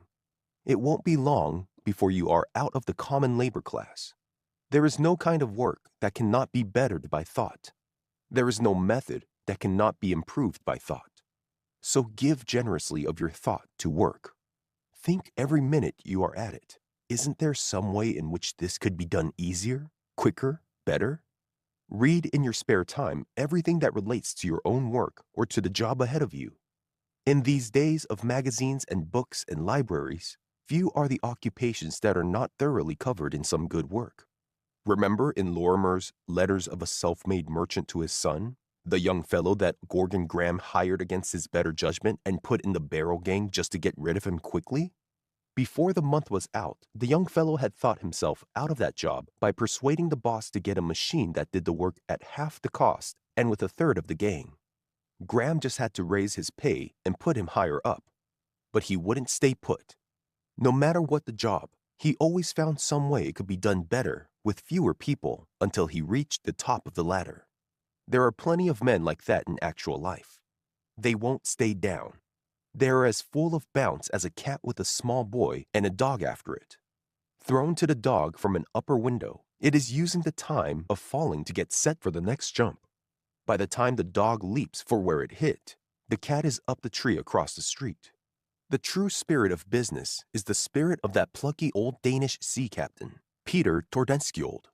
Attacked by a Swedish frigate after all his crew but one had been killed and his supply of cannonballs were exhausted, Peter boldly kept up the fight, firing pewter dinner plates and mugs from his one remaining gun. One of the pewter mugs hit the Swedish captain and killed him, and Peter sailed off triumphant. Look around you now. How can you give greater value for what you get? How can you serve better? How can you make more money for your employers or save more for your customers? Keep that thought ever in the forefront of your mind, and you'll never need to worry about making more for yourself. A blank check. There is an article by Gardner Hunting in a recent issue of Christian Business that was so good that I reprint it here entire. All my life, I have known in a vague way that getting money is the result of earning it, but I have never had a perfect vision of that truth till recently. Summed up now, the result of all my experience, pleasant and unpleasant, is that a man gets back exactly what he gives out, only multiplied. If I give to anybody service of a kind that he wants, I shall get back the benefit myself. If I give more service, I shall get more benefit. If I give a great deal more, I shall get a great deal more. But I shall get back more than I give. Exactly as when I plant a bushel of potatoes, I get back 30 or 40 bushels, and more in proportion to the attention I give the growing crop. If I give more to my employer than he expects of me, he will give me a raise, and on no other condition. What is more, his giving me a raise does not depend on his fair-mindedness. He has to give it to me or lose me, because if he does not appreciate me, somebody else will. But this is only part of it. If I give help to the man whose desk is next to mine, it will come back to me multiplied, even if he apparently is a rival. What I give to him, I give to the firm, and the firm will value it, because it is teamwork in the organization that the firm primarily wants, not brilliant individual performance. If I have an enemy in the organization, the same rule holds. If I give him, with the purpose of helping him, something that will genuinely help him, I am giving service to the organization. Great corporations appreciate the peacemaker, for a prime requisite in their success is harmony among employees. If my boss is unappreciative, the same rule holds. If I give him more, in advance of appreciation, he cannot withhold his appreciation and keep his own job. The more you think about this law, the deeper you will see it goes. It literally hands you a blank check, signed by the maker of universal law, and leaves you to fill in the amount and the kind of payment you want. Mediocre successes are those that obey this law a little way, that fill in the check with a small amount, but that stop short of big vision in it. If every employee would only get the idea of this law firmly fixed in him as a principle, not subject to wavering with fluctuating moods, the success of the organization would be miraculous. One of my fears is apt to be that, by promoting the other fellow's success, I am sidetracking my own, but the exact opposite is the truth. Suppose every employee would look at his own case as an exact parallel to that of his firm. What does his firm give for the money it gets from the public? Service. Service in advance. The better the service that is given out, the more money comes back. What does the firm do to bring public attention to its service? It advertises. That is part of the service. Now suppose that I, as an employee, begin giving my service to the firm in advance of all hope for payment.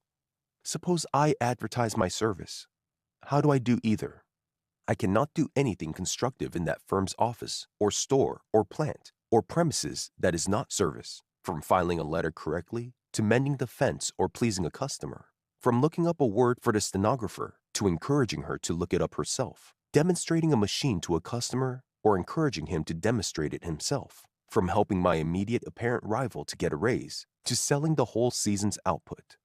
As for advertising myself, I begin advertising myself the moment I walk into the office or the store or the shop in the morning. I cannot help it. Everybody who looks at me sees my advertisement. Everybody around me has my advertisement before his eyes all day long. So has the boss, my immediate chief, and the head of the firm, no matter where they are. And if I live up to my advertising, nobody can stop me from selling my goods, my services. The more a man knocks me, the more he advertises me because he calls attention to me. And if I am delivering something better than he says I am, the interested parties, my employers, will see it and will not be otherwise influenced by what he says. More than that, I must give to every human being I come in contact with, from my wife to the bootblack who shines my shoes, from my brother to my sworn foe. Sometimes people will tell you to smile, but the smile I give has got to be a real smile that lives up to its advertising. If I go around grinning like a Cheshire cat, the Cheshire cat grin will be what I get back, multiplied. If I give the real thing, I'll get back the real thing, multiplied. If anybody objects that this is a selfish view to take, I answer him that any law of salvation from anything by anybody that has ever been offered for any purpose is a selfish view to take. The only unselfishness that has ever been truly taught is that of giving a lesser thing in hope of receiving a greater. Now, why am I so sure of this law? How can you be sure? I have watched it work. It works everywhere. You have only to try it and keep on trying it, and it will prove true for you. It is not true because I say so, nor because anybody else says so. It is just true. Theosophists call it the law of karma. Humanitarians call it the law of service. Businessmen call it the law of common sense. Jesus Christ called it the law of love. It rules whether I know it or not, whether I believe it or not, whether I defy it or not. I can't break it. Jesus of Nazareth, without reference to any religious idea you may have about him, without considerations as to whether he was or was not divine, was the greatest businessman that ever lived. And he said, "Give, and ye shall receive. Good measure, pressed down, shaken together, running over." And this happens to be so, not because he said it, but because it is the truth, which we all, whether we admit it or not, worship as God. No man can honestly say that he does not put the truth supreme. It is the truth, the principle of giving and receiving, only there are few men who go to the limit on it. But going the limit is the way to unlimited returns. What shall I give? What I have, of course.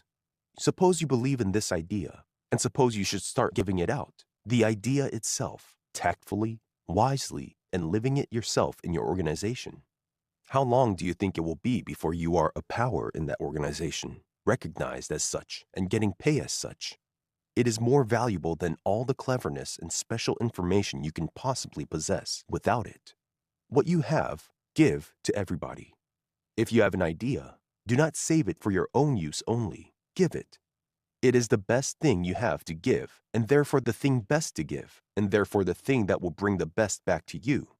I believe that if a man would follow this principle, even to his trade secrets, he would profit steadily more and more certainly than he will by holding on to anything for himself. He would never have to worry about his own affairs because he would be working on fundamental law. Law never fails, and it will be easy for you to discover what is or is not law. And if law is worth using part of the time, it is worth using all the time. Look around you first, with an eye to see the truth, and then put the thing to the test. Through both methods of investigation, you will find a blank check waiting for you to fill in with whatsoever you desire, and a new way to pray and to get what you pray for. Chapter 12. The Three Requisites. Waste no tears upon the blotted record of lost years, but turn the leaf and smile, oh smile, to see the fair white pages that remain for thee. Prate not of thy repentance, but believe. The spark divine dwells in thee, let it grow. That which the upreaching spirit can achieve, the grand and all creative forces know. They will assist and strengthen as the light lifts up the acorn to the oak tree's height. Thou hast but to resolve, and lo, God's whole great universe shall fortify thy soul. Ella Wheeler Wilcox. Someday today or tomorrow or next month, in practically every commercial office and manufacturing plant in the United States, an important executive will sit back in his chair and study a list of names on a sheet of white paper before him. Your name may be on it. A position of responsibility is open, and he is face to face with the old problem. Where can I find the man? The faces, the words, the work, the impressions of various men will pass through his mind in quick review. What is the first question he will ask concerning each? Which man is strongest on initiative? Which one can best assume responsibility? Other things being equal, that is the man who will get the job. For the first requisite in business as in social life is confidence in yourself, knowledge of your power. Given that, the second is easy, initiative or the courage to start things. Lots of men have ideas, but few have the confidence in themselves or the courage to start anything. With belief and initiative, the third requisite follows almost as a matter of course, the faith to go ahead and do things in the face of all obstacles. "O God," said Leonardo da Vinci, "you sell us everything for the price of an effort." Certainly no one had a better chance to know than he. An illegitimate son, brought up in the family of his father, the misfortune of his birth made him the source of constant derision. He had to do something to lift himself far above the crowd. And he did. For the price of an effort, he became the greatest artist in Italy, probably the greatest in the world, in a day when Italy was famous for her artists. Kings and princes felt honored at being associated with this illegitimate boy. He made the name he had no right to famous for his work alone. "Work out your own salvation," said Paul. And the first requisite in working it out is knowledge of your power. Every man of us has all the centuries in him, morally. All the ages behind you have bequeathed you with stores of abilities, which you are allowing to lie latent. Those abilities are stored up in your subconscious mind. Call upon them. Use them. As Whittier put it, all the good the past has had remains to make our own time glad. Are you an artist? The cunning of a Da Vinci, the skill of Rembrandt, the vision of a Reynolds is behind those fingers of yours. Use the genie of your mind to call upon them. Are you a surgeon, a lawyer, a minister, an engineer, a businessman? Keep before your mind's eye the biggest men who have ever done the things you are now doing. Use them as your model, and not as your model simply, but as your inspiration. Start in where they left off. Call upon the innermost recesses of your subconscious mind for their skill, their judgment, their initiative. Realize that you have it in you to be as great as they. Realize that all that they did, all that they learned, all the skill they acquired is stored safely away in universal mind, and that through your subconscious mind, you have ready access to it. The mind in you is the same mind that animated all the great conquerors of the past, all the great inventors, all the great artists, statesmen, leaders, businessmen. What they have done is but a tithe of what still remains to do, of what men in your day and your children's day will do. You can have part in it. Stored away within you is every power that any man or woman ever possessed. It awaits only your call. In Thoughts on Business, we read, "It is a great day in a man's life when he truly begins to discover himself. The latent capacities of every man are greater than he realizes, and he may find them if he diligently seeks for them. A man may own a tract of land for many years without knowing its value. He may think of it as merely a pasture. But one day, he discovers evidences of coal and finds a rich vein beneath his land. While mining and prospecting for coal, he discovers deposits of granite. In boring for water, he strikes oil. Later, he discovers a vein of copper ore, and after that, silver and gold. These things were there all the time, even when he thought of his land merely as a pasture. But they have value only when they are discovered and utilized.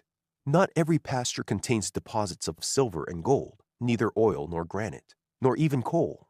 But beneath the surface of every man, there must be, in the nature of things, a latent capacity greater than has yet been discovered. And one discovery must lead to another until the man finds the deep wealth of his own possibilities. History is full of the acts of men who discovered somewhat of their own capacity, but history has yet to record the man who fully discovered all that he might have been. Everything that has been done, thought, gained, or been is in universal mind, and you are a part of universal mind. You have access to it. You can call upon it for all you need in the same way you can go to your files or to a library for information. If you can realize this fact, you will find it in the key to the control of every circumstance, the solution of every problem, the satisfaction of every right desire. But to use that key, you've got to bear in mind the three requisites of faith in your powers, initiative, and courage to start. Who would stand before a blackboard, says Science and Health, and pray the principle of mathematics to solve the problem? The rule is already established, and it is our task to work out the solution. In the same way, all knowledge you can need is in universal mind, but it is up to you to tap that mind. And without the three requisites, you will never do it. Never let discouragement hold you back. Discouragement is the most dangerous feeling there is, because it is the most insidious. Generally, it is looked upon as harmless, and for that very reason, it is the more sinister. For failure and success are oftentimes separated by only the distance of that one word, discouragement. There is an old-time fable that the devil once held a sale and offered all the tools of his trade to anyone who would pay their price. They were spread out on the table, each one labeled hatred and malice and envy and despair and sickness and sensuality, all the weapons that everyone knows so well. But off on one side, apart from the rest, lay a harmless-looking, wedge-shaped instrument marked discouragement. It was old and worn-looking, but it was priced far above all the rest. When asked the reason why, the devil replied, "Because I can use this one so much more easily than the others.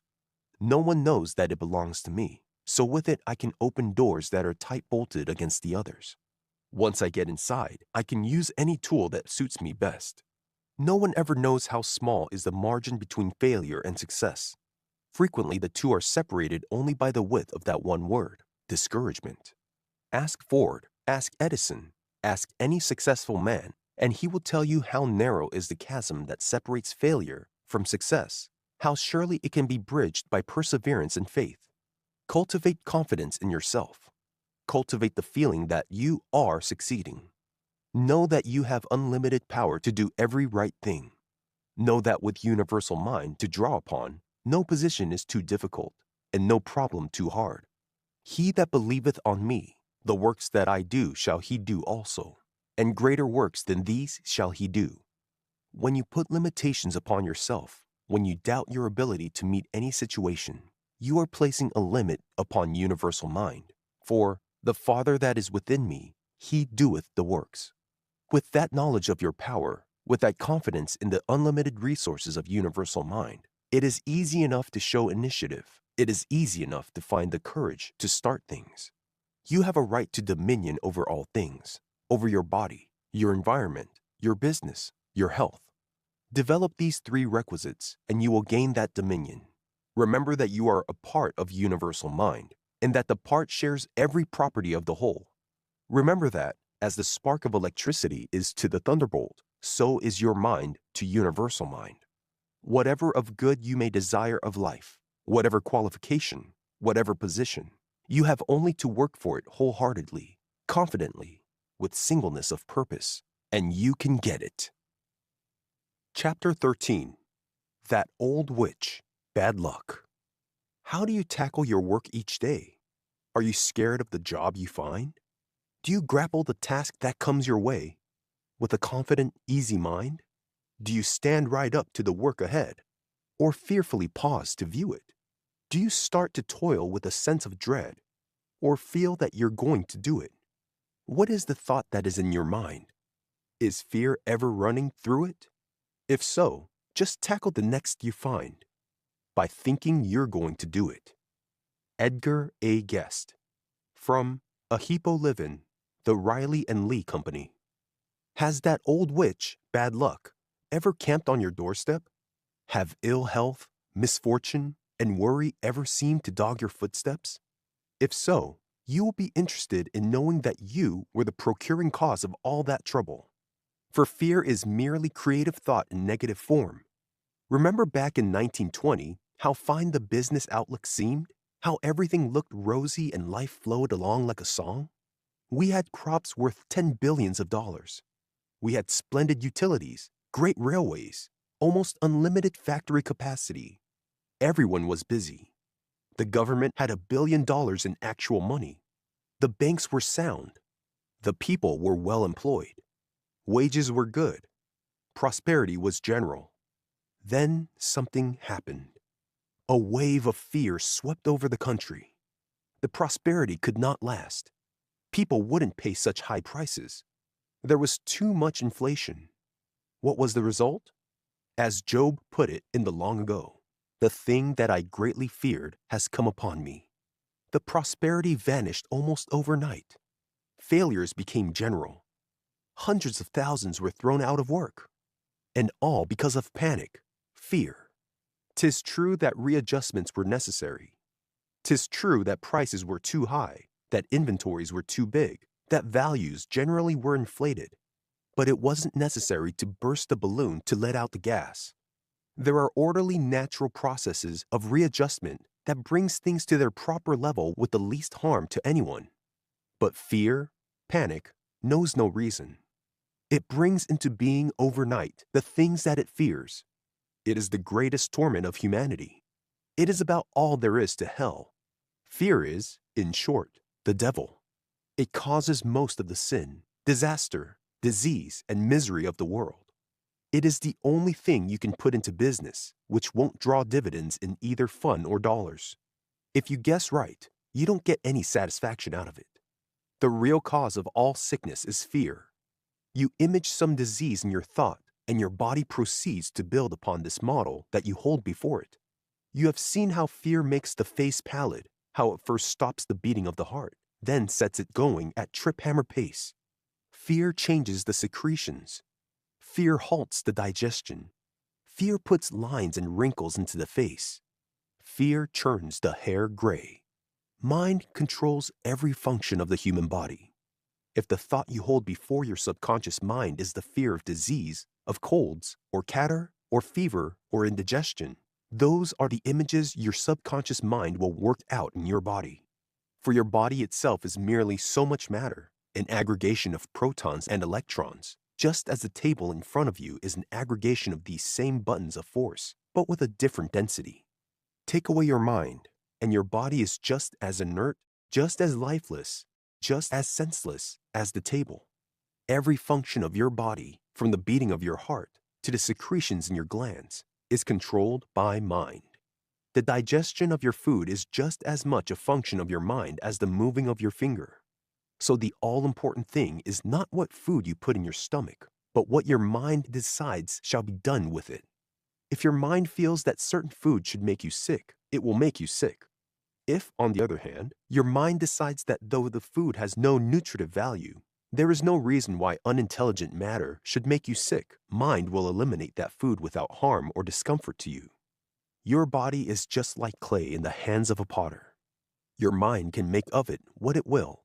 The clay has nothing to say about what form it shall take. Neither have your head, your heart, your lungs, your digestive organs, anything to say about how conditions shall affect them.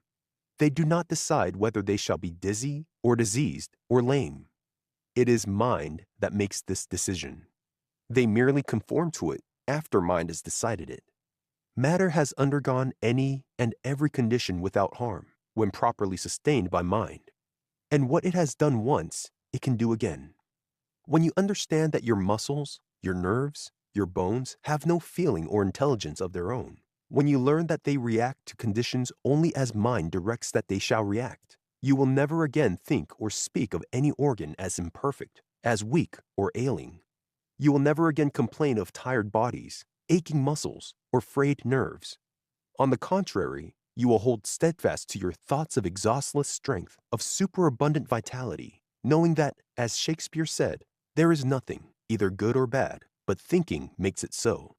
Never fear disaster, for the fear of it is an invitation to disaster to come upon you. Fear, being vivid, easily impresses itself upon the subconscious mind, and by so impressing itself, it brings into being the thing that is feared. It is the Frankenstein monster that we all create at times, and which, created, turns to rend its creator. Fear that something you greatly prize will be lost, and the fear you feel with creates the very means whereby you will lose it. Fear is the devil.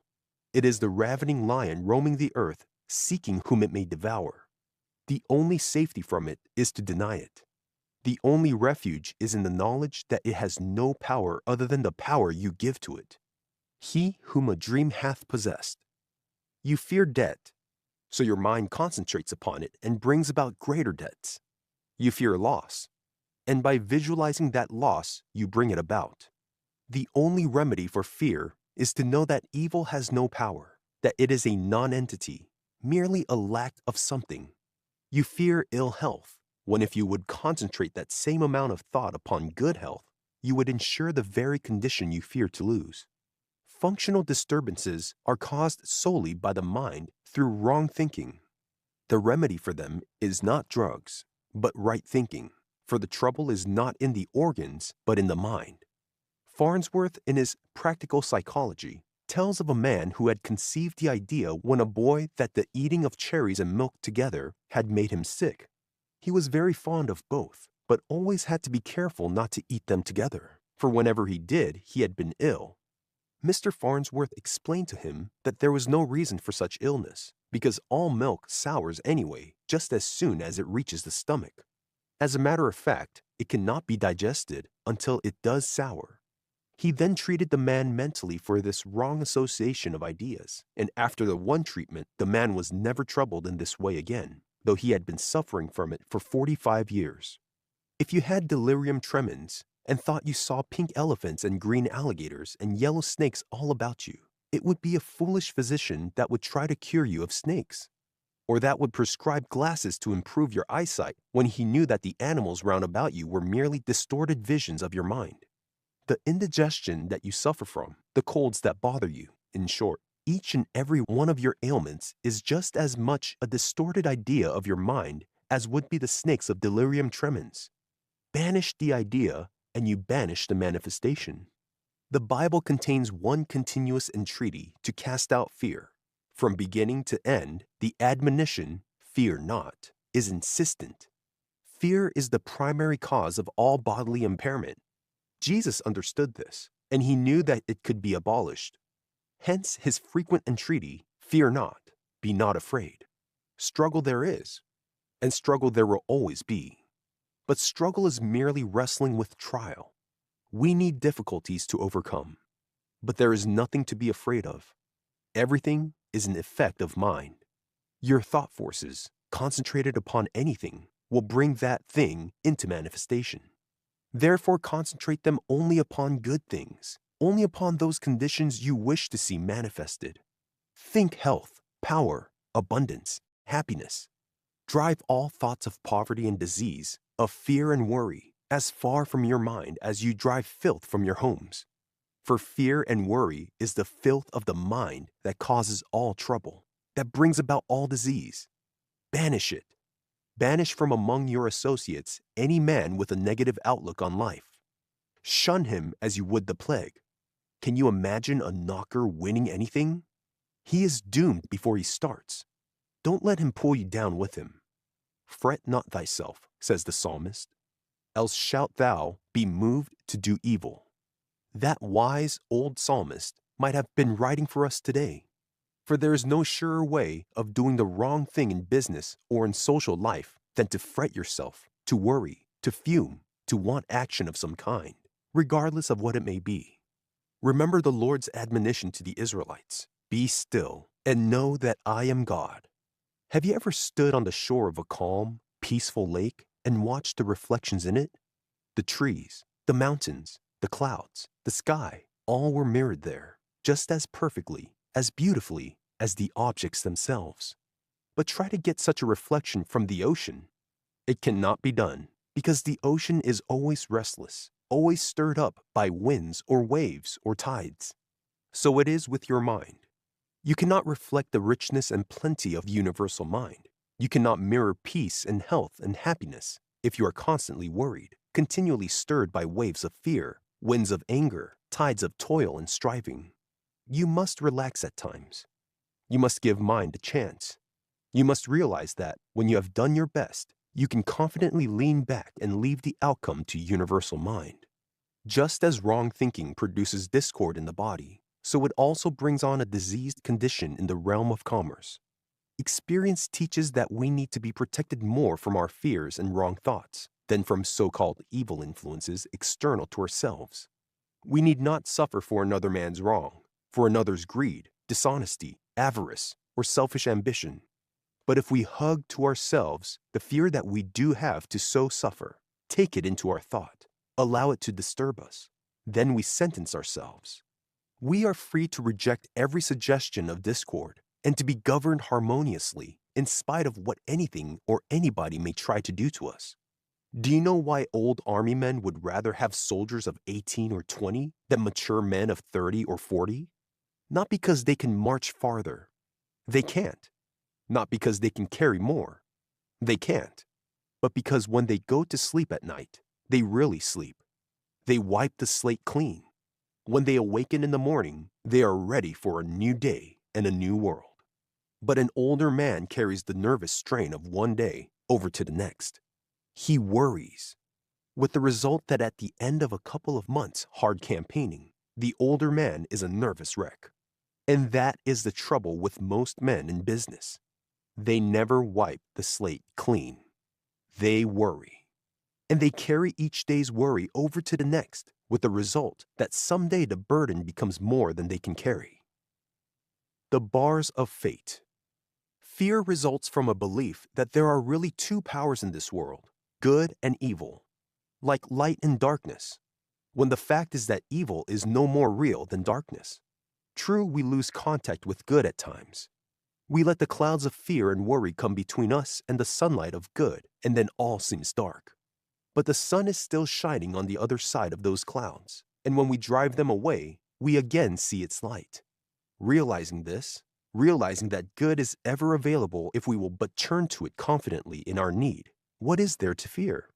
Fear not, little flock, said Jesus, for it is the Father's good pleasure to give you the kingdom. And again, Son, thou art ever with me, and all that I have is thine. If this means anything, it means that the Father is ever available to all of us, that we have but to call upon him in the right way and our needs will be met. It doesn't matter what those needs may be. If universal mind is the creator of all, and if everything in the universe belongs to it, then your business, your work, isn't really yours, but the Father's. And he is just as much interested in its success as long as you are working in accordance with his plan as you can be. Everyone will admit that universal mind can do anything good. Everyone will admit that it can bring to a successful conclusion any undertaking it may be interested in. If mind created your business, if it inspired your work, then it is interested in its successful conclusion. Why not, then, call upon mind when you have done all you know how to do and yet success seems beyond your efforts? Why not put your problem up to mind, secure in the belief that it can and will give you any right thing you may desire? I know that many people hesitate to pray for material things, but if universal mind made them, they must have been made for some good purpose, and as long as you intend to use them for good, by all means, ask for them. If you can feel that your business, your work, is a good work, if you can be sure that it is advancing the great scheme of things by ever so little, you will never again fear debt or lack or limitation. For the earth is the Lord's and the fullness thereof. Universal mind is never going to lack for means to carry on its work. When Jesus needed fish and bread were provided in such abundance that a whole multitude was fed. When he needed gold, the gold coin appeared in the fish's mouth. Where you are, mind is, and where mind is, there is all the power, all the supply of the universe. You are like the owner of a powerhouse that supplies electricity for light and heat and power to the homes and the factories around you. There is unlimited electricity everywhere about you, but you have got to set your dynamo going to draw the electricity out of the air and into your power lines before it can be put to practical account. Just so, there are unlimited riches all about you, but you have got to set the dynamo of your mind to work to bring them into such form as will make them of use to yourself and the world. So don't worry about any present lack of money or other material things. Don't try to win from others what they have. Go where the money is. The material wealth that is in evidence is so small compared with the possible wealth available through the right use of mind that it is negligible by comparison. The great rewards are for the pioneers. Look at Carnegie, at Woolworth, at Ford. Every year some new field of development is opened, some new world discovered. Steam, gas, electricity, telegraphy, wireless, the automobile, and the aeroplane, each opens up possibilities of new worlds yet to come. 100 years ago, people probably felt that everything had been discovered that could be discovered, that everything was already known that was likely ever to be known. Just as you may feel about things now, yet look at the tremendous strides mankind has taken in the past 100 years, and they are as nothing to what the future holds for us. Once man has learned to harness the truly unlimited powers of his subconscious mind, there are billions of dollars worth of treasure under every square mile of the Earth's surface. There are millions of ways in which this old world of ours can be made a better place to live. Set your mind to work locating some of this treasure, finding some of those ways. Don't wait for someone else to blaze the trail. No one ever remembers who else was on the Santa Maria, but Columbus's name will be known forever. Carnegie is said to have made 100 millionaires, but he alone became almost a billionaire. Have you ever read Kipling's Explorer? There's no sense in going further. It's the edge of cultivation. So they said, and I believed it. Broke my land and sowed my crop. Built my barns and strung my fences in the little border station. Tucked away below the foothills where the trails run out and stop, till a voice as bad as conscience rang interminable changes. On one everlasting whisper day and night repeated so. Something hidden. Go and find it. Go and look behind the ranges. Something lost behind the ranges. Lost and waiting for you. Go. Your mind is part and parcel of universal mind. You have the wisdom of all the ages to draw upon. Use it. Use it to do your work in a way it was never done before. Use it to find new outlets for your business, new methods of reaching people, new and better ways of serving them. Use it to uncover new riches, to learn ways to make the world a better place to live in. Concentrate your thought upon these things, knowing that back of you is the vast reservoir of universal mind, that all these things are already known to it, and that you have but to make your contact for them to be known to you. Optimism based on such realization is never overconfidence. It is the joyous assurance of absolute faith. It is the assurance that made Wilson for a time the outstanding leader of the world. It is the assurance that heartened Lincoln during the black days of the Civil War. It is the assurance that carried Hannibal and Napoleon over the Alps that left Alexander sighing for more worlds to conquer, that enabled Cortez and his little band to conquer a nation. Grasp this idea of the availability of universal mind for your daily needs, and your vision will become enlarged, your capacity increased. You will realize that the only limits upon you are those you put on yourself. There will be no such thing then as difficulties and opposition barring your way. Exercise. You feed and nourish the body daily, but few people give any thought to nourishing that far more important part, the mind. So let us try, each day, to set apart a few minutes' time to give the mind a repast. To begin with, relax. Stretch out comfortably on the lounge or in an easy chair and let go of every muscle. Loosen every bit of tension. Forget every thought of fear or worry. Relax mentally and physically. Few people know how to relax entirely. Most of us are on a continual strain, and it is this strain that brings on physical disturbances, not any real work we may do. Here is a little exercise that will help you to thoroughly relax.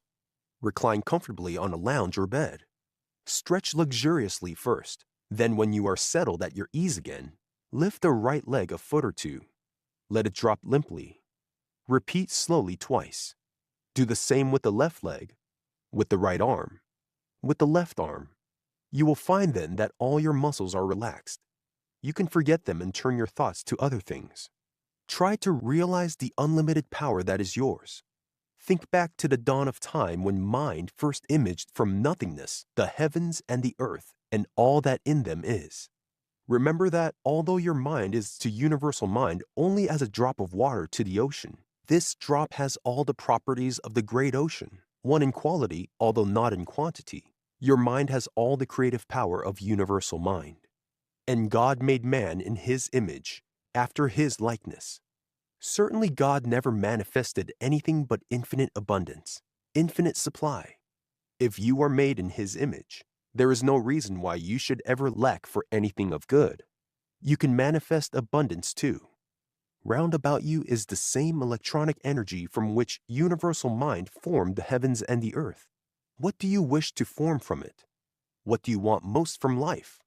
Hold it in your thought, visualize it, see it. Make your model clear-cut and distinct. 1. Remember, the first thing necessary is a sincere desire, concentrating your thought on one thing with singleness of purpose. 2. The second is visualization, seeing yourself doing it, imaging the object in the same way that universal mind imaged all of creation. 3. Next is faith, believing that you have this thing that you want. Not that you are going to have it, mind you, but that you have it. 4. And the last is gratitude.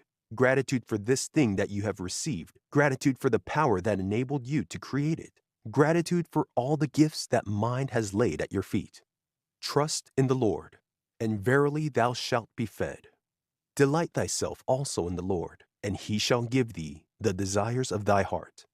Commit thy way unto the Lord, and he shall bring it to pass. Volume 5. Chapter 14. Your needs are met. Arise, O soul, and gird thee up anew.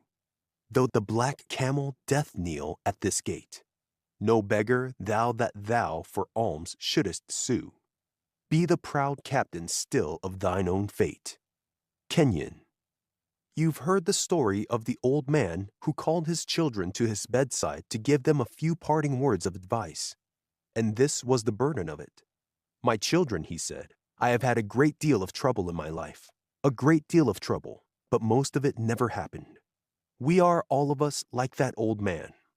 Our troubles weigh us down, in prospect, but we usually find that when the actual need arrives, Providence has devised some way of meeting it. Dr. Jacques Loeb, a member of the Rockefeller Institute, conducted a series of tests with parasites found on plants, which show that even the lowest order of creatures have the power to call upon universal supply for the resources to meet any unusual need. In order to obtain the material, reads the report of the tests, potted rose bushes are brought into a room and placed in front of a closed window. If the plants are allowed to dry out, the aphids, parasites, previously wingless, change to winged insects. After the metamorphosis, the animals leave the plants, fly to the window, and then creep upward on the glass. It is evident that these tiny insects found that the plants on which they had been thriving were dead, and that they could therefore secure nothing more to eat and drink from this source. The only method by which they could save themselves from starvation was to grow temporary wings and fly, which they did. In short, when their source of sustenance was shut off, and they had to find the means of migrating or perish, universal supply furnished the means for migration. If universal mind can thus provide for the meanest of its creatures, it is not logical to suppose that it will do even more for us, the highest product of creation, if we will but call upon it, if we will but have a little faith. Viewed in the light of mind's response to the need of those tiny parasites, does it seem so unbelievable that a sea should roll back while a people marched across it dry-shod? That a pillar of fire should lead them through the wilderness by night? That manna should fall from heaven, or water gush forth from a rock? In moments of great peril, in times of extremity, when the brave soul has staked its all, those are the times when miracles are wrought, if we will but have faith.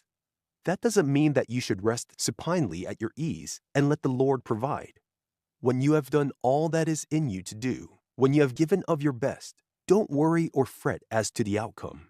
Know that if more is needed, your need will be met. You can sit back with the confident assurance that having done your part, you can depend upon the genie of your mind to do the rest. When the little state of Palestine was in danger of being overrun by Egypt on the one hand, or gobbled up by Assyria on the other, its people were frantically trying to decide which horn of the dilemma to embrace, with which enemy they should ally themselves to stave off the other. With neither, the prophet Isaiah told them, in calmly resting your safety lieth, in quiet trust shall be your strength.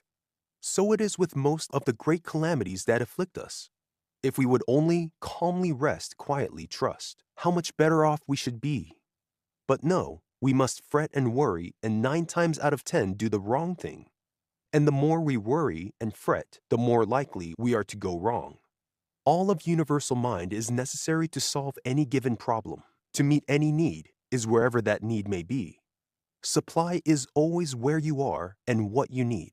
It matters not whether it be sickness or trouble, poverty or danger. The remedy is there, waiting for your call.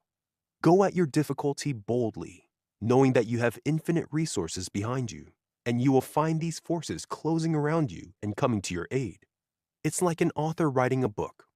For a long time he works in a kind of mental fog, but let him persevere, and there flashes suddenly a light that clarifies his ideas and shows him the way to shape them logically. At the moment of despair, you feel a source of unknown energy arising in your soul. That doesn't mean that you will never have difficulties. Difficulties are good for you. They are the exercise of your mind. You are the stronger for having overcome them. But look upon them as mere exercise, as stunts that are given you in order that you may the better learn how to use your mind, how to draw upon universal supply. Like Jacob wrestling with the angel, don't let them go until they have blessed you, until, in other words, you have learned something from having encountered them. Remember this, no matter how great a catastrophe may befall mankind, no matter how general the loss, you and yours can be free from it. There is always a way of safety. There is always an ark by which the understanding few can be saved from the flood. The name of that ark is understanding, understanding of your inner powers. When the children of Israel were being led into the promised land, and Joshua had given them their directions, they answered him, "All that thou commandest us, we will do, and whithersoever thou sendest us, we will go. Only the Lord thy God be with thee, as he was with Moses." They came to the river Jordan, and it seemed an insurmountable barrier in their path, but Joshua commanded them to take the Ark of the Covenant, representing God's understanding with them, before them into the Jordan. They did it, and the waters which came down from above stood and rose up upon a heap. And the priests that bear the Ark of the Covenant of the Lord stood firm on dry ground in the midst of Jordan. And all the Israelites passed over on dry ground, until all the people were passed clean over Jordan. The Ark of the Covenant. All through the Old Testament, when war and pestilence, fire and flood were the common lot of mankind, there is constant assurance of safety for those who have this understanding, this covenant with the Lord. Because thou hast made the Lord, which is my refuge, even the Most High, thy habitation, there shall be no evil befall thee, neither shall any plague come nigh thy dwelling. For he shall give his angels charge over thee, to keep thee in all thy ways. That is his agreement with us, an agreement which gives us the superiority to circumstances, which men have sought from time immemorial. All that is necessary on our side of the agreement is for us to remember the infinite powers that reside within us, to remember that our mind is part of universal mind, and as such it can foresee, it can guard against, and it can protect us from harm of any kind. We need not run away from trials or try to become stoical towards them. All we need is to bring our understanding to bear upon them, to know that no situation has ever yet arisen with which universal mind, and through it our own mind, was not fully competent to deal. To know that the right solution of every problem is in universal mind. We have but to seek that solution and our trial is overcome. But where shall wisdom be found? And where is the place of understanding? Acquaint now thyself with God, and be at peace. If evil threatens us, if failure, sickness, or accident seems imminent, we have only to decide that these evils do not come from universal mind. Therefore, they are unreal and have no power over us. They are simply the absence of the right condition, which universal mind knows. Refuse, therefore, to see them, to acknowledge them, and seek through mind for the right condition, which shall nullify them. If you will do this, you will find that you can appropriate from mind whatever you require for your needs when you require it. The greater your need, the more surely it will be met, if you can but realize this truth. Fear not, little flock, said Jesus, for it is your Father's good pleasure to give you the kingdom. Remember that your thought is all-powerful, that it is creative, that there is no limitation upon it of time or space, and that it is ever available. Forget your worries. Forget your fears. In place of them, visualize the conditions you would like to see. Realize their availability. Declare to yourself that you already have all these things that you desire, that your needs have been met. Say to yourself, how thankful I am that mind has made all these good things available to me. I have everything that heart could desire to be grateful for. Every time you do this, you impress the thought upon your subconscious mind. And the moment you can conceive your subconscious mind of the truth of it, that moment your mind will proceed to make it true. This is the way to put into practice the Master's advice. Believe that ye receive it, and ye shall have it. There is no condition so hopeless, no cause so far gone, that this truth will not save it. Time and again, patients given over to their doctors as doomed have made miraculous recoveries through the faith of some loved one. I hope that everyone who reads this book may gain as much from their first reading as I did, writes a happy subscriber from New York City. I got such a clear understanding from that one reading that I was able to break the mental chain holding a friend to a hospital bed, and she left the hospital in 3 days, to the very great astonishment of the doctors handling the case. In the same way, there are innumerable instances where threatened calamity has been warded off and good come instead. The great trouble with most of us is we do not believe. We insist upon looking for trouble. We feel that the rainy day is bound to come, and we do our utmost to make it a surety by keeping it in our thoughts, preparing for it, fearing it. Cowards die many times before their deaths. The valiant never taste of death but once. We cross our bridges a dozen times before we come to them. We doubt ourselves. We doubt our ability. We doubt everyone and everything around us, and our doubts sap our energy, kill our enthusiasm, rob us of success. We are like the old lady who enjoys poor health. We always place that little word, but, after our wishes and desires, feeling deep down that there are some things too good to be true. We think there is a power apart from good, which can withhold blessings that should be ours. We doubt because we cannot see the way by which our desires can be fulfilled. We put a limit upon the good that can come to us. Prove me now herewith, says the Lord of hosts, cried the prophet Malachi, if I will not open you the windows of heaven and pour out a blessing that there shall not be room enough to receive it. And all nations shall call you blessed, for ye shall be a delightsome land. Your mind is part of universal mind, and universal mind has all supply. You are entitled to, and you can have, just as much of that supply as you are able to appropriate. To expect less is to get less, for it dwarfs your power of receiving. It doesn't matter what your longings may be, provided they are right longings. If your little son has his heart set on a train and you feel perfectly able to get him a train, you are not going to hand him a picture book instead. It may be that the picture book would have greater educational value, but the love you have for your son is going to make you try to satisfy his longings, as long as those longings are not harmful ones. In the same way, universal mind will satisfy your longings, no matter how trivial they may seem, as long as they are not harmful ones. Delight thyself also in the Lord, and he shall give thee the desires of thine heart. If we would only try to realize that God is not some far-off deity, not some stern judge, but the beneficent force that we recognize as nature, the life principle that makes the flowers bud and the plants grow, that spreads abundance about us with lavish hand. If we could realize that he is the universal mind that holds all supply, that will give us the toy of our childhood or the needs of maturity, that all we need to obtain from him our heart's desire is a right understanding of his availability, then we would lose all our fears, all our worries, all our sense of limitation. For universal mind is an infinite, unlimited source of good. Not only the source of general good, but the specific good things you desire of life. To it there is no big or little problem. The removal of mountains is no more difficult than the feeding of a sparrow. And to one, like the Master, with a perfect understanding, the miracle of raising Lazarus from the dead required no more effort than the turning of the water into wine.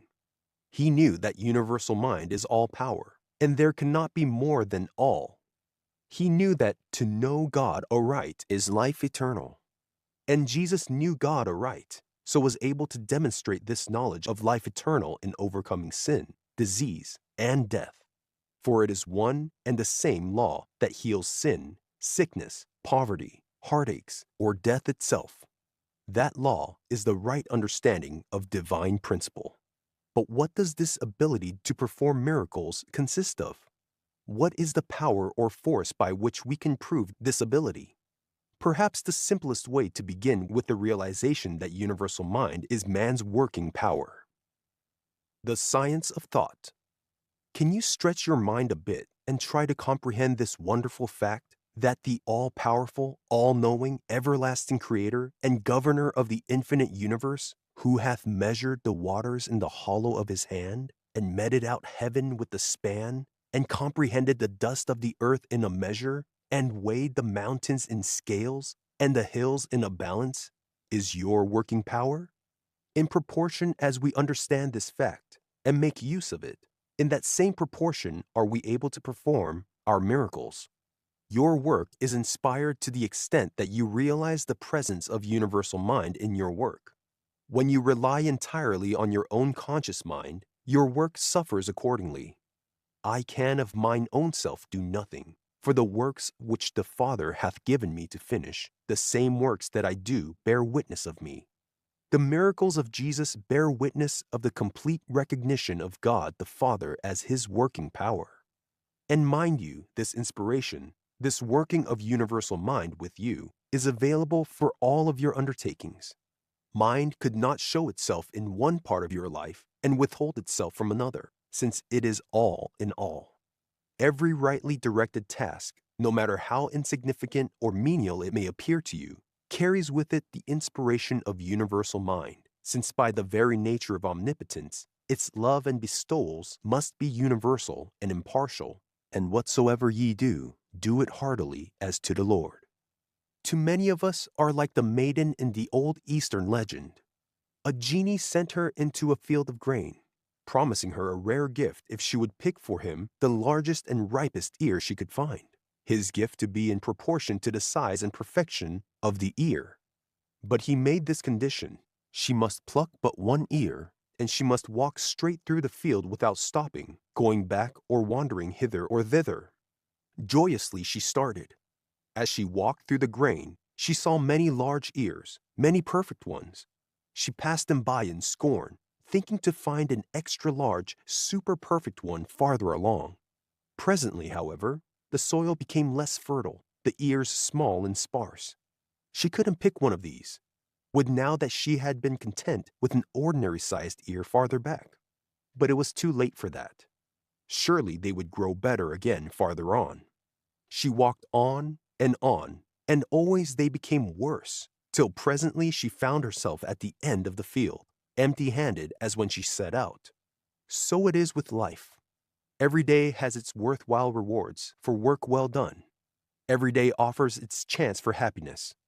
But those rewards seem so small, those chances so petty, compared with the big things we see ahead. So we pass them by, never recognizing that the great position we look forward to, the shining prize we see in the distance, is just the sum of all the little tasks, the heaped-up result of all the little prizes that we must win as we go along. You are not commanded to pick out certain occupations as being more entitled to the Lord's consideration than others, but whatsoever ye do, whether it be in the exalted and idealistic realms of poetry, music, and art, whether in the cause of religion or philanthropy, whether in government, in business, in science, or simply in household cares, whatsoever ye do, you are entitled to and have all of inspiration at your beck and call. If you seem you have less than all, it is because you do not utilize your gift. Now he that planteth and he that watereth are one, and every man shall receive his own reward according to his own labor. For we are laborers together with God. All things are yours, and ye are Christ's, and Christ's is God's. How shall you take advantage of this universal supply? When next any need confronts you, when next you are in difficulties, close your eyes for a moment and realize that universal mind knows how that need can be best met, knows the solution of your difficulties. Your subconscious mind, being part of the universal mind, can know this too.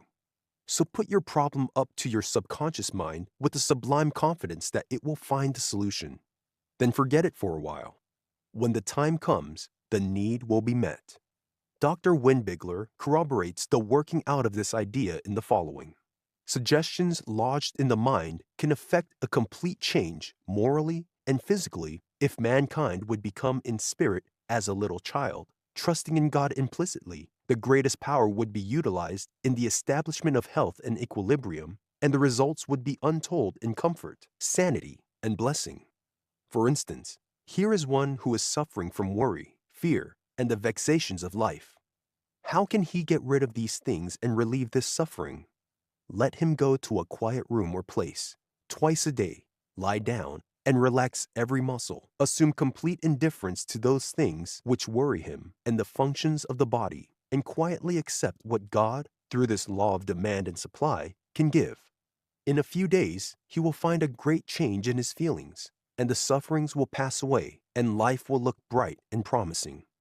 Infinite wisdom has established that law, and its utilization by those who are worried and fearful will secure amazing results in a short time. The real reason for the change is found in the possibility of recovery by using the laws that God has placed within our reach, and thus securing the coveted health and power for all that we want and ought to do. The subliminal life is the connecting link between man and God, and by obeying his laws, one's life is put in contact with infinite resources and all that God is able and willing to give. Here is the secret of all the cures of disease and the foundation for the possibility of a joyful existence, happiness, and eternal life. Suggestion is the method of securing what God gives, and the mind is the agent through which these gifts are received. This is not a matter of theory, but of fact. If anyone who is sick or who desires to be kept well will have stated periods of relaxation, open-mindedness, and faith, he can prove the beneficial and unvarying result of this method. Chapter 15. The Master of Your Fate. A craven hung along the battle's edge, and thought, had I a sword of keener steel, that blue blade that the king's son bears, but this blunt thing, and lowering crept away, and left the field. Then came the king's son, wounded, sore bestead, and weaponless, and saw the broken sword, and ran and snatched it, and with battle shout, lifted afresh, he hewed his enemy down, and saved a great cause that heroic day. Edward Rowland Sill. From Poems, Houghton Mifflin Company. Where will you be at 65? 5 men in 6 at the age of 65 are living on charity. Just 1 in 20 is able to live without working at 65. That is what the American Bankers Association found when it took 100 wealthy men at 25 and traced them to 65. These 100 were healthy to start with. They all had the same chance for success.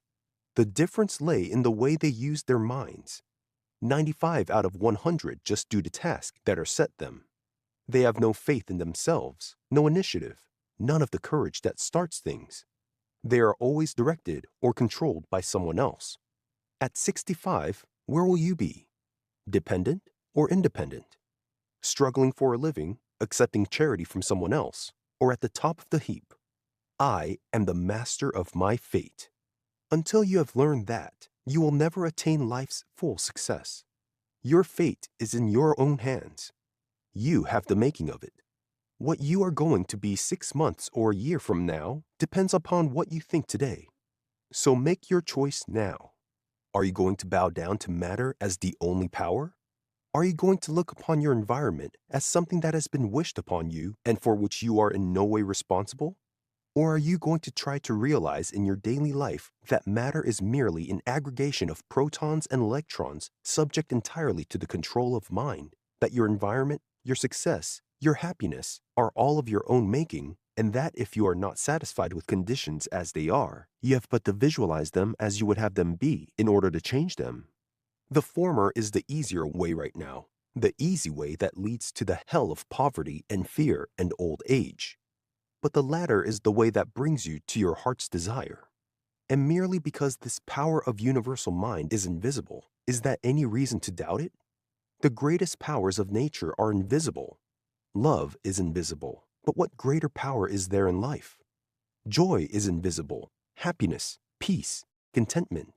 The radio is invisible, yet you hear it. It is a product of the law governing sound waves. Law is invisible, yet you see the manifestation of different laws every day. To run a locomotive, you study the law of applying power, and you apply that law when you make the locomotive go. These things are not the result of invention. The law has existed from the beginning. It merely waited for man to learn how to apply it. If man had known how to call upon universal mind to the right extent, he could have applied the law of sound waves, the law of steam, ages ago. Invention is merely a revelation and an unfoldment of universal wisdom. That same universal wisdom knows millions of other laws of which man has not even a glimmering. You can call upon it. You can use that wisdom as your own. By thinking of things as they might be instead of as they are, you will eventually find some great need. And to find a need is the first step towards finding the supply to satisfy that need. You've got to know what you are after before you can send the genie of your mind a seeking of it in universal mind. The Acre of Diamonds. You remember the story of the poor Boer farmer who struggled for years to glean a livelihood out of his rocky soil, only to give it up in despair and go off to seek his fortune elsewhere. Years later, coming back to his old farm, he found it swarming with machinery and life, more wealth being dug out of it every day than he had ever dreamed existed. It was the great Kimberley diamond mine. Most of us are like that poor Boer farmer. We struggle along under our surface power, never dreaming of the giant power that could be ours if we would but dig a little deeper, rouse that greater inner self, who can give us more even than any acre of diamonds. As Orison Swett Marden put it, the majority of failures in life are simply the victims of their mental defeats. Their conviction that they cannot succeed as others do rob them of that vigor and determination which self-confidence imparts, and they don't even half try to succeed. There is no philosophy by which a man can do a thing when he thinks he can't. The reason why millions of men are plodding along in mediocrity today, many of them barely making a living, when they have the ability to do something infinitely bigger, is because they lack confidence in themselves. They don't believe they can do the bigger thing that would lift them out of their rut of mediocrity and poverty. They are not winners mentally. The way always opens for the determined soul, the man of faith and courage. It is the victorious mental attitude, the consciousness of power, the sense of mastership, that does the big things in this world. If you haven't this attitude, if you lack self-confidence, begin now to cultivate it. A highly magnetized piece of steel will attract and lift a piece of unmagnetized steel 10 times its own weight. Demagnetize that same piece of steel, and it will be powerless to attract or lift even a feather's weight. Now, my friends, there is the same difference between the man who is highly magnetized by a sublime faith in himself and the man who is demagnetized by his lack of faith, his doubts, his fears, that there is between the magnetized and the demagnetized pieces of steel. If two men of equal ability, one magnetized by a divine self-confidence, the other demagnetized by fear and doubt, are given similar tasks, one will succeed and the other will fail. The self-confidence of the one multiplies his powers 100-fold. The lack of it subtracts 100-fold from the power of the other. Have you ever thought how much of your time is spent in choosing what you shall do, which task you will try, which way you shall go? Every day is a day of decision. We are constantly at crossroads. In our business dealings, our social relations, in our homes, there is always the necessity of a choice. How important, then, that we have faith in ourselves and in that infinite intelligence within. Commit thy works unto the Lord, and thy thoughts shall be established. In all thy ways acknowledge him, and he shall direct thy paths. In this ever-changing material age, with seemingly complex forces all about us, we sometimes cry out that we are driven by force of circumstances. Yet the fact remains that we do those things which we choose to do. For even though we may not wish to go a certain way, we allow ourselves to pursue it because it offers the least resistance. To every man there openeth a way, and ways, and a way. And the high soul climbs the high way, and the low soul gropes the low, and in between, on the misty flats, the rest drift to and fro. But to every man there openeth a high way and a low, and every man decideth the way his soul shall go. John Oxenham. Now how about you? Are you taking active control of your own thought? Are you imaging upon your subconscious mind only such things as you want to see realized? Are you thinking healthy thoughts, happy thoughts, successful thoughts? The difference between the successful man and the unsuccessful one is not so much a matter of training or equipment. It is not a question of opportunity or luck. It is just in the way they each of them look at things. The successful man sees an opportunity, seizes upon it, and moves upward another rung on the ladder of success. It never occurs to him that he may fail. He sees only the opportunity. He visions what he can do with it, and all the forces within and without him combine to help him win. The unsuccessful man sees the same opportunity. He wishes that he could take advantage of it, but he is fearful that his ability or his money or his credit may not be equal to the task.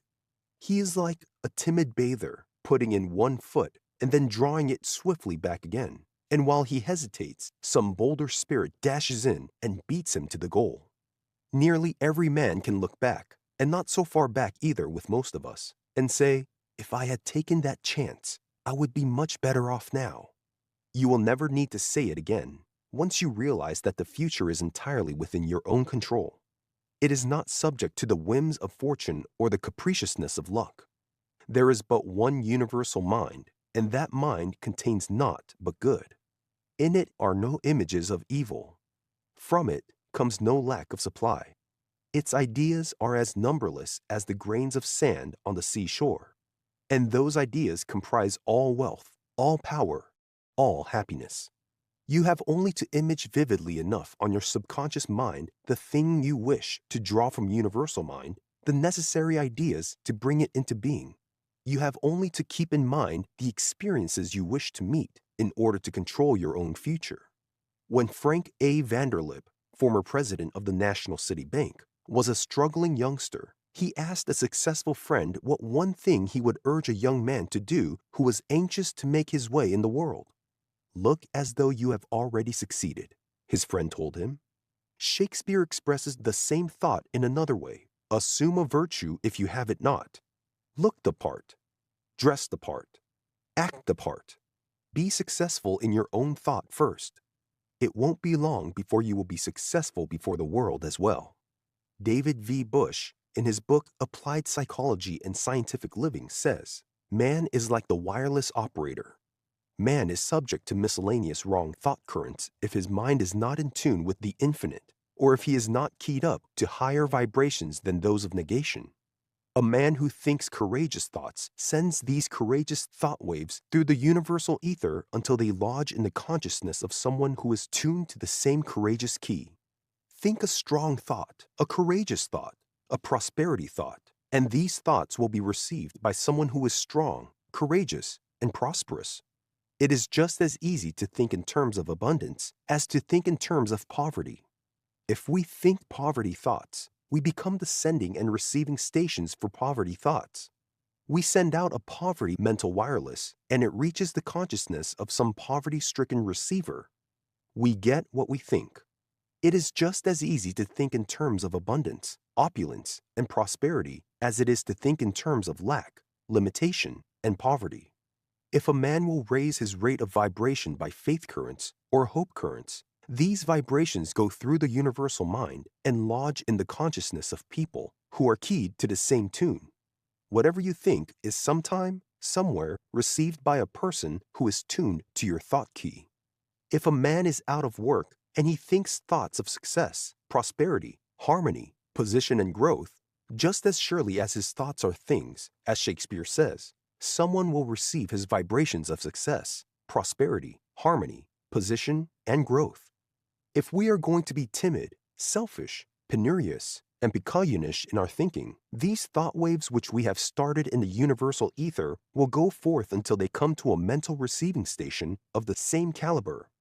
Birds of a feather flock together, and minds of like thinking are attracted one to the other.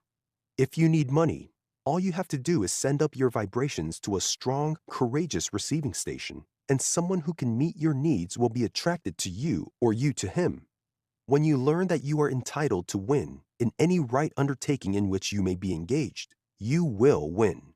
When you learn that you have a right to a legitimate dominion over your own affairs, you will have dominion over them. The promise is that we can do all things through the mind that was in Christ. Universal mind plays no favorites. No one human being has any more power than any other. It is simply that few of us use the power that is in our hands. The great men of the world are in no wise super beings. They are ordinary creatures like you and me, who have stumbled upon the way of drawing upon their subconscious mind and through it upon the universal mind. Speaking of Henry Ford's phenomenal success, his friend Thomas A. Edison said of him, he draws upon his subconscious mind. The secret of being what you have it in you to be is simply this. Decide now what it is you want of life, exactly what you wish your future to be. Plan it out in detail. Vision it from start to finish. See yourself as you are now, doing those things you have always wanted to do. Make them real in your mind's eye. Feel them, live them, believe them, especially at the moment of going to sleep, when it is easiest to reach your subconscious mind, and you will soon be seeing them in real life. It matters not whether you are young or old, rich or poor. The time to begin is now. It is never too late. Remember those lines of Appleton's from The Quiet Courage, D. Appleton and Company, New York. I knew his face the moment that he passed triumphant in the thoughtless, cruel throng. I gently touched his arm. He smiled at me. He was the man that once I meant to be. Where I had failed, he'd won from life, success. Where I had stumbled, with sure feet he stood. Alike, yet unalike, we faced the world. And through the stress he found that life was good. And I? The bitter wormwood in the glass. The shadowed way along which failures pass.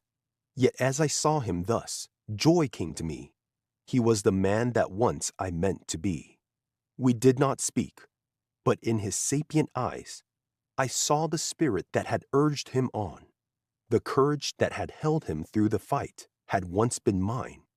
I thought, can it be gone? He felt that unasked question, felt it so.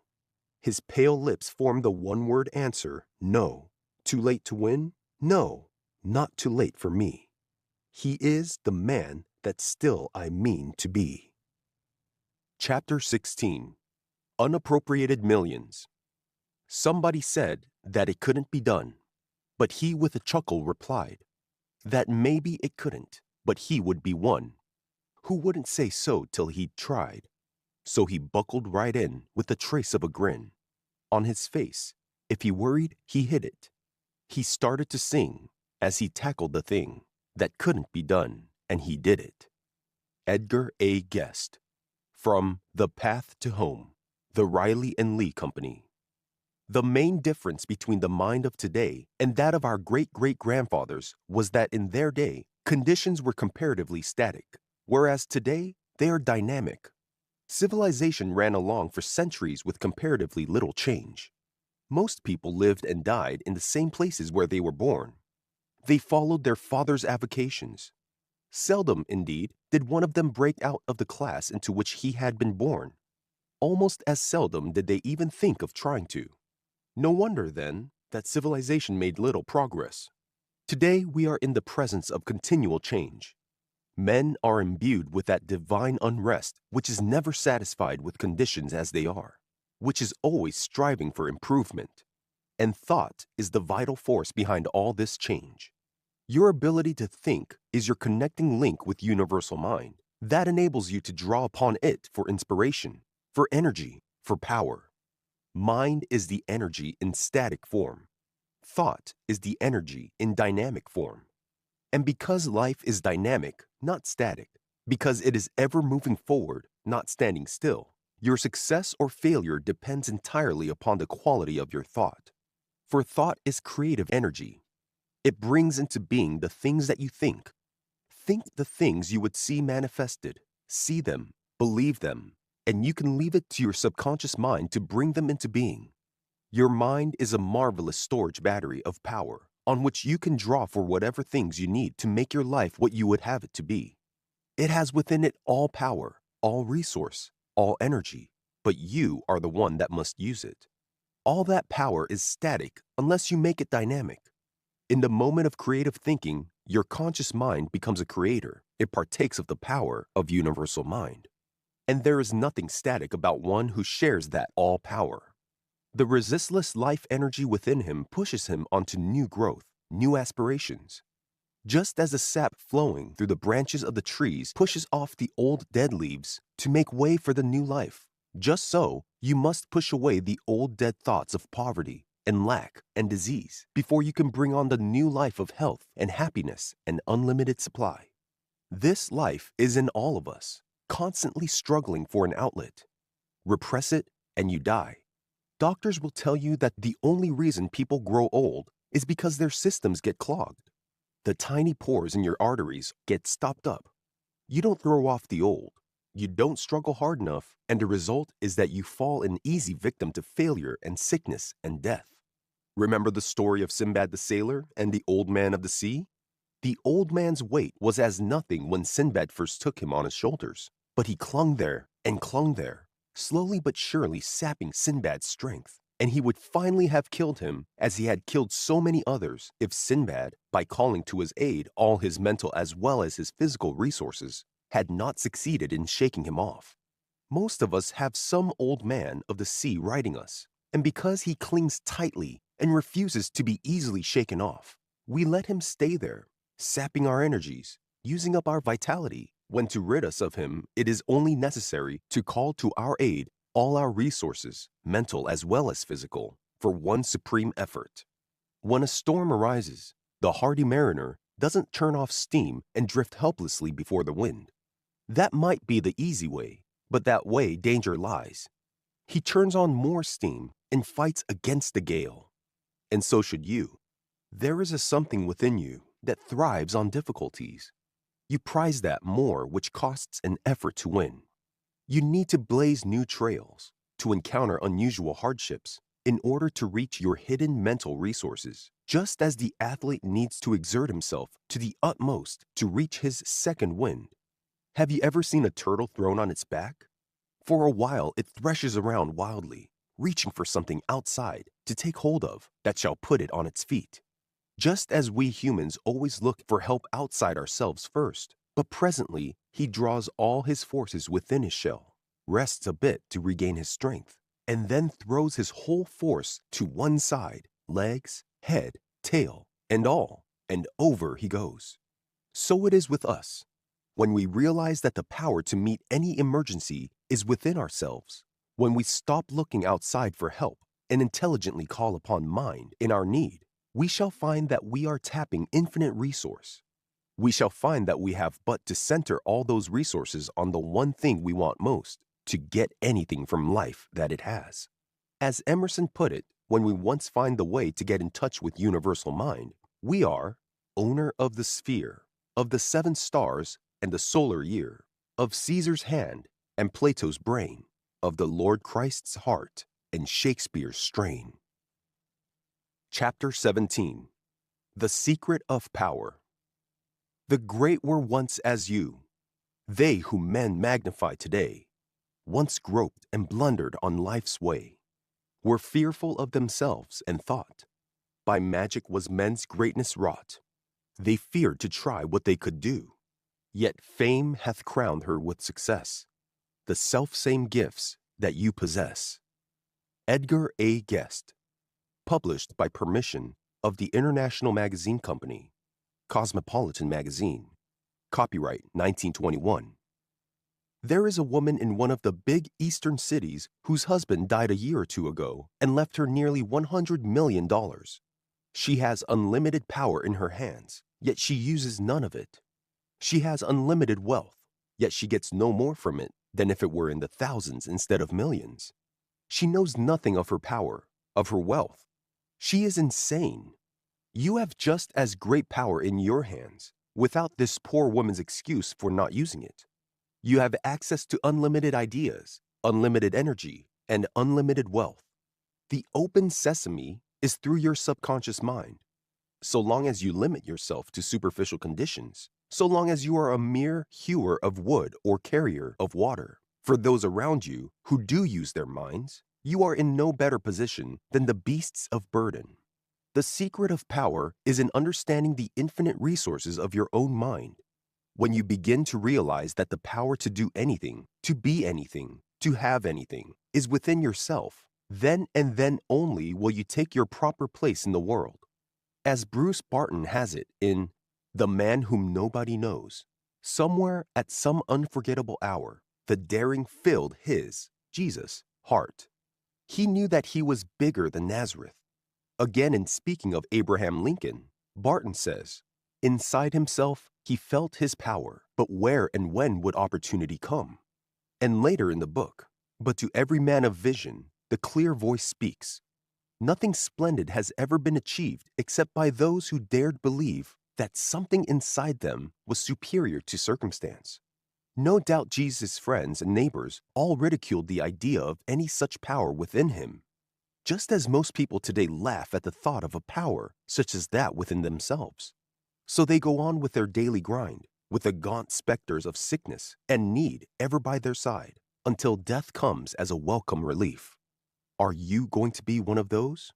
Or will you listen to that inner consciousness of power and find the kingdom of heaven that is within you? For whatever you become conscious of will be quickly brought forth into tangible form.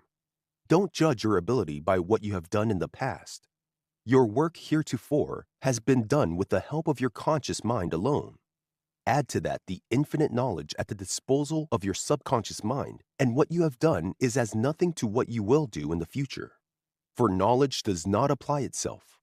It is merely so much static energy. You must convert it into dynamic energy by the power of your thought. The difference between the $25 a week clerk and the $25,000 a year executive is solely one of thought.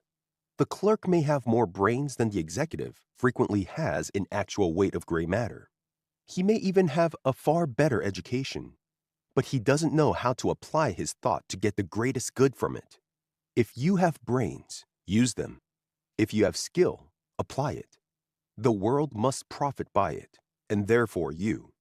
We all have inspired moments when we see clearly how we may do great things, how we may accomplish wonderful undertakings, but we do not believe in them enough to make them come true. An imagination which begins and ends in daydreaming is weakening to character. Make the daydreams come true. Make them so clear and distinct that they impress themselves upon your subconscious mind. There's nothing wrong with daydreaming, except that most of us stop there. We don't try to make the dreams come true. The great inventor Tesla dreams every new machine complete and perfect in every particular before ever he begins his model for it. Mozart dreamed each of his wonderful symphonies complete before ever he put a note on paper. But they didn't stop with dreaming. They visualized those dreams and then brought them into actuality. We lose our capacity to have visions if we do not take steps to realize them. Power implies service, so concentrate all your thought on making your visions of great deeds come true. Thinking is the current that runs the dynamo of power. To connect up this current so that you can draw upon universal supply through your subconscious mind is to become a Superman. Do this, and you will have found the key to the solution of every problem of life. Chapter 18. This one thing I do. How do you tackle your work each day? Do you grapple the task that comes your way? With a confident, easy mind? Do you start to toil with a sense of dread? Or feel that you're going to do it? You can do as much as you think you can, but you'll never accomplish more. If you're afraid of yourself, young man, there's little for you in store. For failure comes from the inside first. It's there if we only knew it. And you can win, though you face the worst, if you feel that you're going to do it. Edgar A. Guest. From A Hippo Livin', the Riley and Lee Company. How did the Salvation Army get so much favorable publicity out of the war? They were a comparatively small part of the services that catered to the boys over there, yet they carried off the lion's share of the glory. Do you know how they did it? By concentrating on just one thing: donuts. They served donuts to the boys, and they did it well. And that is the basis of all success in business, to focus on one thing and do that thing well. Better far to do one thing preeminently well than to dabble in 40. 2,000 years ago, Porcius Marcus Cato became convinced from a visit to the rich and flourishing city of Carthage that Rome had in her a rival who must be destroyed. His countrymen laughed at him. He was practically alone in his belief, but he persisted. He concentrated all his thought, all his faculties to that one end. At the end of every speech, at the end of every talk, he centered his hearers' thought on what he was trying to put over by epitomizing his whole idea in a single sentence. Carthage must be destroyed. And Carthage was destroyed.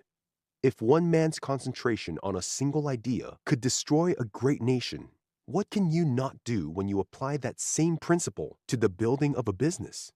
I remember when I was first learning horsemanship, my instructor impressed this fact upon me. Remember that a horse is an animal of one idea. You can teach him only one thing at a time. Looking back, I'd say the only thing wrong with his instruction was that he took in too little territory. He need not have confined himself to the horse. Most humans are the same way. In fact, you can put all humans into that class if you want a thing done well. For you cannot divide your thought and do justice to any one of the different subjects you are thinking of. You've got to do one thing at a time. The greatest success rule I know in business, the one that should be printed over every man's desk, is, this one thing I do. Take one piece of work at a time. Concentrate on it to the exclusion of all else. Then finish it. Don't half do it and leave it around to clutter up your desk and interfere with the next job. Dispose of it completely. Pass it along wherever it is to go. Be through with it and forget it. Then your mind will be clear to consider the next matter. The man who is perpetually hesitating which of two things he will do first, says William Wirt, will do neither.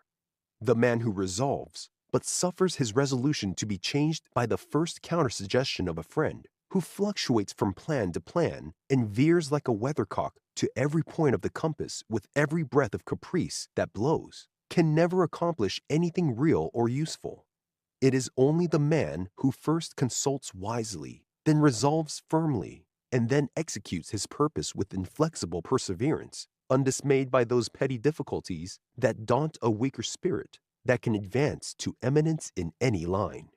Everything in the world, even a great business, can be resolved into atoms.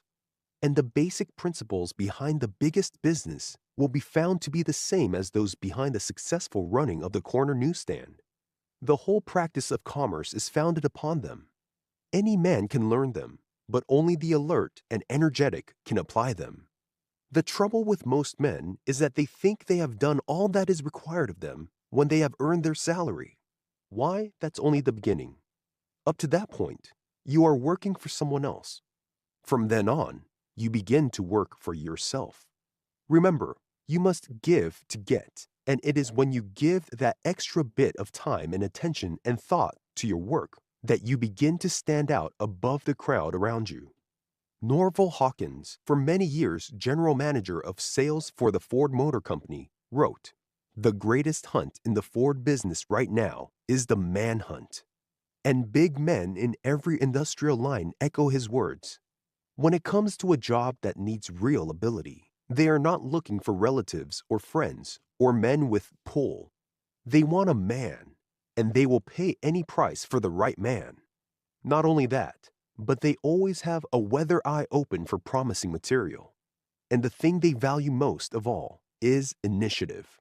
But don't try to improve the whole works at once. Concentrate on one thing at a time. Pick some one department or some one process or some one thing and focus all your thought upon it. Bring to bear upon it the limitless resources of your subconscious mind.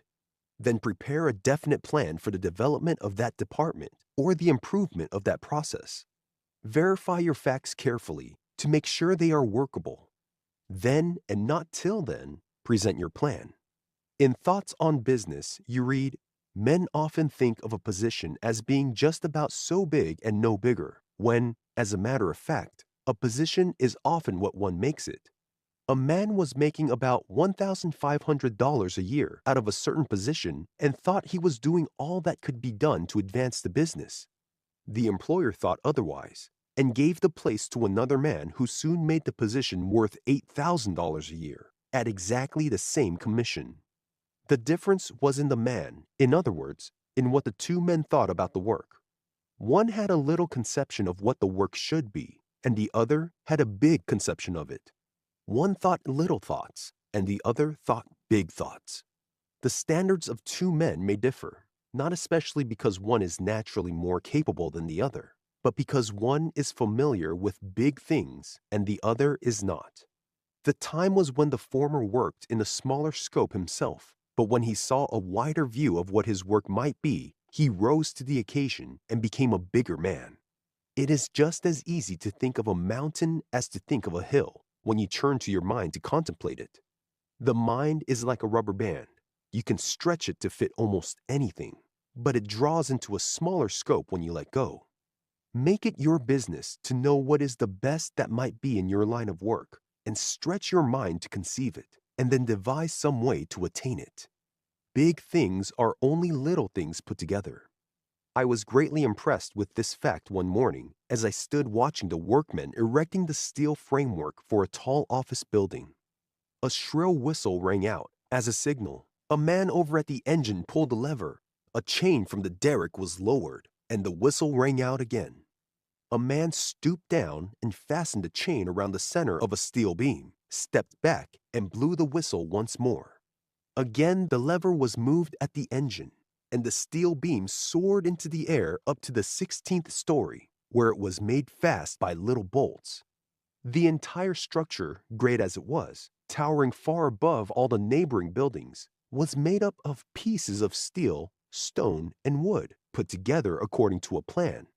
The plan was first imagined, then penciled, then carefully drawn, and then followed by the workmen.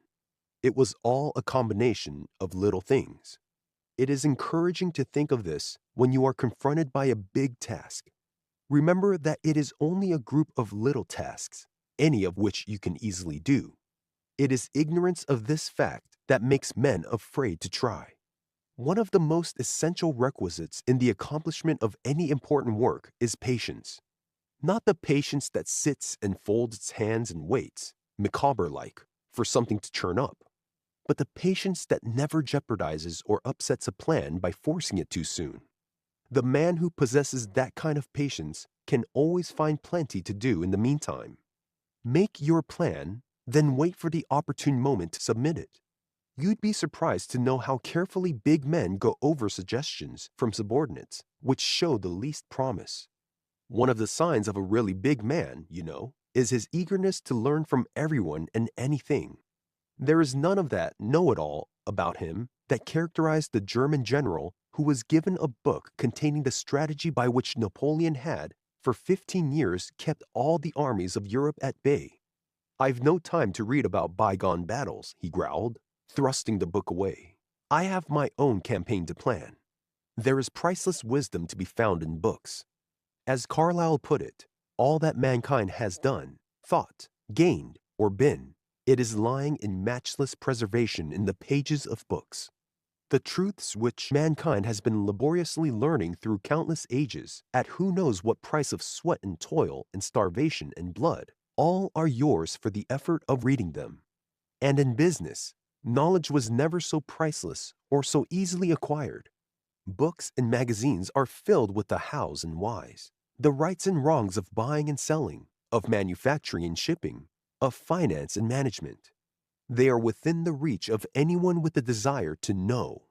Nothing pays better interest than judicious reading. The man who invests in more knowledge of his business than he needs to hold his job is acquiring capital with which to get a better job. As old Gorgon Graham puts it in The Letters of a Self-Made Merchant to His Son, I ain't one of those who believe that a half knowledge of a subject is useless, but it has been my experience that when a fellow has that half knowledge, he finds it's the other half which would really come in handy. What you know is a club for yourself, and what you don't know is a meat axe for the other fellow. That is why you want to be on the lookout all the time for information about the business and to nail a fact just as a sensible man nails a mosquito the first time it settles near him. The demands made upon men in business today are far greater than in any previous generation.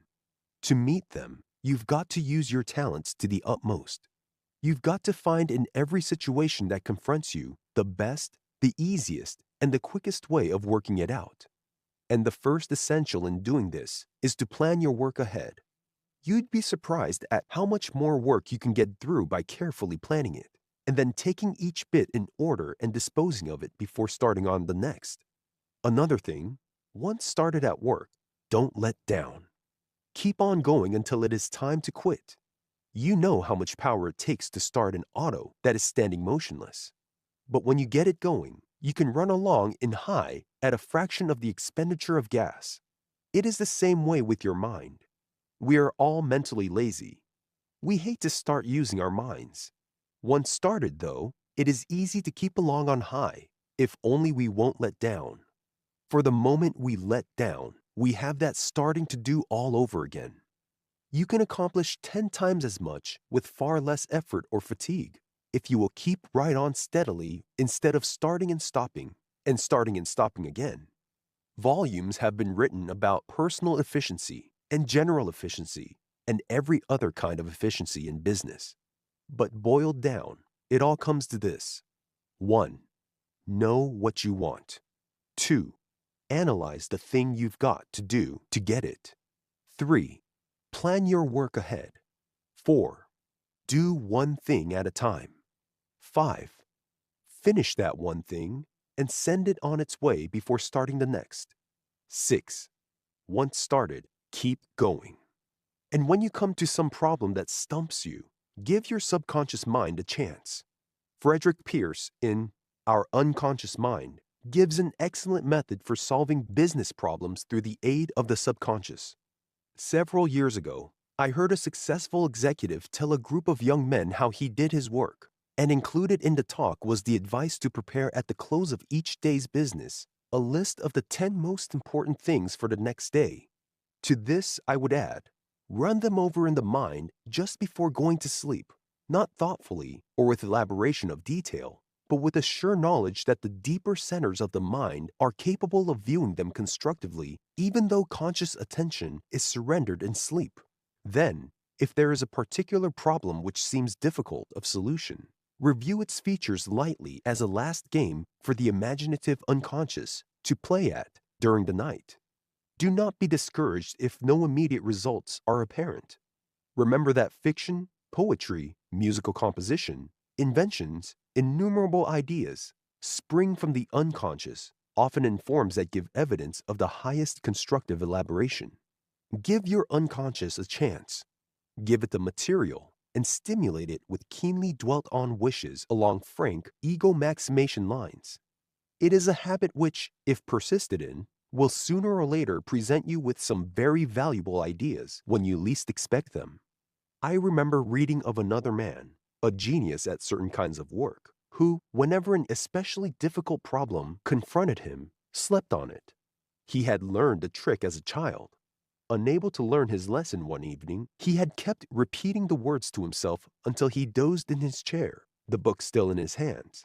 What was his surprise, on being awakened by his father a few minutes later, to find that he knew them perfectly. He tried it again and again on succeeding evenings, and almost invariably it worked.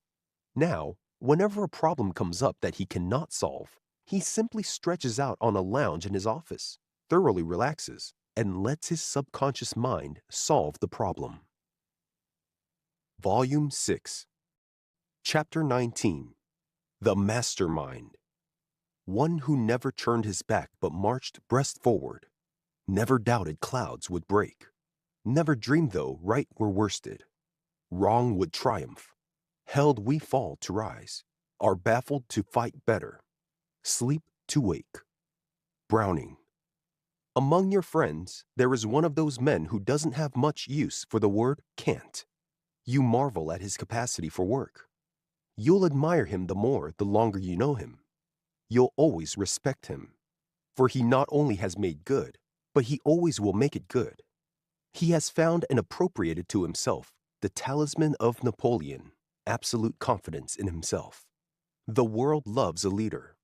All over the world, in every walk of life, people are eagerly seeking for someone to follow. They want someone else to do their thinking for them. They need someone to hearten them to action. They like to have someone else on whom to lay the blame when things go wrong. They want someone big enough to share the glory with them when success crowns his efforts. But to instill confidence in them, that leader must have utter confidence in himself. A Roosevelt or a Mussolini who did not believe in himself would be inconceivable. It is that which makes men invincible, the consciousness of their own power. They put no limit upon their own capacities, therefore they have no limit.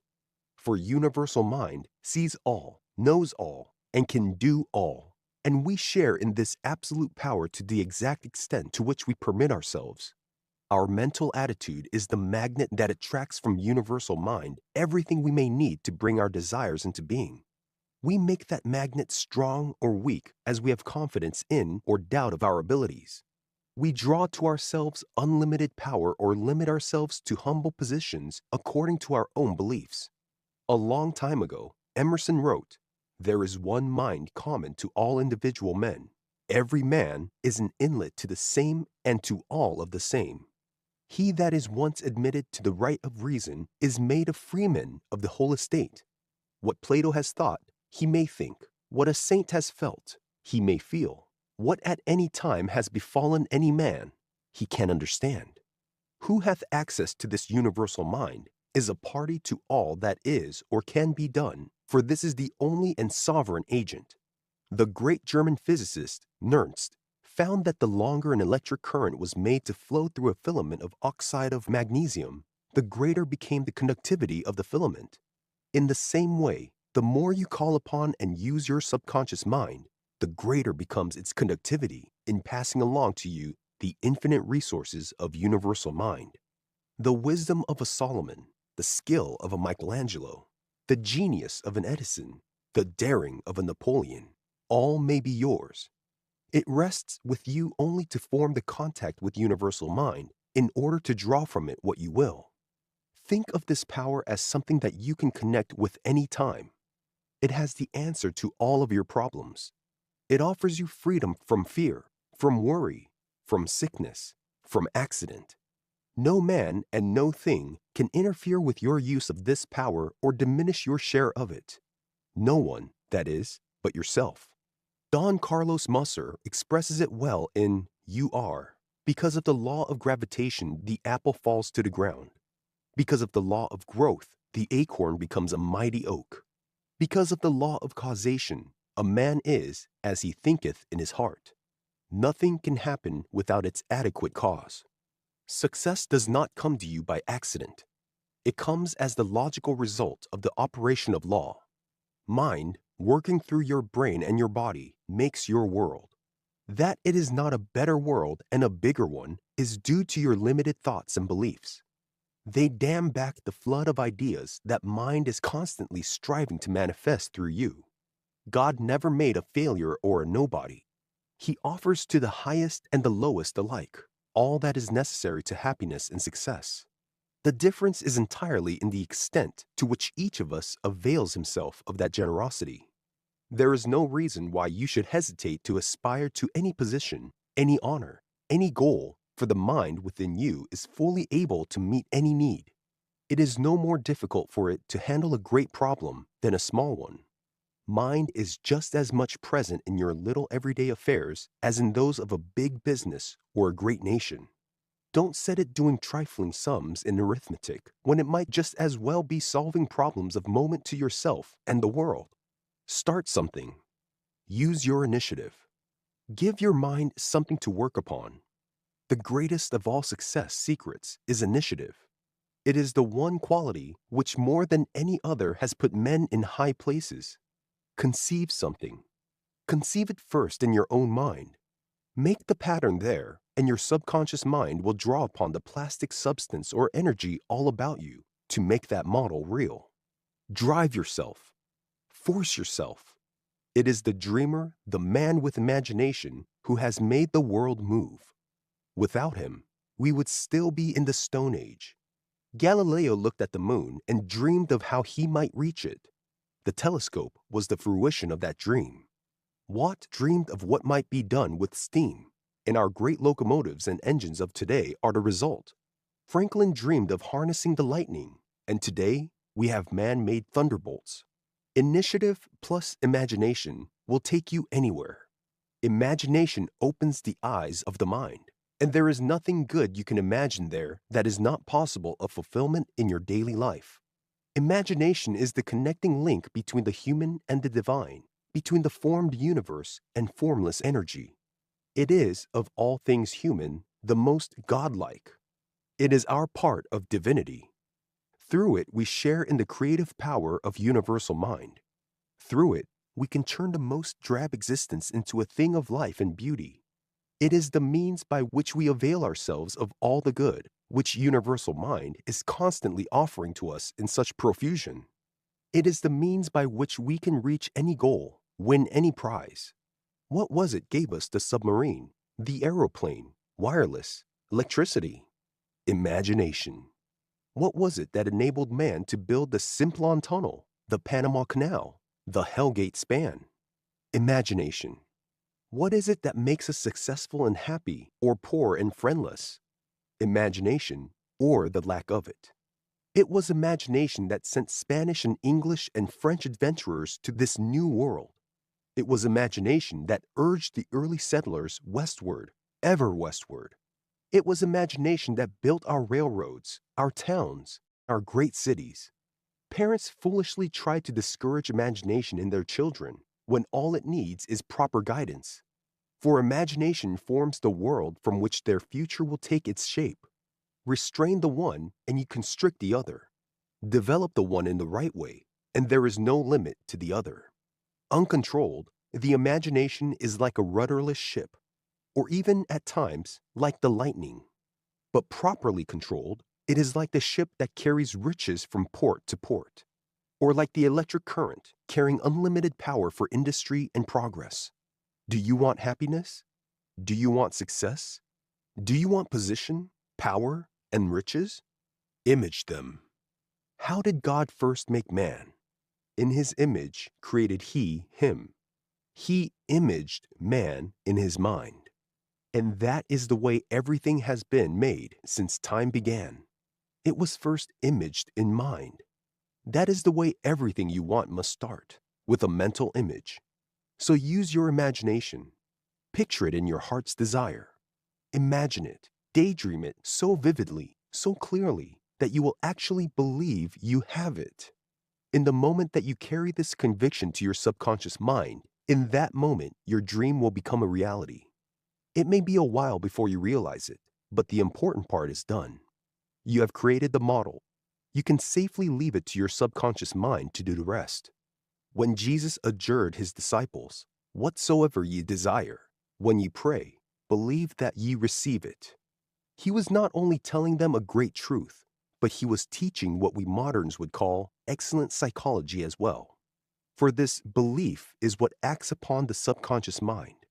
It is through this belief that formless energy is compressed into material form. Every man wants to get out of the rut, to grow, to develop into something better. Here is the open road, open to you whether you have schooling, training, position, wealth, or not. Remember this, your subconscious mind knew more from the time you were a baby than is in all the books in all the colleges and libraries of the world. So don't let lack of training, lack of education, hold you back. Your mind can meet every need and will do so if you give it the chance. The apostles were almost all poor men, uneducated men, yet they did a work that is unequaled in historical annals. Joan of Arc was a poor peasant girl, unable to read or write, yet she saved France. The pages of history are dotted with poor men, uneducated men, who thought great thoughts, who used their imaginations to master circumstances and became rulers of men. Most great dynasties started with some poor, obscure man. Napoleon came of a poor, humble family.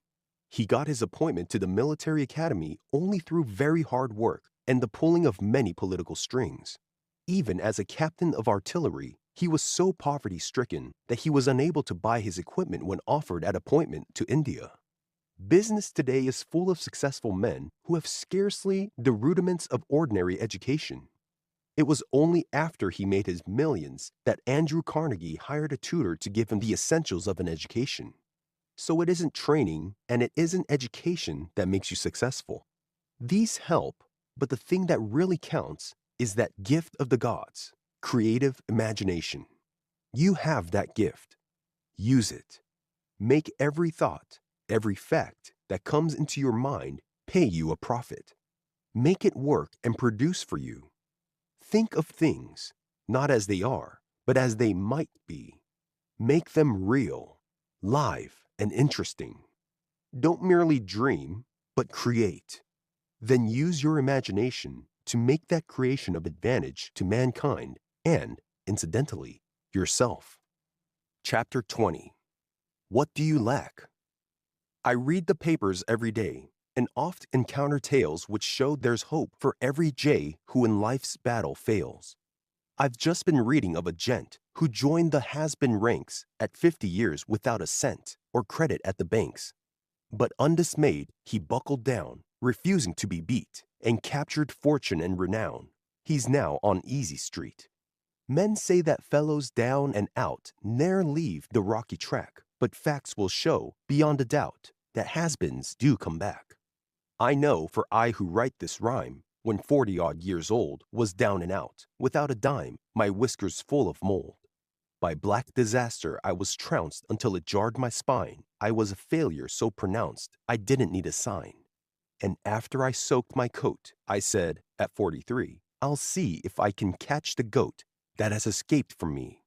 I labored hard, I strained my dome, to do my daily grind, until in triumph I came home, my billy goat behind. And any man who still has health may with the winners stack, and have a chance at fame and wealth, for has-beens do come back. Walt Mason. From Walt Mason, his book, Barnes and Hopkins, Newark, NJ. Do you know why it is that the Bolsheviki are so opposed to religion?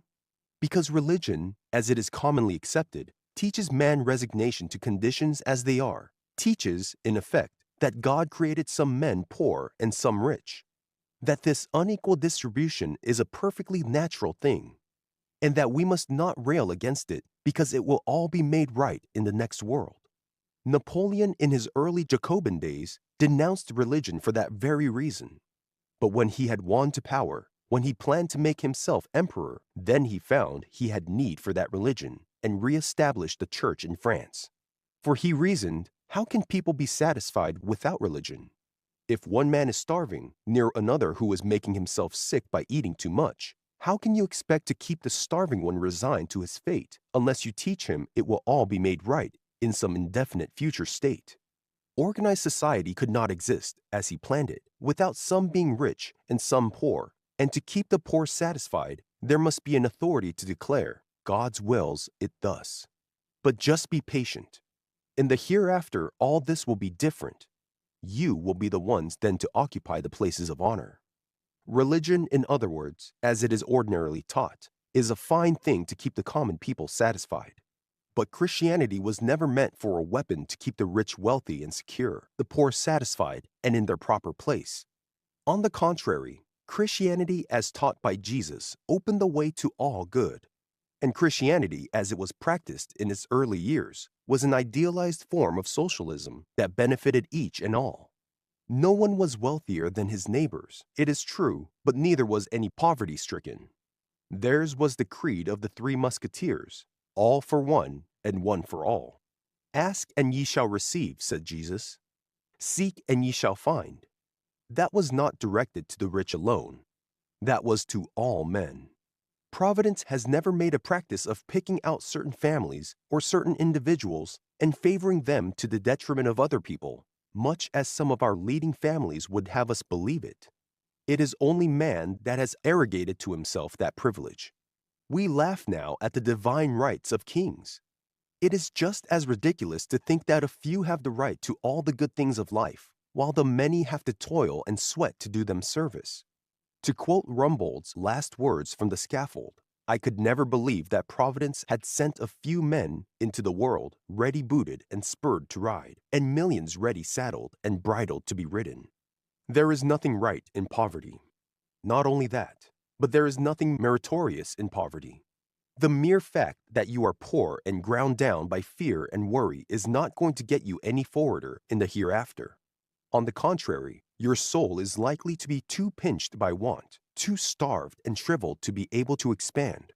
The kingdom of heaven is within you. To me, that means that heaven is here and now. That if we want any happiness from it, we've got to get it as we go along.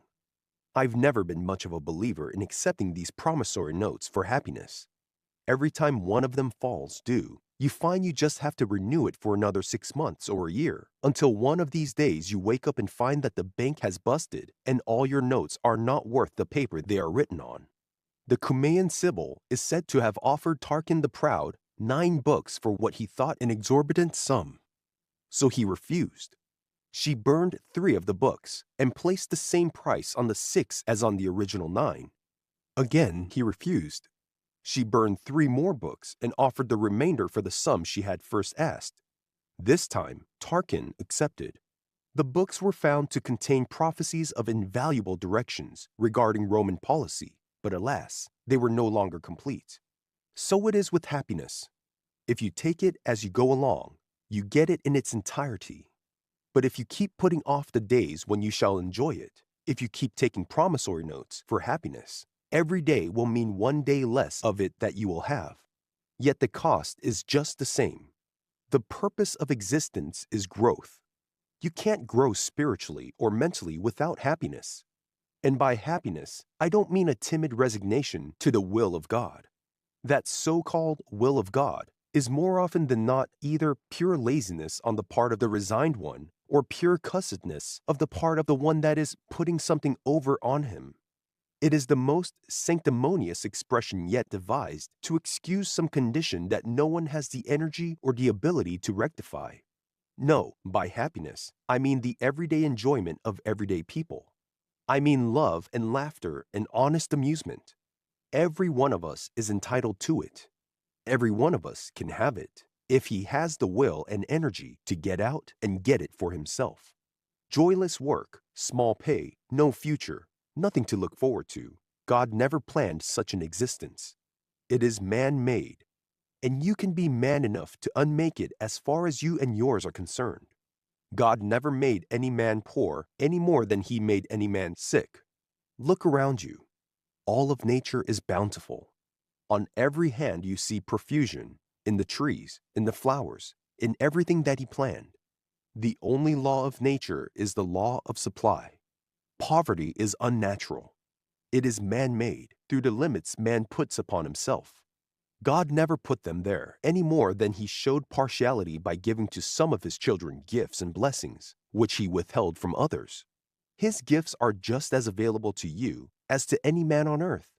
The difference is in all your understanding of how to avail yourself of the infinite supply all about you. Take the worry clamps off your mentality, and you will make the poverty clamps loosen up from your finances. Your affairs are so closely related to your consciousness that they too will relax into peace, order, and plenty. Divine ideas in your spiritual consciousness will become active in your business and will work out as your abundant prosperity. As David V. Bush says in Applied Psychology and Scientific Living, thoughts are things. Thoughts are energy. Thoughts are magnets, which attract us to the very things which we think. Therefore, if a man is in debt, he will, by continually thinking about debt, bring more debts to him. For thoughts are causes, and he fastens more debts onto himself and actually creates more obligations by thinking about debts. Concentrate and think upon things that you want, not on things which you ought not to have. Think of abundance, of opulence, of plenty, of position, harmony, and growth. And if you do not see them manifested today, they will be realized tomorrow. If you must pass through straits of life where you do not outwardly see abundance, know that you have it within, and that in time it will manifest itself. I say, if you concentrate on debt, debt is what you will have. If you think about poverty, poverty is what you will receive. It is just as easy when once the mind becomes trained to think prosperity and abundance and plenty as it is to think lack, limitation, and poverty. Prosperity is not limited to time or place. It manifests when and where there is consciousness to establish it. It is attracted to the consciousness that is free from worry, strain, and tension. So never allow yourself to worry about poverty. Be careful. Take ordinary business precautions, of course. But don't center your thought on your troubles. The more you think of them, the more tightly you fasten them upon yourself. Think of the results you are after, not of the difficulties in the way. Mind will find the way. It is merely up to you to choose the goal and then keep your thoughts steadfast until that goal is won. The greatest shortcut to prosperity is to live it. Prosperity attracts. Poverty repels. To quote Orison Swett Marden, to be ambitious for wealth and yet always expecting to be poor, to be always doubting your ability to get what you long for, is like trying to reach east by traveling west. There is no philosophy which will help a man succeed when he is always doubting his ability to do so and thus attracting failure. Again, no matter how hard you may work for success, if your thought is saturated with the fear of failure, it will kill your efforts, neutralize your endeavors, and make success impossible. The secret of prosperity lies in so vividly imaging it in your own mind that you literally exude prosperity. You feel prosperous, you look prosperous, and the result is that before long, you are prosperous. I remember seeing a play a number of years ago that was based on this thought. A young fellow, a chronic failure, was persuaded by a friend to carry a roll of $1,000 counterfeit bills in his pocket and to show them, unostentatiously, when the occasion offered. Of course, everyone thought he had come into some legacy. The natural inference was that anyone who carried $50,000 or $100,000 bills in his pockets must have a lot more in the bank. Opportunities flocked to him. Opportunities to make good. Opportunities to make money. He made good. without having to spend any of this spurious money of his. For most business today is done on credit. I know many wealthy men who seldom carry anything but a little change in their pockets for tips. Everything they do, everything they buy is charged. And big deals are put through in the same way. If a man is believed to have plenty of money, if he has a reputation for honesty and fair dealing, he may put through a transaction running into 6 or 7 figures without paying 1 cent down. The thing that counts is not the amount of your balance at the bank, but what others think of you, the image you have created in your own and in others' minds. What do you lack? What thing do you want most? Realize that before it or any other thing can be, it must first be imaged in mind. Realize, too, that when you can close your eyes and actually see that thing, you have brought it into being. You have drawn upon that invisible substance all about you. You have created something. Hold it in your thought. Focus your mind upon it. Believe that you have it, and you can safely leave its material manifestation to the genie of your mind. God is but another name for the invisible, everywhere present source of things. Out of the air the seed gathers the essences which are necessary to its bountiful growth. Out of the invisible ether, our minds gather the rich ideas that stimulate us to undertake and to carry out enterprises that bring prosperity to us. Let us see with the eye of the mind a bountiful harvest. Then our minds will be quickened with ideas of abundance, and plenty will appear, not only in our world, but everywhere. As the rain cometh down, and the snow from heaven, and returneth not thither, but watereth the earth, and maketh it bring forth and bud, and giveth seed to the sower and bread to the eater, so shall my word be that goeth forth out of my mouth. It shall not return unto me void, but it shall accomplish that which I please, and it shall prosper in the thing whereto I sent it. Isaiah chapter 21. The Sculptor and the Clay. Eternal mind the potter is, and thought the eternal clay. The hand that fashions is divine. His works pass not away. God could not make imperfect man. His model infinite, unhallowed thought. He could not plan love's work, and love must fit. Alice Dayton. When you step into your office on Monday morning, no doubt you have dreams of wonderful achievement. Your step is firm, your brain is clear, and you have carefully thought out just what you will do and how you will accomplish big things in your business. Perhaps the very plans you have in mind will influence your whole business career, and you have visions of the dollars that will be yours rolling into your bank account. But do these dreams come true? Are you always able to put through what you had planned to do? Does your day's work have the snap and power you imagined it would have? Are you ever forced to admit that your dreams of big accomplishment are often shattered because of fagged nerves and lack of energy, because you have not the pep? How easy it is to think back and see how success was in your grasp if only you had felt equal to that extra bit of effort, if only you had had the pep, the energy to reach out and take it. The great men of the world have been well men, strong men. Sickness and hesitancy go hand in hand. Sickness means weakness, querulousness, lack of faith, lack of confidence in oneself and in others. But there is no real reason for sickness or weakness, and there is no reason why you should remain weak or sick if you are so afflicted now. Remember the story of the sculptor Pygmalion? How he made a statue of marble so beautiful that every woman who saw it envied it? So perfect was it that he fell in love with it himself, hung it with flowers and jewels, spent day after day in rapt admiration of it, until finally the gods took pity upon him and breathed into it the breath of life. There is more than pagan mythology to that story. There is this much truth in it, that any man can set before his mind's eye the image of the figure he himself would like to be, and then breathe the breath of life into it, merely by keeping that image before his subconscious mind as the model on which to do its daily building. For health and strength are natural. It is ill health and weakness that are unnatural. Your body was meant to be lithe, supple, muscular, full of red-blooded energy and vitality. A clear brain, a powerful heart, a massive chest, wrists and arms of steel, all these were meant for you. All these you can have if you will but know and feel and think aright. Just take stock of yourself for a moment.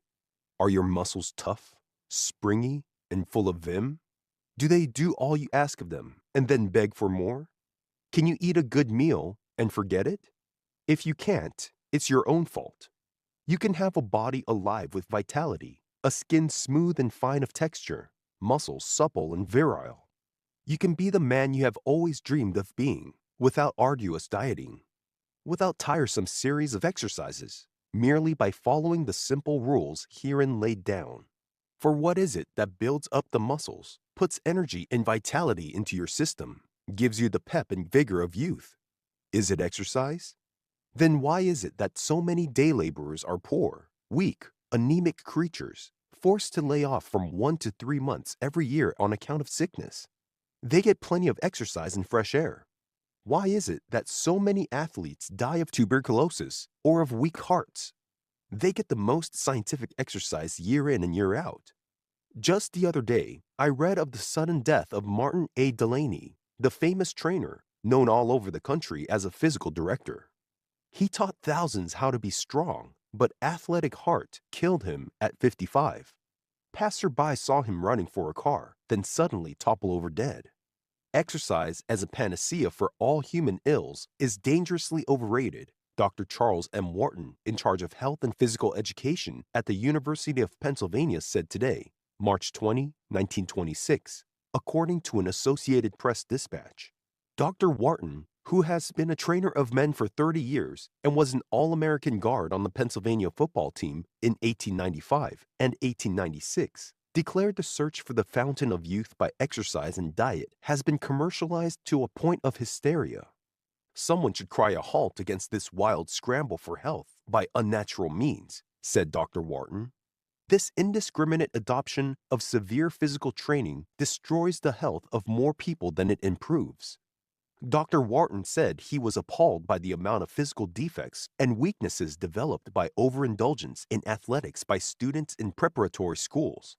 I know I am presenting an unpopular viewpoint, and it may sound strange coming from a physical director. In gymnasium work at the University of Pennsylvania, we try to place our young men in sports which they will enjoy and thus get a physical stimulation from relaxed play. Is it diet? Then why is it that so many people you know who have been dieting for years are still such poor, flabby creatures? Doesn't it always work? Or is it merely a matter of guesswork, and those were the cases where no one happened to guess right? Why is it that doctors disagree so on what is the correct diet? For years, we have been taught to forswear too much meat. For years, we have been told that it causes rheumatism and gout and hardening of the arteries and a dozen or more other ailments. Now comes Dr. Woods Hutchinson, a noted authority quoted the world over, and says, all the silly old prejudice against meat, that it heated the blood, whatever that means, and produced uric acid to excess, hardened the arteries, inflamed the kidneys, caused rheumatism, etc., has now been proved to be pure fairy tales, utterly without foundation in scientific fact. Red meats have nothing whatever to do with causing gout and rheumatism, because neither of these diseases is due to foods or drinks of any sort, but solely to what we call local infections. Little pockets of pus matter, full of robber germs, mostly streptococci, around the roots of our teeth, in the pouches of our tonsils, in the nasal passages and sinuses of our foreheads and faces opening into them. Our belief now is, no pockets of pus, no rheumatism or gout. Food of any kind has absolutely nothing to do with the case. On the other hand, the very worst case on record in all medical history of hardening and turning to lime, calcification, of the arteries all over the body, and in the kidneys and intestines particularly, have been found in Trappist and certain orders of Oriental monks who live almost exclusively upon starch and, that is, peas, beans, and lentils, and abstain from meat entirely. Then what is right? Is it the combination of diet and exercise? But surely the patients in sanitariums and similar institutions would have every chance to get just the right combination, yet how often you see them come out little, if any, better off than when they went in. No, none of these is the answer. As a matter of fact, The principal good of either diet or exercise is that it keeps before the patient's mind the result he is working for, and in that way tends to impress it upon his subconscious mind. That is why physical culturists always urge you to exercise in front of a mirror. If results are achieved, it is mind that achieves them, not the movements you go through or the particular kind of food you eat. Understand, I don't ask you to stop exercising. A reasonable amount of light, pleasant exercise is good for you mentally and physically. It develops your willpower. It helps to impress upon your subconscious mind the image you want to see realized in your body. And it takes your mind off your troubles and worries, centering your thoughts instead upon your desires, just where your thoughts should always be. Outdoor exercise, tennis, horseback, swimming, any sort of active game is the best rest there is for a tired mind. For mental tiredness comes from a too steady contemplation of one's problems. And anything that will take one's mind completely off them and give the subconscious time to work out the solution is good. That is why it is so often happens that you go back to your work after a day of play, not merely refreshed, but with so clear a mind that the problems which before seemed insurmountable are but as child's play to you. You who envy the rosy cheek and sparkling eye of youth, who awake in the morning weary and unrefreshed, who go to your daily tasks with fagged brain and heavy tread, just remember that perfect youth or perfect health is merely a state of mind. There is only one thing that puts muscles on your bones. There is only one thing that keeps your organs functioning with precision and regularity. There is only one thing that builds for you a perfect body. That one thing is your subconscious mind. Every cell and tissue, every bone and sinew, every organ and muscle in your entire body is subject to the control of your subconscious mind. As it directs, so they build or function. True that subconscious mind accepts suggestions from your conscious mind. Hold before it the thought that the exercise you are taking is building muscle upon your arms or shoulders, and your subconscious mind will fall in readily with the suggestion and strengthen those muscles. Hold before it the thought that some particular food gives you unusual energy and pep, and the subconscious mind will be entirely agreeable to producing the added vigor. But have you ever noticed how some sudden joy, which is entirely a mental state, energizes and revitalizes you more than all the exercise or all the tonics you can take? Have you ever noticed how martial music will relieve the fatigue of marching men? Have you ever noticed how sorrow, which is entirely a mental state, will depress and devitalize you, regardless of any amount of exercise or health foods you may take? Each of us has within him all the essentials that go to the making of a Superman. But so has every acorn the essentials for making a great oak tree. Yet the Japanese show us that even an oak may be stunted by continually pruning off its shoots. Negative and weak thoughts, thoughts of self-doubt, of mistrust, continually prune back the vigorous life, ever seeking so valiantly to show forth the splendor and strength of the radiant inner self. Choose what you will be. Your responsibility is to think, speak, act the true inner self. Your privilege is to show forth in this self the fullness of peace and plenty. Keep steadfastly in mind the idea of yourself that you want to see realized. Your daily, hourly, and continual idea of yourself, your life, your affairs, your world, and your associates determines the harvest, the showing forth. Look steadfastly to your highest ideal of self, and your steadfast and lofty ideal will draw forth blessing and prosperity not only upon you, but upon all who know you. For mind is the only creator, and thought is the only energy. All that counts is the image of your body that you are holding in your thought. If heretofore that image has been one of weakness, of ill health, change it now, today. Repeat to yourself, the first thing upon awakening in the morning and the last thing before going to sleep at night, my body was made in the image and likeness of God. God first imagined it in its entirety. Therefore, every cell and bone and tissue is perfect, every organ and muscle performing its proper function. That is the only model of me in universal mind. That is the only model of me that my subconscious mind knows. Therefore, since mind, God, is the only creator, that is the only model of me that I can have. Chapter 22. Why Grow Old? And Moses was 120 years old when he died. His eye was not dim, nor his natural force abated. Remember how you used to plow through great masses of work day after day and month after month, cheerily, enthusiastically, with never a sign of tiring or nervous strain? Remember how you used to enjoy those evenings, starting out as fresh from your office or shop as if you hadn't just put a hard day's work behind you? No doubt you've often wondered why you can't work and enjoy yourself like that now, but solaced yourself with the moth-eaten fallacy that, as a man grows older, he shouldn't expect to get the same fun out of life that he did in his early years. Poor old exploded idea. Youth is not a matter of time. It is a mental state. You can be just as brisk, just as active, just as lighthearted now as you were 10 or 20 years ago. Genuine youth is just a perfect state of health. You can have that health and the boundless energy and capacity for work or enjoyment that go with it. You can cheat time of 10, 20, or 50 years, not by taking thought of what you shall eat or what you shall drink, not by diet or exercise, but solely through a right understanding of what you should expect of your body. If only I had my life to live over again. How often you have heard it said. How often you have thought it. But the fact is, you can have it. You can start right now and live again as many years as you have already experienced. Health, physical freedom, and full vigor need not end for you at 35 or 40, nor at 60 or 70.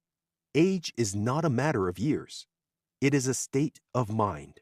In an address before the American Sociological Society a few months ago, Dr. Hornell Hart of Bryn Mawr predicted that babies born in the year 2000 will have something like 200 years of life ahead of them, and men and women of 100 years will be quite the normal thing. But instead of being wrinkled and crippled, these centenarians will be in their vigorous prime. Thomas Parr, an Englishman, lived to be 152 years old and was sufficiently hale and hearty at the age of 120 to take unto himself a second wife. Even at 152, his death was not due to old age, but to a sudden and drastic change in his manner of life. All his days, he had lived upon simple fare, but his fame reaching the king, he was invited to London and there feasted so lavishly that he died of it. In a dispatch to the New York Times on February 14th last, I read of an Arab now in Palestine, one Salah Mustafa Salah Abu Musa, who at the age of 105 is growing his third set of teeth. There is an ancient city in Italy which can be approached by sea only through a long stretch of shallow water full of rocks and cross-currents. There is one safe channel, and it is marked by posts. In the days of the sea rovers, the city used to protect itself by pulling up the posts whenever a rover hove in sight. Mankind has taken to planting posts along its way to mark the flight of time. Every year, we put in a new one, heedless of the fact that we are thus marking a clear channel for our enemy, age, to enter in from the sea of human belief. But the fact is that there is no natural reason for man to grow old as soon as he does, no biological reason for him to grow old at all. Why is it that the animals live 8 to 10 times their maturity, when man lives only about twice his? Why? Because man hastens decrepitude and decay by holding the thought of old age always before him. Dr. Alexis Carrel, Nobel Prize winner and member of the Rockefeller Institute, has demonstrated that living cells taken from a body, properly protected and fed, can be kept alive indefinitely. Not only that, but they grow. In 1912, he took sonic tissue from the heart of an embryo chick and placed it in a culture medium. It is living and growing yet. Recently, Dr. Carrel showed a moving picture of these living cells before the American Institute of Electrical Engineers. They grow so fast that they double in size every 24 hours and have to be trimmed daily. The cells of your being can be made to live indefinitely when placed outside your body. Single-celled animals never die a natural death. They live on until something kills them. Now scientists are beginning to wonder if multicellular animals like man really need to die. Under the title Immortality and Rejuvenation in Modern Biology, M. Metalnikov of the Pasteur Institute has just published a volume that should be read by all those who have decided that it is necessary to grow old and die. Here is the first sentence of the concluding chapter of the book. What we have just written forces us to maintain our conviction that immortality is the fundamental property of living organisms.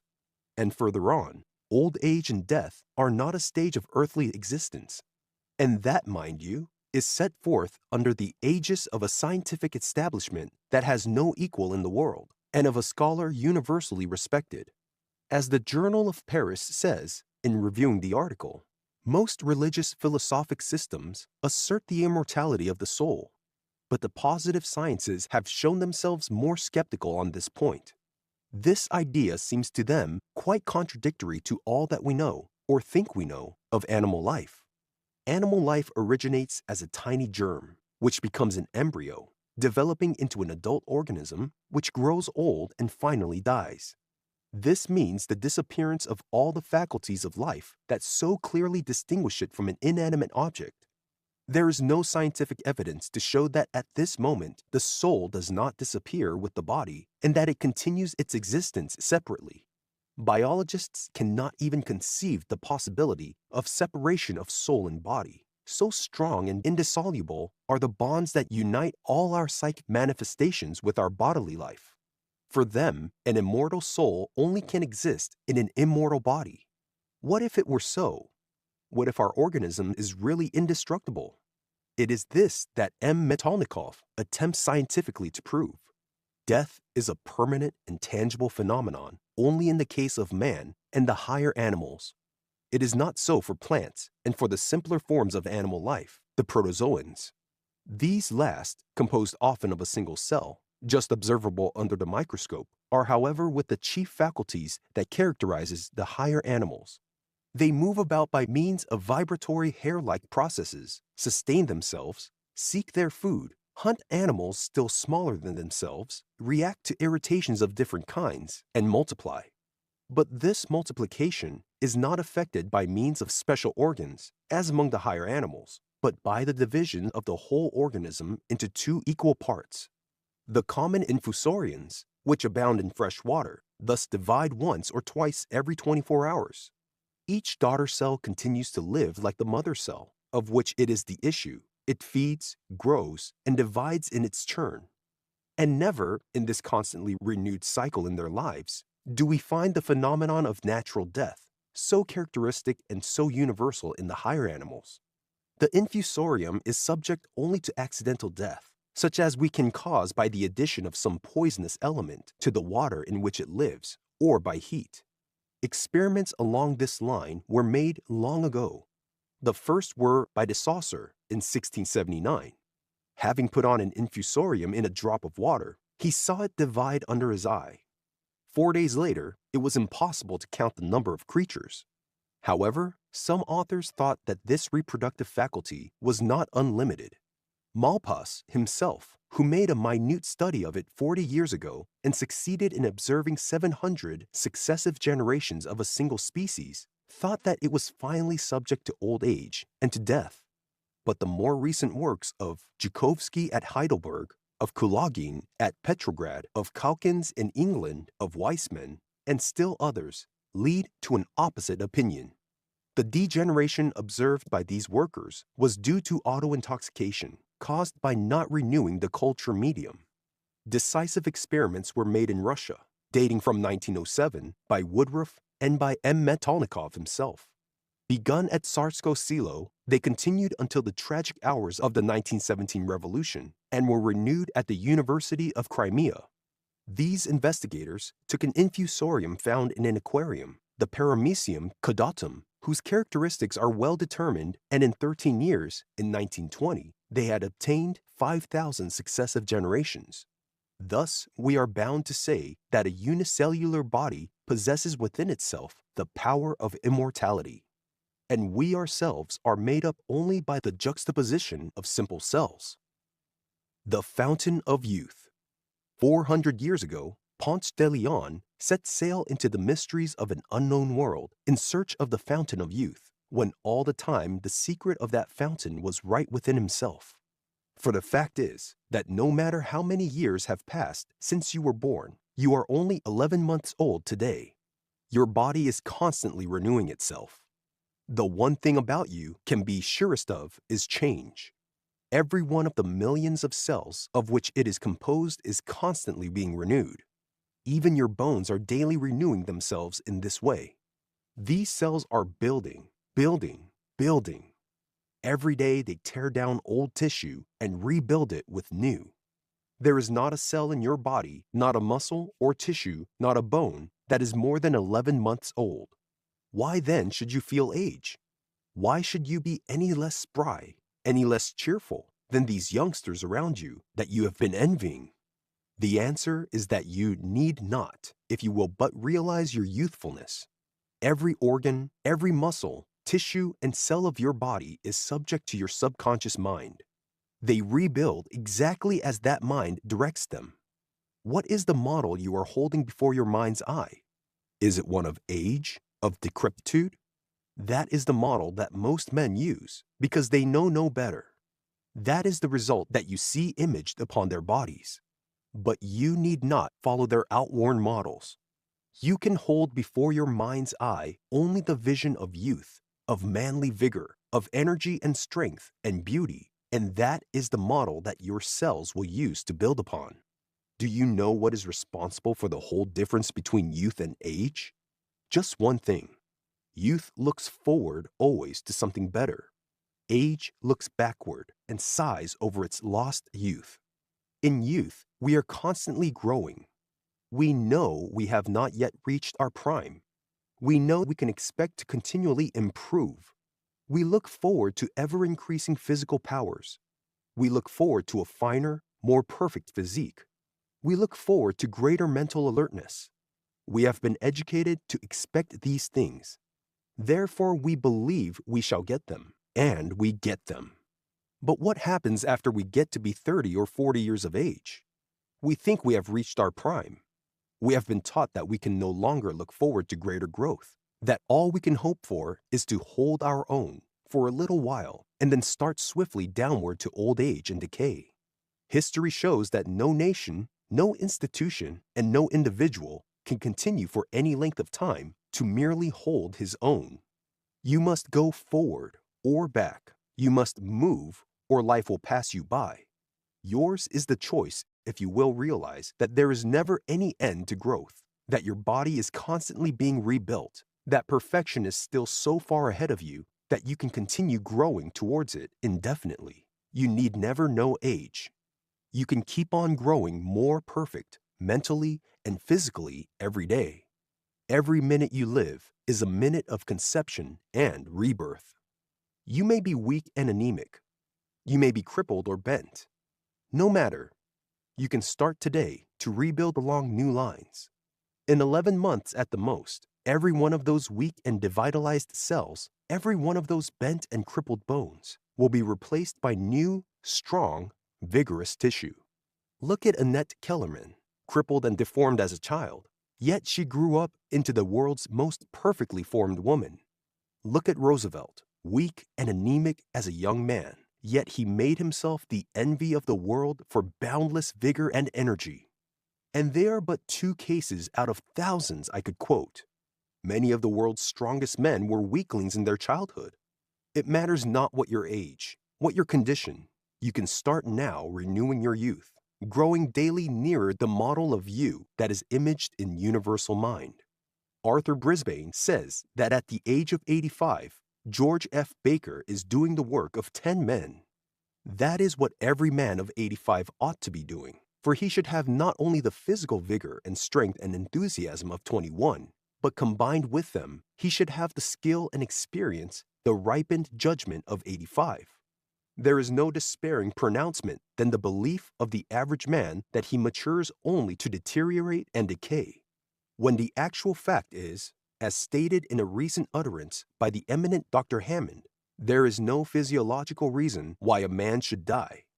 He asserted, and the statement is corroborated by scientists and physiologists, that the human body possesses inherent capacity to renew and continue itself and its functions indefinitely. Your body wears out? Of course it does, just as all material things do.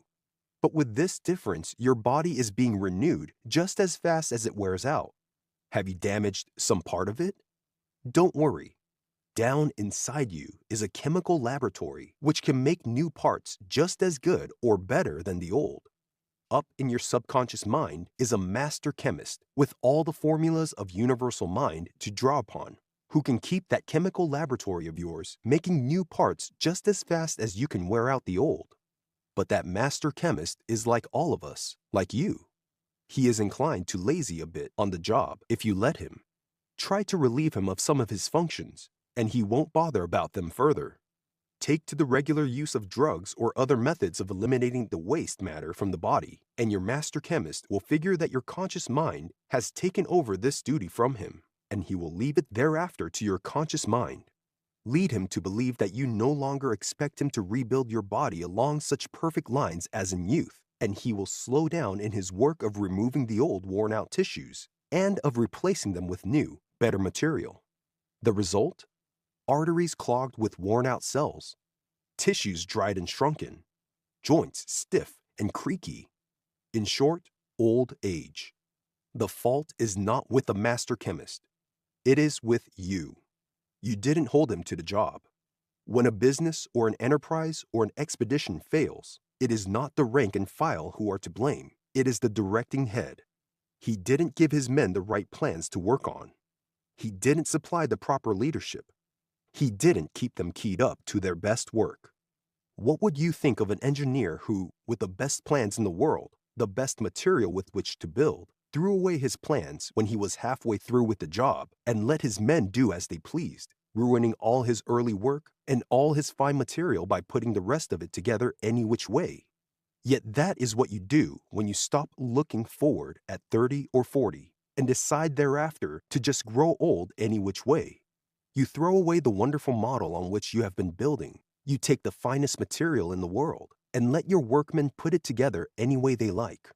In fact, you do worse than that. You tell them you don't expect much from them anymore, that any sort of patched-up job they put together after that will be about as good as you can look for. Man alive, what would you expect from ordinary workmen to whom you talk like that? Your inner workmen are no different. You will get from them just what you look for, no more, no less. Your time of life should be the best time you have yet known. The engineer who has built 40 bridges should be far more proficient than the one who has built only a few. The model you are passing on to your master chemist now ought to be a vastly more perfect model than the one you gave to him at 20. Instead of feeling that your heart is giving out and your stomach weak, you ought to be boasting of how much better a heart you are now making than a few years ago, how much more perfectly your stomach is functioning than before you learned that you were its boss. Of one thing you can be sure, God never decreed a law of decay and death. If there is any such law, it is man-made, and man can unmake it. The life principle that came to this planet thousands or millions of years ago brought no death principle with it. For death is like darkness. It is nothing in itself. Death is merely the absence of life, just as darkness is merely the absence of light. Keep that life surging strongly. In the Book of Wisdom of the Apocryphal Writings, you read, "For God made not death, neither hath he pleasure in the destruction of the living. For he created all things that they might have being, and the generative powers of the world are healthsome, and there is no poison of destruction in them, nor hath death dominion upon the earth. For righteousness is immortal, but ungodly men with their works and words called death unto them. For God created man to be immortal, and made him to be an image of his own proper being. But by envy of the devil came death into the world. Whosoever liveth and believeth in me, understandeth me, said Jesus, shall never die. And again, if a man keep my saying, he shall never see death." Universal mind knows no imperfection, no decay, no death. It does not produce sickness and death. It is your conscious mind that has decreed these evils. Banish the thought, and you can banish the effect. Life was never meant to be measured by years. I remember reading a story of a traveler who had journeyed to a land of perpetual sun. Since there was no sunrise or no sunset, no moons or changing seasons, there was no means of measuring time. Therefore, to the inhabitants of that land, time did not exist. And having no time, they never thought to measure ages and consequently never grew old. Like organisms with a single cell, they did not die except by violence. There is more truth than fiction to that idea. The measurement of life by the calendar robs youth of its vigor and hastens old age. It reminds me of the days of our grandparents, when a woman was supposed to doff her hat and don a bonnet at 40. And donning a bonnet was like taking the veil. She was supposed to retire her chimney corner and make way for the younger generation. Men and women ought to grow with years into greater health, broader judgment, mature wisdom. Instead of becoming atrophied and dead to all new ideas, their minds should through practice hold ever stronger images before them, youthful vigor and freshness. The psalmist says, "But thou art the same, and thy years shall have no end." No one need retire to the chimney corner, no matter how many years have passed over his head. Years should bring wisdom and greater health, not decrepitude. Many of the world's famous men did their greatest work long after the age when most men are in their graves. Tennyson composed the immortal lines of Crossing the Bar at the age of 80. Plato still had pen in hand at 81. Cato learned Greek at the same age. Humboldt completed his Cosmos in his 90th year, while John Wesley at 82 said, "It is 12 years now since I have felt any such sensation as fatigue." You are only as old as your mind. Every function, every activity of your body is controlled by your mind. Your vital organs, your blood that sends the material for rebuilding to every cell and tissue, the process of elimination that remove all the broken down and waste material, all are dependent for their functioning upon the energy derived from your mind. The human body can be compared to an electric transportation system. When the dynamo runs at full power, every car speeds along, and everything is handled with precision. But let the dynamo slow down, and the whole system lags. The dynamo is your mind, and your thoughts provide the energy that runs it. Feed it thoughts of health and vigor, and your whole system will reflect energy and vitality. Feed it thoughts of decrepitude and age, and you will find it slowing down to the halting pace you set for it. You can grow old at 30. You can be young at 90. It's up to you. Which do you choose? If you choose youth, then start this minute renewing your youth. Find a picture, or, better still, a statuette of the man you would like to be, the form you would like to have. Keep it in your room. When you go to bed at night, visualize it in your mind's eye. Hold it in your thought as the man you are going to be. The Journal of Education had the idea in their story of The Prince and the Statue in a recent issue. There was once a prince who had a crooked back. He could never stand straight up like even the lowest of his subjects. Because he was a very proud prince, his crooked back caused him a great deal of mental suffering. One day, he called before him the most skillful sculptor in his kingdom and said to him, "Make me a noble statue of myself, true to my likeness in every detail, with this exception. Make this statue with a straight back.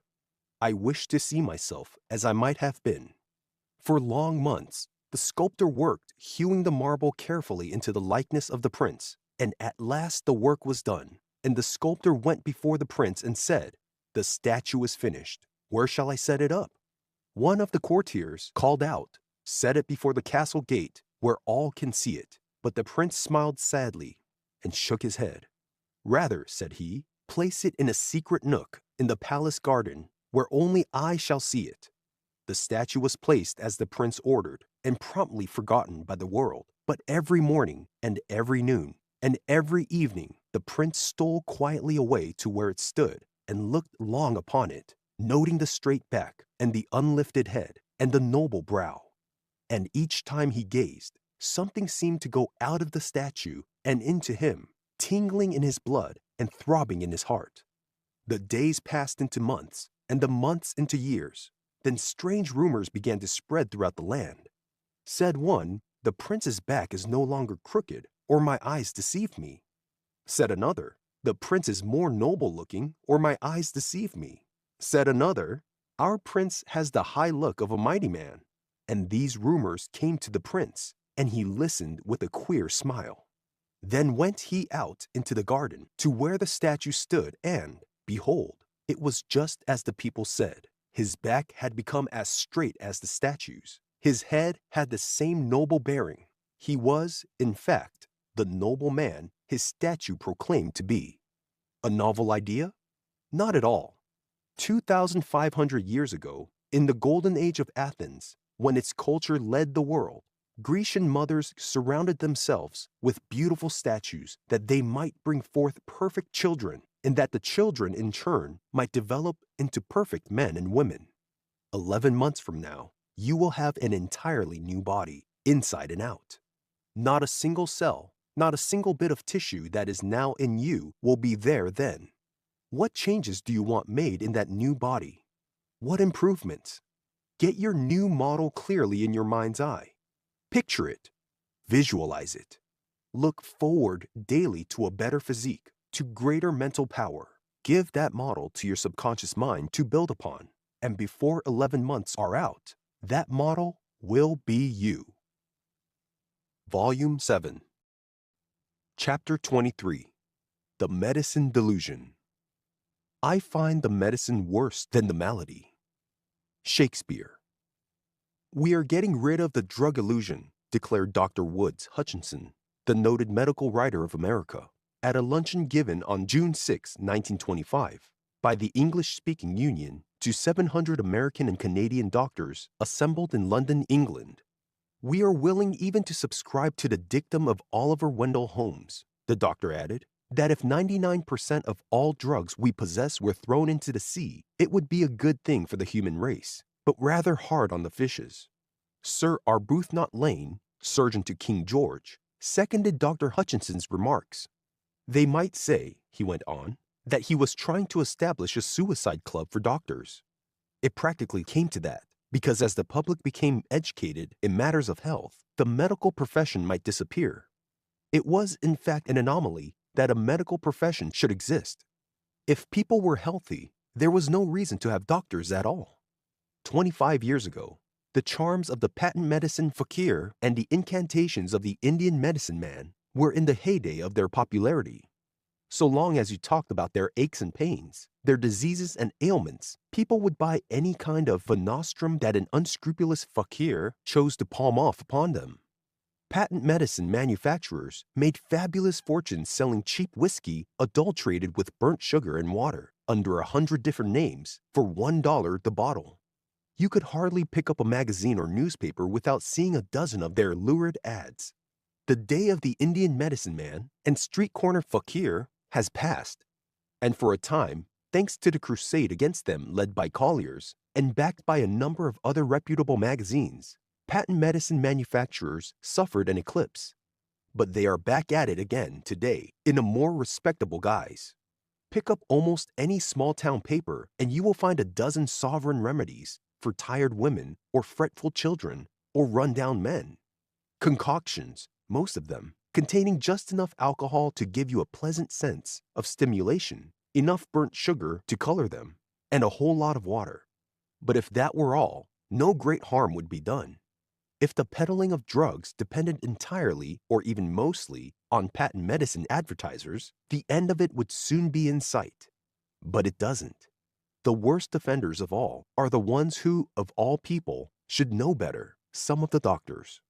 Understand, I don't mean all of them. And I don't mean the best of them.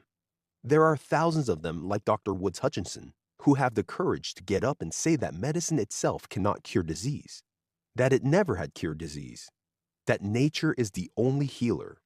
Drugs can give you temporary relief from pain, yes. They can cleanse, yes. But as for curing anything, the drug is not made that can do it. The principal good that the administering of a drug has is in its effect upon the mind of the patient. Men have been taught for so many years that drugging is the only way to cure disease, that when you give them something, they believe they are going to be cured, and to the extent that they believe, they are cured. The best proof of that is to let two patients suffering from the same complaint go to two different physicians, the one a doctor of the regular school, the other a homeopath. The regular doctor will administer a dose containing 10,000 times as much of the mother drug as the homeopath. In fact, there is so slight a trace of any drug in the homeopath's prescription that it might be called none at all. Yet it frequently happens that this patient will respond just as readily to his denatured dose as the other will to his drug. Dr. Gore, in a recent issue of Pearson's magazine, said, "A few years ago, there appeared an article in the Atlantic Monthly written by a young woman physician who was with the Red Cross in Russia. Immediately following the Kerensky Revolution, the Russian peasants who, for the first time in their lives, found that they could keep what they earned, began to think of going to doctors for ailments which had afflicted them for years, but which they could never before afford to have treated. Within 2 weeks' time, this young physician exhausted her supply of medicine. But the rush of peasant patients continued, and she was reduced to the placebo idea of administering colored waters with a slight amount of a single drug quinine, if I recall correctly. For several weeks, she obtained such wonderful results in every conceivable form of affliction that she said her faith in specific medication was completely lost. In a dispatch from Rome to the New York Herald Tribune, under date of June 15, 1926, I read, "Under the skeptical eyes of local doctors, Don Luigi Garofalo, a priest in the Quarto sector of Naples, alleges that he is curing all the ills that flesh is heir to, from pneumonia to broken bones, by a practical application of the theory derived from the text, 'Man is of dust, and to dust he shall return.' Don Luigi argues that from a homeopathic viewpoint, dust should be a curative element. So from dust taken from the reddish earth near Poznoli, which contains traces of sulfur and copper, he makes pills for the afflicted, but he contends that any other earth will do. The cures, most of which have been effected by means of the red earth, include the healing of broken limbs, tubercular cases, toothache, internal lesions, heart diseases, mumps, paralysis, and fevers. Of course, it is not to be inferred from this that reliance can be placed upon red earth, or any other kind of earth, to cure you of any ill. But it shows that even so common, ordinary a thing as a bit of dirt can be used to arouse people from the lethargic condition in which sickness so frequently leaves them and gives them the power to help themselves. Take another case. Your doctor prescribes regular doses of some drug. You take it once. It has the desired effect. You take it again. The effect is not quite so pronounced. You keep it up, and in a short time, the drug seems to have lost its efficacy. Why? The same chemical elements are there. And if you mix the same chemical elements in a retort, you will get the same results, whether you do it once or 1,000 times. Why doesn't it work the same way with drugs in your body? Because the strongest factor in bringing about the desired effect in the beginning was your belief, yours and that of your doctor. But as you kept on, your belief began to falter, until presently it died away altogether. You may have hoped, but the active belief suggestions to your subconscious mind has stopped carrying conviction. Dr. Richard C. Cabot, professor of medicine at Harvard University, in a recent address, declared 3/4 of all illnesses are cured without the victims even knowing they have had them. Proof of this contention is to be found in post-mortem examinations, which time after time reveal indelible and unmistakable traces of disease which the subject has conquered all unknowingly. 90% of all typhoid cures itself, as does 75% of all pneumonia. In fact, out of a total of 215 diseases known to medical science, there are only about 8 or 9 which doctors conquer. The rest conquer themselves. He went on to say that if nature, assisted by the proper mental and emotional moods, is capable of curing an ulcer in 3 or 4 weeks, why isn't it possible for the same force to heal a similar ulcer in a few minutes, when the curative processes have been speeded up abnormally? Great physicians have, on numerous occasions, maintained that there is no science in medicating people. In preventative medicine, yes. In surgery, in obstetrics, in a score of different lines that fall under the heading of the medical profession. But the art of drugging is a little ahead of where it was in the Middle Ages, when Egyptian mummies were in great demand among druggists, and powdered pharaoh was considered the greatest remedy for any ill that flesh was heir to. Every day brings the discovery of some new drug, and the consequent dictum that the remedy previously prescribed was all a mistake, that it had little or no real value whatever. One doctor says, a medicine that will not kill you if you take an overdose is no good. Another, the most prominent doctors now claim that there is not a single drug that will do what it has been prescribed for in the past. Dr. Douglas White, writing The Churchman, sums it up thus: all cure of every disease is spiritual. Healing can never be imposed without by either the surgeon or physician. It is the living organism which, helped by the skill of the one or the other, is enabled to work its way back to health. The whole principle of healing in all cases is the vis medicatrix naturae. And when we speak of nature, we are only personifying the principle of life which Christians call God. In the medical record of September 25, 1920, Dr. Joseph Byrne, professor of neurology at Fordham University Medical School, said, at a conservative estimate, it may be admitted that of all the ailments for which relief is sought, 90% or over are self-limited and tend to get well. It may also be admitted that in over 90% of all human ailments, the psychic is the dominating factor.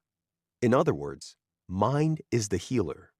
Drugs can sometimes make its work easier by removing obstructions, by killing off parasites.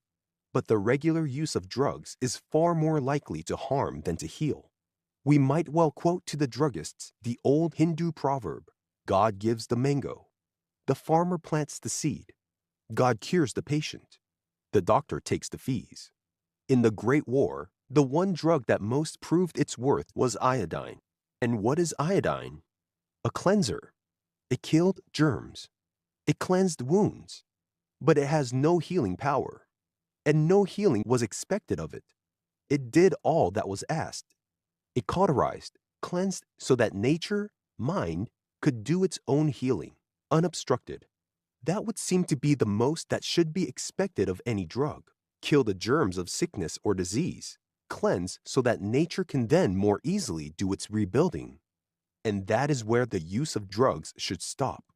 Mind works best when it is interfered with least, when we throw ourselves entirely upon it for support, rather than share the responsibility with some outside agency.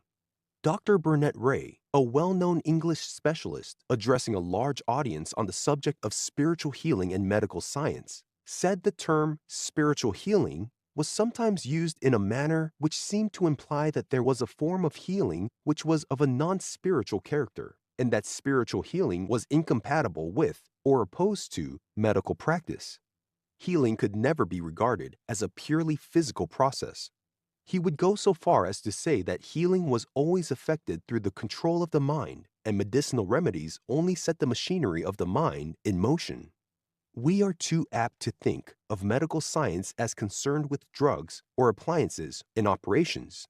These might completely pass away during the next 20 or 50 years. It is not through drugs that the medical profession has done so much of good for the world. It is not through drugs that they have improved the general health, cleaned up plague spots, cut down infant mortality, and lengthened the average life expectancy of mankind by 15 years. It is by scotching disease at its very source. It is by getting rid of artificially created unwholesome conditions, getting back to natural wholesome conditions. What is it causes typhus? Filth, an entirely unwholesome condition, man-made. And how do doctors prevent the spread of typhus? By cleaning up, by getting back to natural wholesome conditions. What is it causes typhoid? Impure water. And its prevention is simply the purifying of the water, getting back to natural wholesome supply. Yellow fever has been practically stamped out of existence. Typhus is almost a forgotten plague, except in such backward places as parts of Russia and Asia. Malaria has been conquered, and doctors predict that in another generation, tuberculosis will be an almost forgotten malady. How are these wonderful results brought about? Not through drugs, but by cleaning up, cleaning out swamps and filth, purifying water, building drainage systems, making everything roundabout as clean and wholesome as nature herself. Cleanliness, purity, sunshine. God gave us in abundance all that is necessary for perfect health: clean air, pure water, clear sunshine. All we need to do is to keep these pure and clean and to use all we possibly can of them. The greatest good the medical profession has done mankind is in discovering the value of these gifts of God and showing us how to use them. The Chinese have long had the right idea. They paid their physicians to keep them well, not to cure them of sickness. And the thing that made the reputation of such men as Gorgas, Reed, Flexner, Carrel was not their cure of disease, but their prevention of it. That way lies the future of medicine, bringing our surroundings back to the natural wholesome conditions for which we were created. That way lies health and happiness for all, cleanliness inside and out, clean air, pure water, plenty of sunshine, and right thinking. In the next chapter, I shall try to show you how you can apply the illimitable power of mind, hopefully towards the successful treatment of disease. Chapter 24. The Gift of the Magi. Sweep up the debris of decaying faiths. Sweep down the cobwebs of worn-out beliefs, and throw your soul wide open to the light of reason and of knowledge. Be not afraid to thrust aside half-truths and grasp the whole. Ella Wheeler Wilcox. All over the world, sick, weak, and devitalized men and women are searching for health and strength. By the hundreds of thousands, they drag their weary and aching bones around, or languish on sick beds, waiting for someone to bring health to them, corked up in a bottle. But real, lasting health was never found in pill boxes or medicine bottles. There is one method, and only one, by which it can be gained and kept. That method is by using the power of the subconscious mind. For a long time, the doctors pooh-poohed any such idea. Then as the evidence piled up, they grudgingly admitted that nervous troubles and even functional disorders might be cured by mind. Even now there are some who, as Bernard Shaw put it, had rather bury a whole hillside ethically than see a single patient cured unethically. They will give credit to no method of healing outside the tenets of their own school. Yet, as Warren Hilton has it in Applied Psychology, all the literature of medicine, whether of ancient or modern times, abounds in illustrations of the power of the mind over the body in health and in disease. And medical science has always based much of its practice on this principle. No reputable school of medicine ever failed to instruct its students in practical applications of the principle of mental influence at the bedside of their patients. A brisk and cheery manner, a hopeful countenance, a supremely assured and confident demeanor. These things have always been regarded by the medical profession as but second in importance to sanitation and material remedies, while the value of the sugar-coated bread pill when the diagnosis was uncertain has long been recognized. The properly trained nurse has always been expected to supplement the efforts of the attending physician by summoning the mental forces of the patient to his aid. She, therefore, surrounds the patient with an atmosphere of comfortable assurance, and by constantly advising him of his satisfactory progress towards speedy recovery, she seeks to instill hope, confidence, and mental effort. To quote Dr. Didama, the ideal physician irradiates the sick chamber with the light of his cheerful presence.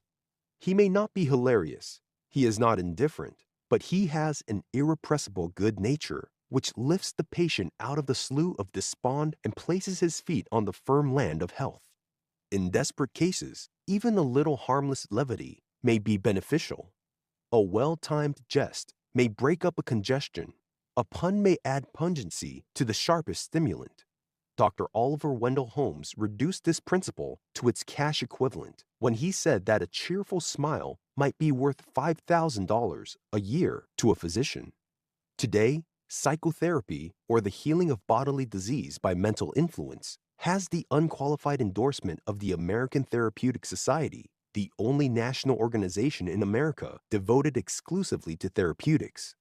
It has the enthusiastic support of men of such recognized international leadership in the scientific world and in the medical profession as Freud, Jung, Bleuler, Brewer, Prince, Janet, Babinski, Putman, Garish, Sidis, Dubois, Munsterberg, Jones, Brill, Donnelly, Waterman, and Taylor.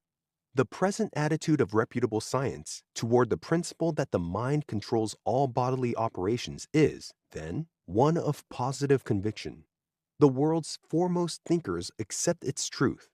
The interest of enlightened men and women everywhere is directed toward the mind as a powerful curative force and as a regenerative influence of hitherto undreamed of resource. The more progressive physicians everywhere now admit that there is practically no limit to how far mind can go in the cure of disease. As Dr. Walsh of Fordham University puts it, analysis of the statistics of diseases cured by mental influence shows that its results have been more strikingly manifest in organic than in the so-called nervous or functional diseases. Everyone admits that the mind influences the body somewhat, for everyone has seen others grow pale with fear or red with anger. Everyone has felt the stopping of the heartbeats at some sudden fright, the quickened breathing, and the thumping of the heart caused by excitement. These and 100 other evidences of the influence of mind over matter are common to all of us, and everyone will admit them. But everyone does not know that our whole bodies seem to be nothing more or less than the outward expression of our thought. We sit in a draught, and education teaches us we should have a cold or fever. So we have a cold or fever. We eat something which we have been told is indigestible, and immediately we are assailed with pains. We see another yawn, and our impulse is to follow suit. In the same way, when we hear of sickness round about us, the fear of it visualizes it in our own minds, and we, too, have it. The fear of these things seems to bring them about, the mental suggestions sent through our subconscious minds. We have been educated in a medical age to think that most diseases are infectious or contagious. So the mere sight of a diseased person makes most of us withdraw into ourselves like a little turtle within his shell. We fear we shall catch it, when one of the great dangers of disease is that very fear of it. For years, it has been accepted as an acknowledged fact that anyone trapped in a mine or other airtight compartment would presently die of carbon dioxide poisoning, lack of oxygen. Now comes Houdini to prove that death for lack of oxygen is not necessary at all. Fear and not poisoning by carbon dioxide causes the death of miners and others trapped in airtight compartments, in the opinion of Houdini, according to an Associated Press dispatch of August 6, 1926. Houdini had himself sunk in a sealed coffin in a swimming pool, without chance for a breath of outside air to reach him, and stayed there for an hour and a half, although according to all previous scientific belief, he should have been dead at the end of 4 minutes. Yet, Dr. W.J. McConnell of the United States Department of Mines, who examined Houdini before and after the experiment, reported no marked physical reactions from the test, and Houdini himself said he felt only a slight dizziness when he was released from the coffin. "Anyone can do it," said Houdini. "The important thing is to believe that you are safe. The Chinese have a saying that when the plague comes, 5,000 may die of the plague, but 50,000 will die of the fear of it. Did you ever hurt a limb or a finger so that you thought you couldn't move it?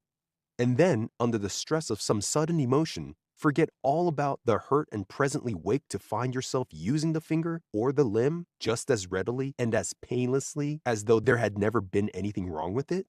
I have before me a clipping from the New York Times of March 29, 1925, telling of a cripple who had been paralyzed for 6 years, but under the spur of sudden fear, he ran up a stairway unaided, without crutch or cane.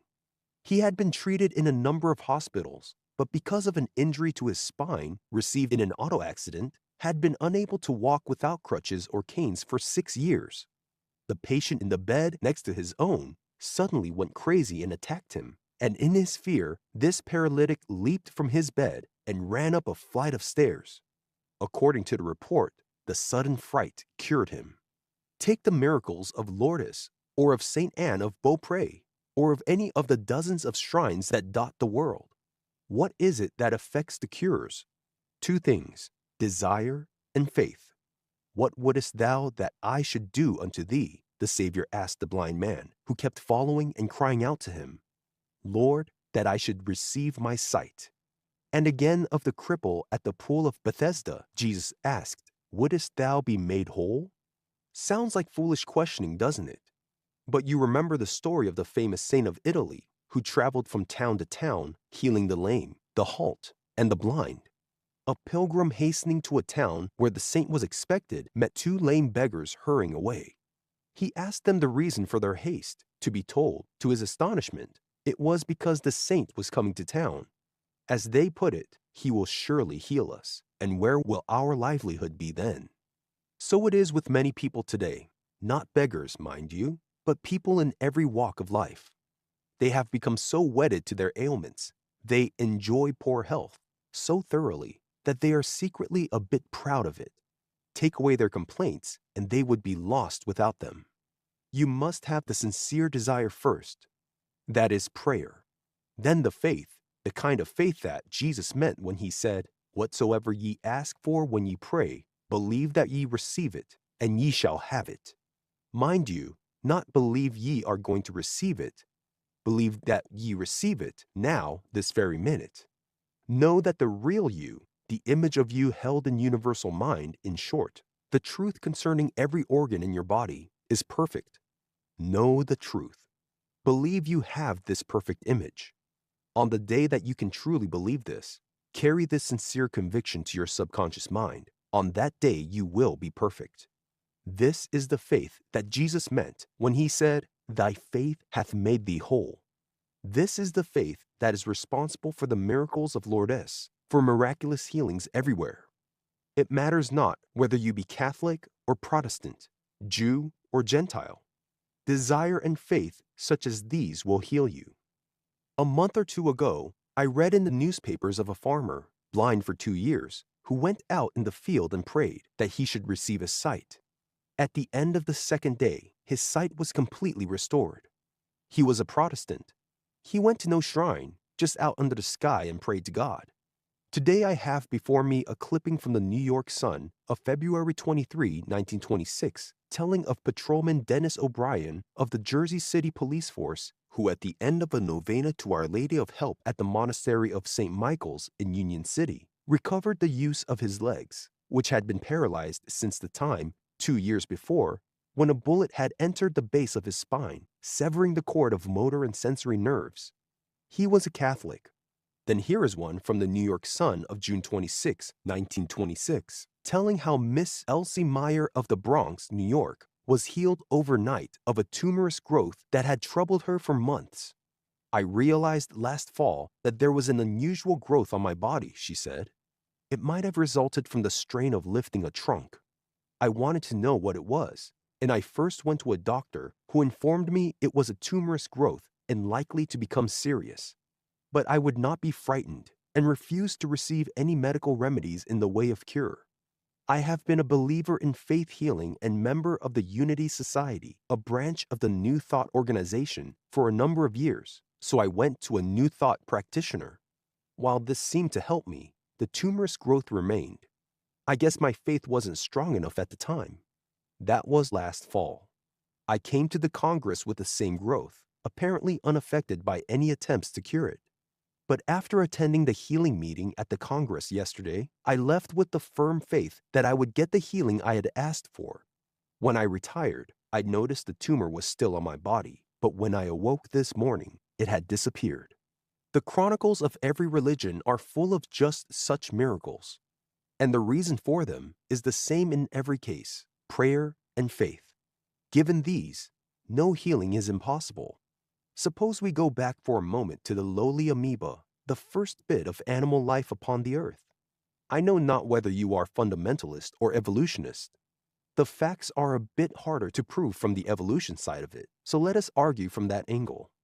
The amoeba, as you will recall from Chapter 1, is the lowest form of animal life known to scientists, a sort of jellyfish, but with a single cell, without brains, without intelligence, possessing only life. No one would ever contend that this jellyfish could improve itself. No one would argue that it developed the next form of life out of its own mind or ideas. Yet according to science, the next form of life did develop from this jelly-like mass. The amoeba certainly was not responsible for doing it, and it couldn't develop itself.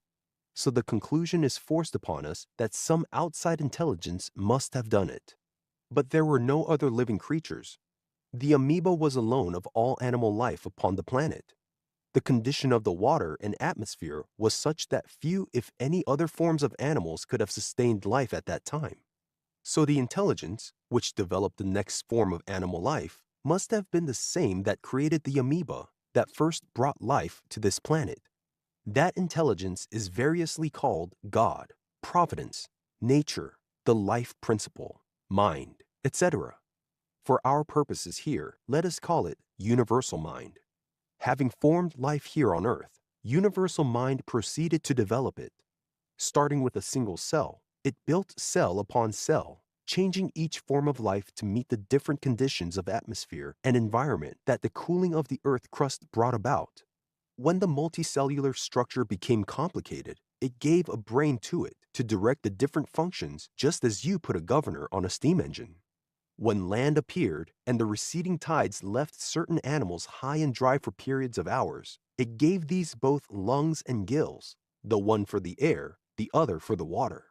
When the creatures began to prey upon one another, it gave one speed, another a shell, a third an ink-like fluid that each in its own way might escape and survive.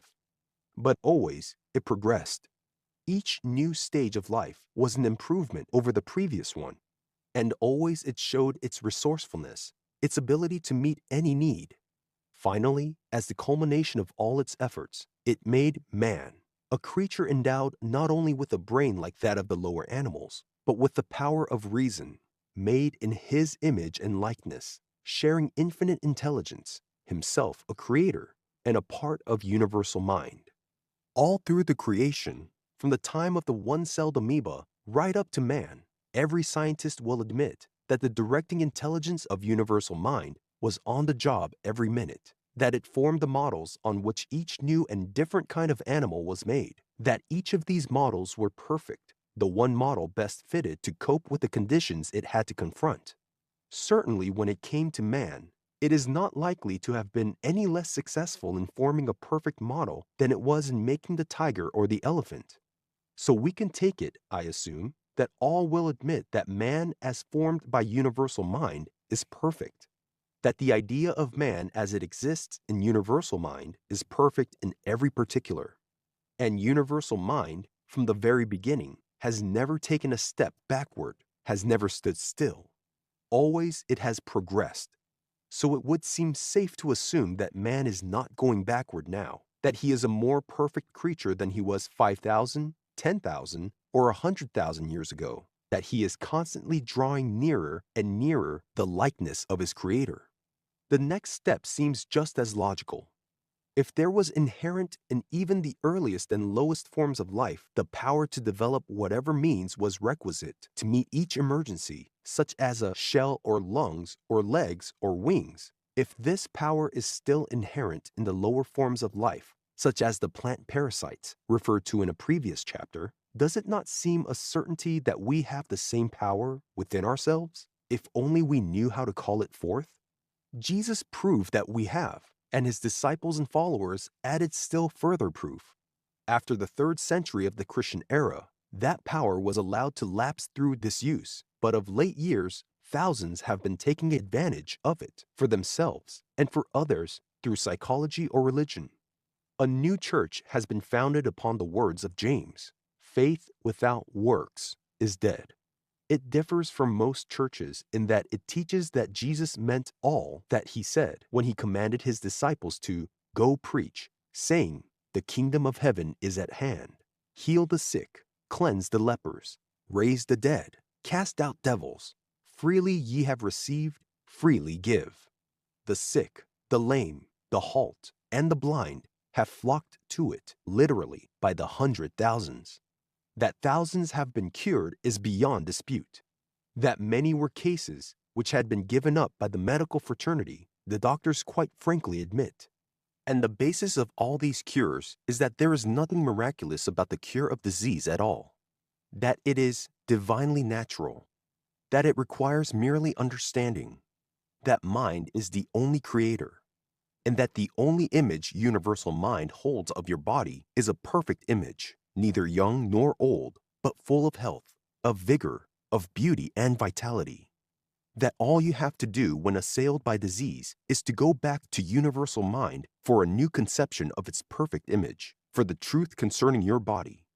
Just as you would go back to the principle of mathematics for the truth concerning any problem that worked out incorrectly.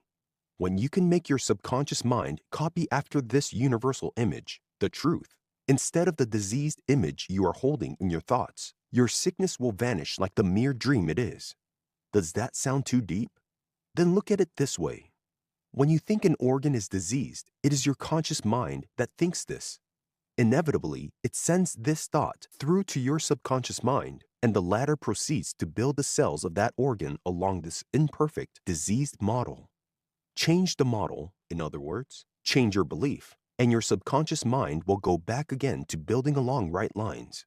Your body, is simply an aggregation of millions upon millions of protons and electrons held together by mind.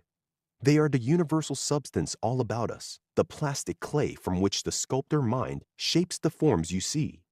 To quote the New York Sun, man's body is made up of trillions of miniature solar systems, each with whirling planets and a central sun.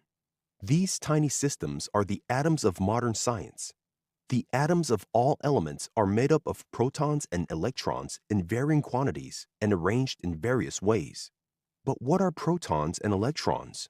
The master of physics have succeeded in weighing and measuring them. We know that they carry the smallest possible charges of electricity, and we are learning much about the way they behave. But students are beginning to doubt that they have real substance, that they are anything one could hit with a Lilliputian hammer. Dr. H.G. Gale of the University of Chicago, addressing the Ohio Academy of Science the other day, said there was good reason to believe that electrons were composed entirely of electricity, and that their mass or weight was only a manifestation of electrical force. According to this view, nothing exists in the universe except electricity and perhaps ether. Your subconscious mind partakes of the creative power of mind, and because of that, it is daily, hourly, changing the particles of electrical energy which constitute your body to conform to the image you hold before it. The clay cannot reply to the sculptor. No more can these tiny particles of electricity. Your body has nothing to say as to whether it shall be diseased or crippled. It is mind that decides this. Jesus understood this, and it was on the basis of this understanding that he was able to cure any and all manner of disease. He was not a magician or occult wonder worker, aiming to set aside the laws of nature. He was a teacher demonstrating those laws. He didn't pick the learned scribes and Pharisees and let them in on the secret of his wonder working. On the contrary, the men he chose were simple fisher folk, and to them he gave the understanding that enabled them, too, to cure the sick, the halt, and the blind. For what is sickness? An illusion, a mortal dream, merely the absence of health. Bring back that health image, and the sickness immediately disappear. Universal mind never created disease. The only image it knows of man is the truth, the perfect image. The only idea it has of your body is a perfect, healthy idea. For God is of purer eyes than to behold evil. Then where does disease come from? Who created it? No one did. It is a mere illusion, just as, if you think a pin is sticking you, and you concentrate your thought on the pain, it becomes unbearable. Yet when you investigate, you find that no pin was sticking you at all, merely a hair, or a bit of cinder lodged against the skin. How often have you had some fancied pain, only to have it promptly disappear when your physician assured you there was nothing wrong with you at all? It would be the same way with all sickness, all pain, if you would understand that it is merely fear or suggestion working on your conscious mind, and that if you will deny this belief of pain or sickness, your subconscious mind will speedily make that denial good. Don't render that mind impotent by thoughts of fear, doubt, and anxiety. If you do, it is going to get like a working crew, which is constantly being stopped by strikes or walkouts or changes of plans. It will presently get discouraged and stop trying. To quote Dr. George E. Pitzer again, in proper, healthy, or normal conditions of life, The objective mind and the subjective mind act in perfect harmony with each other. When this is the case, happy and healthy conditions always prevail. But these two minds are not always permitted to act in perfect harmony with each other. This brings mental disturbances, excites physical wrongs, functional and organic diseases. Our unconscious is a tremendous storage plant full of potential energy which can be expended for beneficial or harmful ends. Like every apparatus for storing up power, it can be man's most precious ally if man is familiar with it and, hence, not afraid of it. Ignorance and fear, on the other hand, can transform a live electric wire into an engine of destruction and death. Even as long ago as Napoleon's day, men had begun to get an inkling of this. Think that you are well, said the astute Talleyrand, instead of thinking that you are sick. And the formula of the Quakers is that an energetic soul is master of the body which it loves.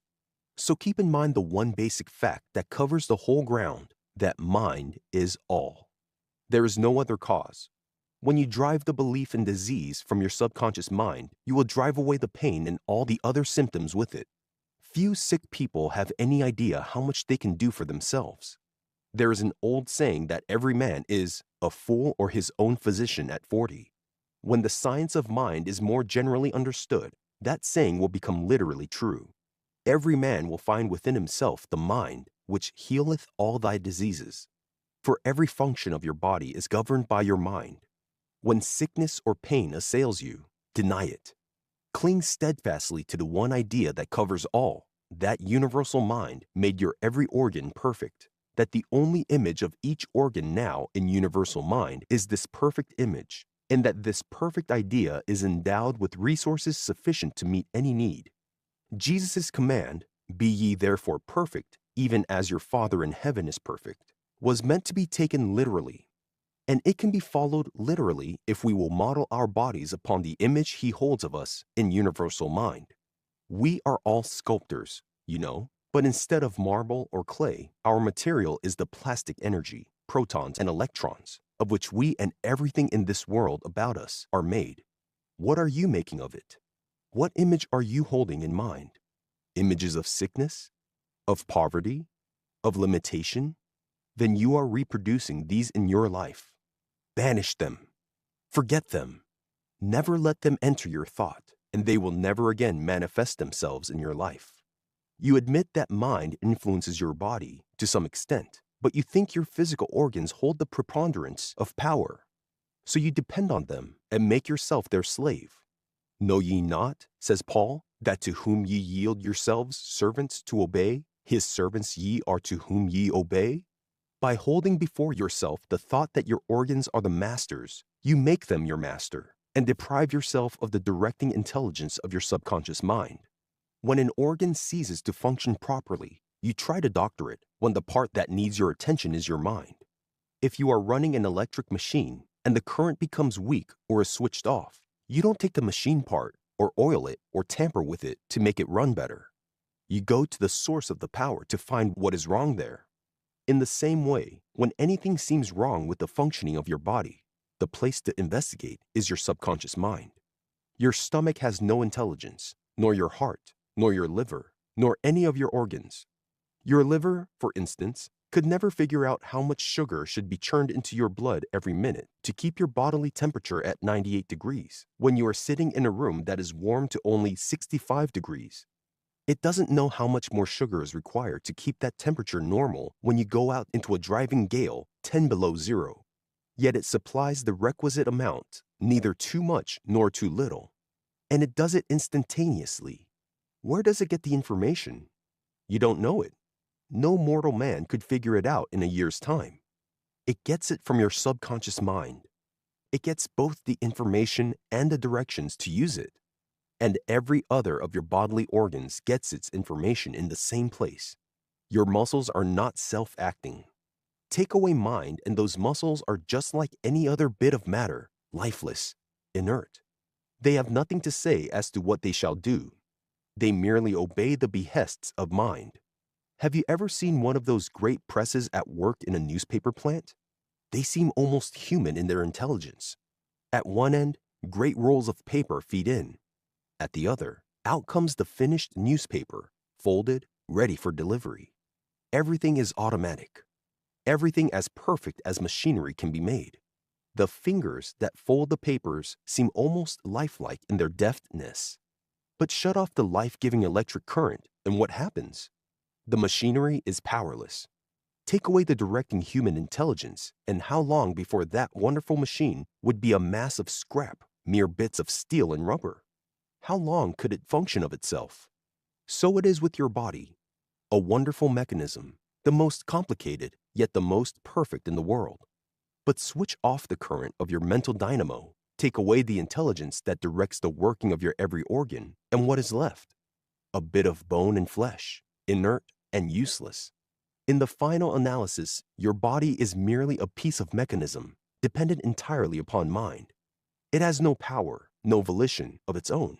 It does as mind tells it to, insofar as mind believes itself to be the master. Your eyes, for instance, are merely lenses which transmit light from the outer world to the brain within. They contract or elongate, they open or close, just as mind directs. And mind, in its turn, keeps them constantly nourished with new, life-giving blood, replacing old tissue, old cells, as fast as they wear out, rebuilding ever, so that your eyes may continue to function perfectly as long as your conscious mind is dependent upon them for its impressions of outer objects. It doesn't matter how old you may be or how much you use them. Your eyes are like any other muscles of your body. They improve in strength with use. Give them but enough rest intervals for mind to repair and rebuild the used tissue. Keep before your subconscious mind the perfect image of eyes on which you expect it to rebuild, and you need never fear glasses. You need never worry about your eyes going back on you. What is it happens when your muscles refuse to work, fail to perform their functions properly? You are what has happened. You have switched off the current from some particular part. You have been holding the belief so long and so firmly that the muscles have preponderance of power that your subconscious mind has come to believe it too. And when the nerve or muscle suffers an injury, the subconscious mind, at the suggestion of your conscious mind, gives up all dominion over it. All disease, all sickness, all imperfections of the human body are due to this one cause: your belief that your body is the master, that it can act, that it can catch cold or become diseased without the consent of mind. This is the procuring cause of all suffering. One disease is no different from another in this. They are all due to that one erroneous belief. If you will deny the power of your body over your mind, you can destroy all fear of disease.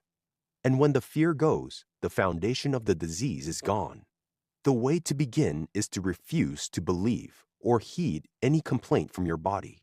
Have no fear of climate or atmosphere, of dampness or drafts. It is only when you believe them unhealthy that they are so to you. When your stomach sends a report of distress, when it tells you that something you have eaten is disagreeing with it, treat it as you would an unruly servant.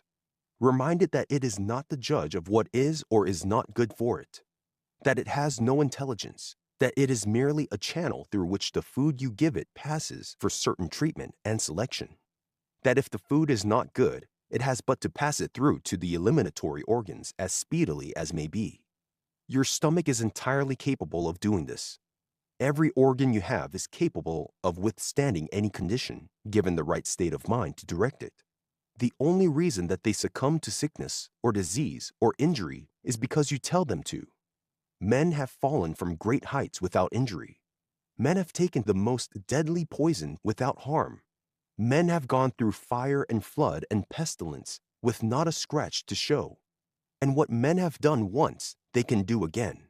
The fact that it has been done shows that your body does not need to suffer injury from these conditions. And if it does not need to, then it would seem that the only reason it ordinarily suffers is because your fear of injury is the thought you are holding before your subconscious mind, and therefore that is the thought that it images on your body.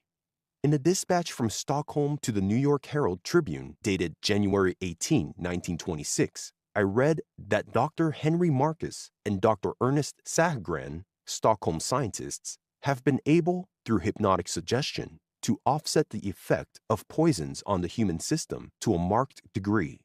The scientists put 3 subjects into hypnotic sleep and then administered drugs, carefully recording the effects on blood pressure and pulse, both with and without suggestion.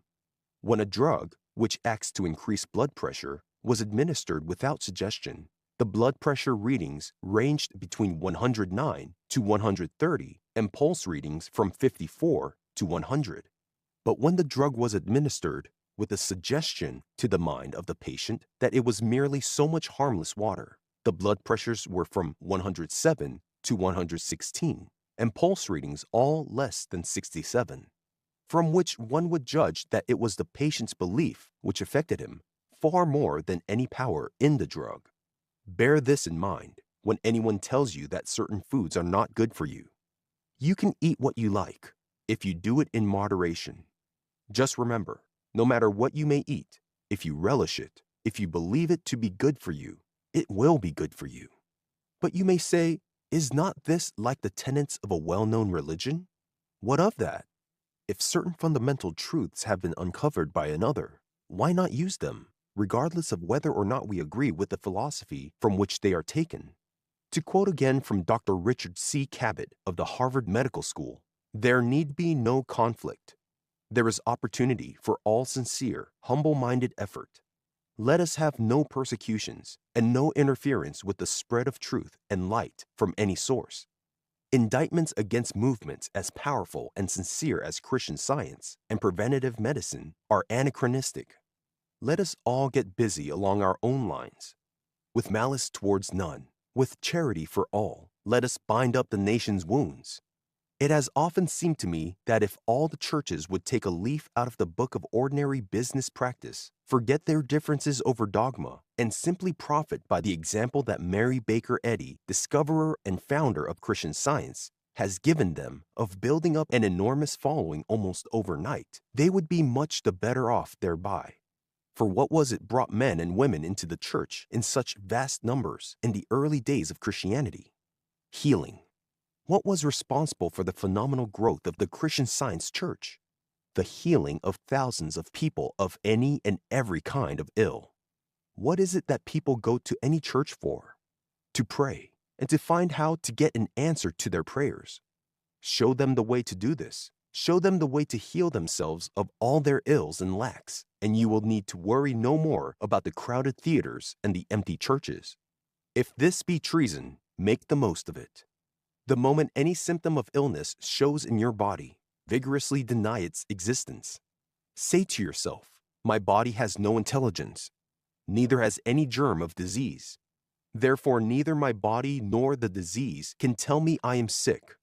Mind is the only cause, and mind has not directed them to make me sick. The only image of my body that mind knows is a perfect, vigorous, healthy image. And that is the only image I am going to build on. Then forget the image of disease. It is only an illusion and can be dispelled like any other illusion. Keep in your mind's eye the image of perfect health, of vigorous, boundless vitality. Your body cannot say it is sick. Therefore, when the belief of sickness assails you, it must come either from your conscious mind or from outside suggestion. In either event, it is your job to see that no belief of sickness reaches your subconscious mind, that no fear of it, no thought of it, is imaged there. To treat one who has already succumbed to the belief of sickness, explain to him, as I have explained to you here, that his body has no power for sickness or for health, any more than a log of wood has. That his body is merely an aggregation of millions of electrons, particles of electrical energy, really, subject wholly to his mind. That these particles of energy have neither substance nor intelligence, that they are constantly changing, and that the forms they take depend entirely upon the images he holds in his own mind. His body is, in short, a mental concept.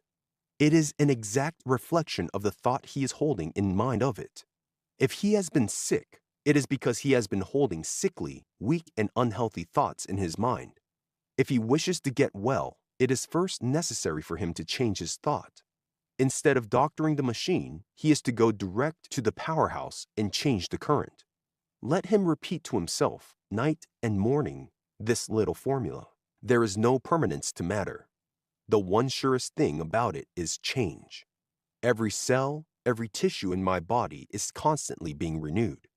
The old, worn-out tissues are being torn down and carried away. New, perfect ones are replacing them. And the model on which those new organisms are being rebuilt is the perfect model that is held in divine mind. For God made man in his image. That image was perfect then, is perfect now. It is the only image that divine mind knows of me. It is the only image on which my subconscious mind is ever again going to pattern its rebuilding. Every minute of every day, I am growing more and more into the image of God, the true likeness he holds of me in his thought. If he will do that, if he will bear in mind that matter as such has no feeling, no intelligence, that it is the mind that feels, the mind that directs, and therefore he has nothing to fear from any external causes, his fear of the disease will vanish. And a patient does not exist who will not speedily recover when his fear of the disease is gone. Verily, verily, I say unto you, said Jesus, if a man keep my saying, he shall never see death. And again, this is the life eternal. Is, you will notice, not shall be. The subconscious mind is God's way of utilizing his energy, says the Reverend William T. Walsh, rector of St. Luke's Church, New York City, in his book, Scientific Spiritual Healing. God evolved the subconscious mind. It is his gift to us, like all else that we possess, and because it is from him, we should give thanks and learn to use it intelligently. God has so fashioned us that we do not have to give conscious attention to the vital processes. He has given us what is called the subconscious mind, which looks after all the vital functions. This mind can receive commands from us and has wonderful ability to carry them out, for it is a law that every thought tends to realize itself subconsciously in the body.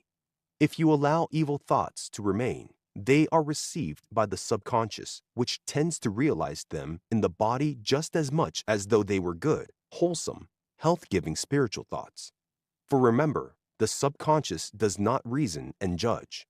It only receives and obeys. When you have an accident, don't immediately think that you must be hurt. On the contrary, deny at once that you can be hurt. The denial will take away the creative power of your thought from any damaging condition. More than that, if you will immediately call to mind the fact that the only image of your body that universal mind holds is a perfect image, and that this is the image on which your subconscious mind is building, you will find that this subconscious mind will speedily rebuild any damaged parts in accordance with that image. As a matter of fact, if we could thoroughly realize that our bodies are made up merely of vortices of energy subject wholly to the control of mind, it should hurt us no more to run a knife through them than it does to run it through water. The water immediately resumes the shape of the vessel that holds it. Just so, our bodies should immediately resume the shape that mind holds them in. But even with our present imperfect understanding, we can perform what the uninitiated would call miracles with our bodies. And each victory we win gives us a bit more of power over them. To conquer one diseased condition makes it easier to ward off or to conquer other diseased conditions. The body cannot oppose us. It is only the bias of education and the suggestions of those about us that we have to combat. There is no necessity for disease. There is no necessity even for fatigue. They that wait upon the Lord shall run and not be weary, and they shall walk and not faint. Those words from Holy Writ were meant literally, and they can be applied literally if you will govern your body by mind and not let custom and popular belief make your body the master. Whatever it is right for you to do, you can do without fear, no matter if it entails long continued toil, hardship, or danger. Depend upon it. Your mind can call to your aid all the forces of nature if they are necessary to your emergency. Therefore I say unto you, quotes the Master, take no thought for your life, what ye shall eat or what ye shall drink, nor yet for your body, what ye shall put on. Is not the life more than meat, and the body than raiment? Diet, exercise, and rules of health never kept anyone well of themselves. Often they attract the mind to the subject of sickness and thereby foster it. Dieting is good insofar as it prevents gluttony. Temperance is just as important in eating as in the drinking of alcoholic liquor. But you can eat in moderation anything you like, anything you relish and believe to be good for you, without fear of its disagreeing with you. Reasonable exercise, too, is fine for both the body and the mind, provided you do not make a fetish of it. It isn't the exercise that keeps you well. It is the mental image you hold in your thought. The exercise merely helps to impress that mental image on your subconscious mind. Electrical treatments, skin tonics, alcohol rubs, etc. all are useful only to the extent that they center the attention of the subconscious mind upon the parts affected. Exactly the same results, even to that pleasant little tingling of the skin, can be affected by mind alone. I remember reading an article by Mrs. Vance Cheney telling how she cured herself of paralysis of the legs in just that way. After lying for months under the care of doctors and masseurs, she tired of them and decided to depend entirely upon mind. So several times a day, she would utterly relax in every nerve and muscle and then consciously send her thought down along the nerves of her legs to her feet. Presently, there would be that little tingling sensation in her feet, evidence of increased circulation, followed after a time by a feeling of drowsiness. A few weeks of these treatments completely restored the use of her legs. The same effort can be made to throw off any physical trouble. Put your hand upon the part affected. Try to visualize that organ as it should be. See it functioning perfectly. Believe that it is working normally again. Your thought brings the blood to the affected part, clears up the trouble, provides new cells, new tissue, while your belief that the organ is functioning properly will bring about that normal condition. This is a treatment, however, that must be used with discretion, for to consciously interfere in the regular functioning of the body without any real need for such interference results in confusion rather than help. It is like going down a flight of stairs rapidly. Pay no attention to the movement of your feet, and they flit over the steps with never a sign of hesitancy or faltering. But try to watch them step by step, and you will either have to slow up or you will presently miss a step, stumble, or fall. The centipede was happy quite, until the toad, for fun, said, "Pray, which leg goes after which?" This stirred his mind to such a pitch, he lay distracted in a ditch, considering how to run. There is one rule that will help anyone keep healthy. That rule is to forget your nerves, throw away your pills and your medicine bottles, and hold before your mind's eye only the perfect image that universal mind has of your body. That is the surest way to keep free from sickness. And if you are already sick, the same rule applies. Know that universal mind never created disease. That is but an illusion of your conscious mind. Know that mind is the only creator, as Shakespeare puts it. There is nothing, either good or bad, but thinking makes it so. Know that you have the say as to what that thinking shall be. Know, therefore, that by holding a perfect image of your body in your thoughts, you can make your body perfect. Have you ever cut your finger? Who was it coagulated the blood, stopped the gash, wove new skin? Who was it called upon the little phagocytes to come and kill the septic germs? Not your conscious mind, certainly. Most people don't even know there are any such animals. Their conscious minds don't know the first thing about healing. Whence comes the information? Whence the directing genius? Where but from the same intelligence that keeps your heart and lungs on the job while you sleep, that regulates your liver and your kidneys, that attends to all the functions of your body? That intelligence is your subconscious mind. With the proper cooperation on your part, your subconscious mind will attend to these duties indefinitely, keeping your every organ perfect, your every function regular as clockwork. But it is exceedingly amenable to suggestion. Worry about sickness or contagion, hold before it the thought that you are getting old or that some organ is becoming feeble, and it will be perfectly agreeable to bringing about the condition you suggest. Convince it that there is no danger from contagion, hold before it the thought of health and strength, and it will be just as prompt in manifesting them. So what you must realize is this: before anything can be made, there must be a model for it in mind. Before a house can be built, there must be a plan. a blueprint from which to build. Before you were created, universal mind held in thought the model on which you were made. That model was perfect then, is perfect now. The only idea of you that universal mind knows is a perfect model, where every cell and organism is formed along perfect lines. True, many of us have built up imperfect models in our own thoughts, but we can get rid of them just as rapidly as we get rid of the fear of them. Your body is changing every moment. Every cell, every organism is constantly being rebuilt. Why rebuild along the old, imperfect lines? Why not build on the lines held in thought of universal mind? You can do it. But the essence of it lies in the words of the Master. Whatsoever things ye desire, when ye pray, believe that ye receive them, and ye shall have them. It matters not what your ailment may be. It will respond to that treatment. Suppose, as an example, that your stomach has been troubling you, that you cannot eat what you would like, that you cannot assimilate your food, that you are weak and nervous is consequence. Every morning when you awake, and every night just before you drop off to sleep, say to yourself, my stomach has neither intelligence nor feeling. It functions only as mind directs it. Therefore, I need have no worry about its being weak or diseased, for the only image that mind knows of stomach is its perfect image. And that perfect image can assimilate or remove anything I may put into it. It is perfect, as everything that universal mind makes is perfect. And being perfect, it can do anything right I may ask of it without fear or anxiety. Concentrate on the one organ at a time and repeat this formula to yourself night and morning. Say it, feel it, believe it, and you can do what you please with that organ. As thy faith is, so be it done unto thee.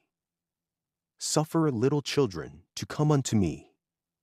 I can believe all you say about my fears and worries being responsible for my own illnesses, write many people, but how about infants and little children? They have no fear. Why do they sicken and die? What many people do not understand is that the subconscious mind is just as amenable to suggestion from those round about you as it is from your own conscious mind. Otherwise, you would be in no danger from anything you did not consciously know of. And the more ignorant you were, the safer you would be. Suppose, for instance, you took a draught of what you believed to be pure bootleg whiskey, but which in reality was no more than wood alcohol. Many others have done it. Your conscious mind would expect no harm from it, any more than did theirs. You would have no fear of the result. No more did they. So you would say you should experience no harm. Yet you would probably die, or at least go blind, as have these others. Why? Because your subconscious mind would know the wood alcohol for what it is. Your own conscious belief and the preponderance of opinion of those about you has instilled the conviction in your subconscious mind that wood alcohol is dire poison. Therefore, when you pour this poison into your system, even though you do not consciously recognize it as such, your subconscious mind proceeds to bring about the effects you would logically expect such a poison to produce. It is the same with contagion, with the hundreds of diseases which most people scarcely know the names of, but to which they are constantly falling victims. They don't know they have been exposed to contagion. They don't know that their systems are in such condition that certain diseases logically follow. But their subconscious minds do know it. And they have so thoroughly educated those minds to believe in the necessity for ill health and the inevitability of sickness under certain conditions that the subconscious proceed to work out the contagion or the condition to its logical conclusion. Grown people can change these subconscious convictions by the proper counter-suggestions consciously given. But young children cannot reason. They accept the beliefs that are held by the generality of mankind, or that are strongly suggested to them by those nearest to them. That is why babies and young children fall such easy victims to the fears of disease and contagion of their parents and those about them. That is why worry over a seeming epidemic so often results in the children catching it, even when they have apparently been in no way exposed to the contagion. Man, says a famous writer, often has fear stamped upon him before his entrance into the outer world. He is reared in fear All his life is passed in bondage of fear of disease and death, and thus his whole mentality becomes cramped, limited, and depressed, and his body follows its shrunken pattern and specification. Is it not surprising that health exists at all? Nothing but the boundless divine love, exuberance, and vitality constantly poured in, even though unconsciously to us, could in some degrees neutralize such an ocean of morbidity. But the remedy is just as simple. Know that your children are primarily children of God, that the image He holds of them is perfect. His perfect image has within itself every power necessary to ward off disease of any kind. Put your children actively under His care. Throw the responsibility upon Him. Depend upon it. When you do this in the right way, no harm can come near them. Whenever fear assails you, whenever your children are exposed to danger or contagion, realize that He shall give His angels, His thoughts, charge over them, to lead them in all their ways.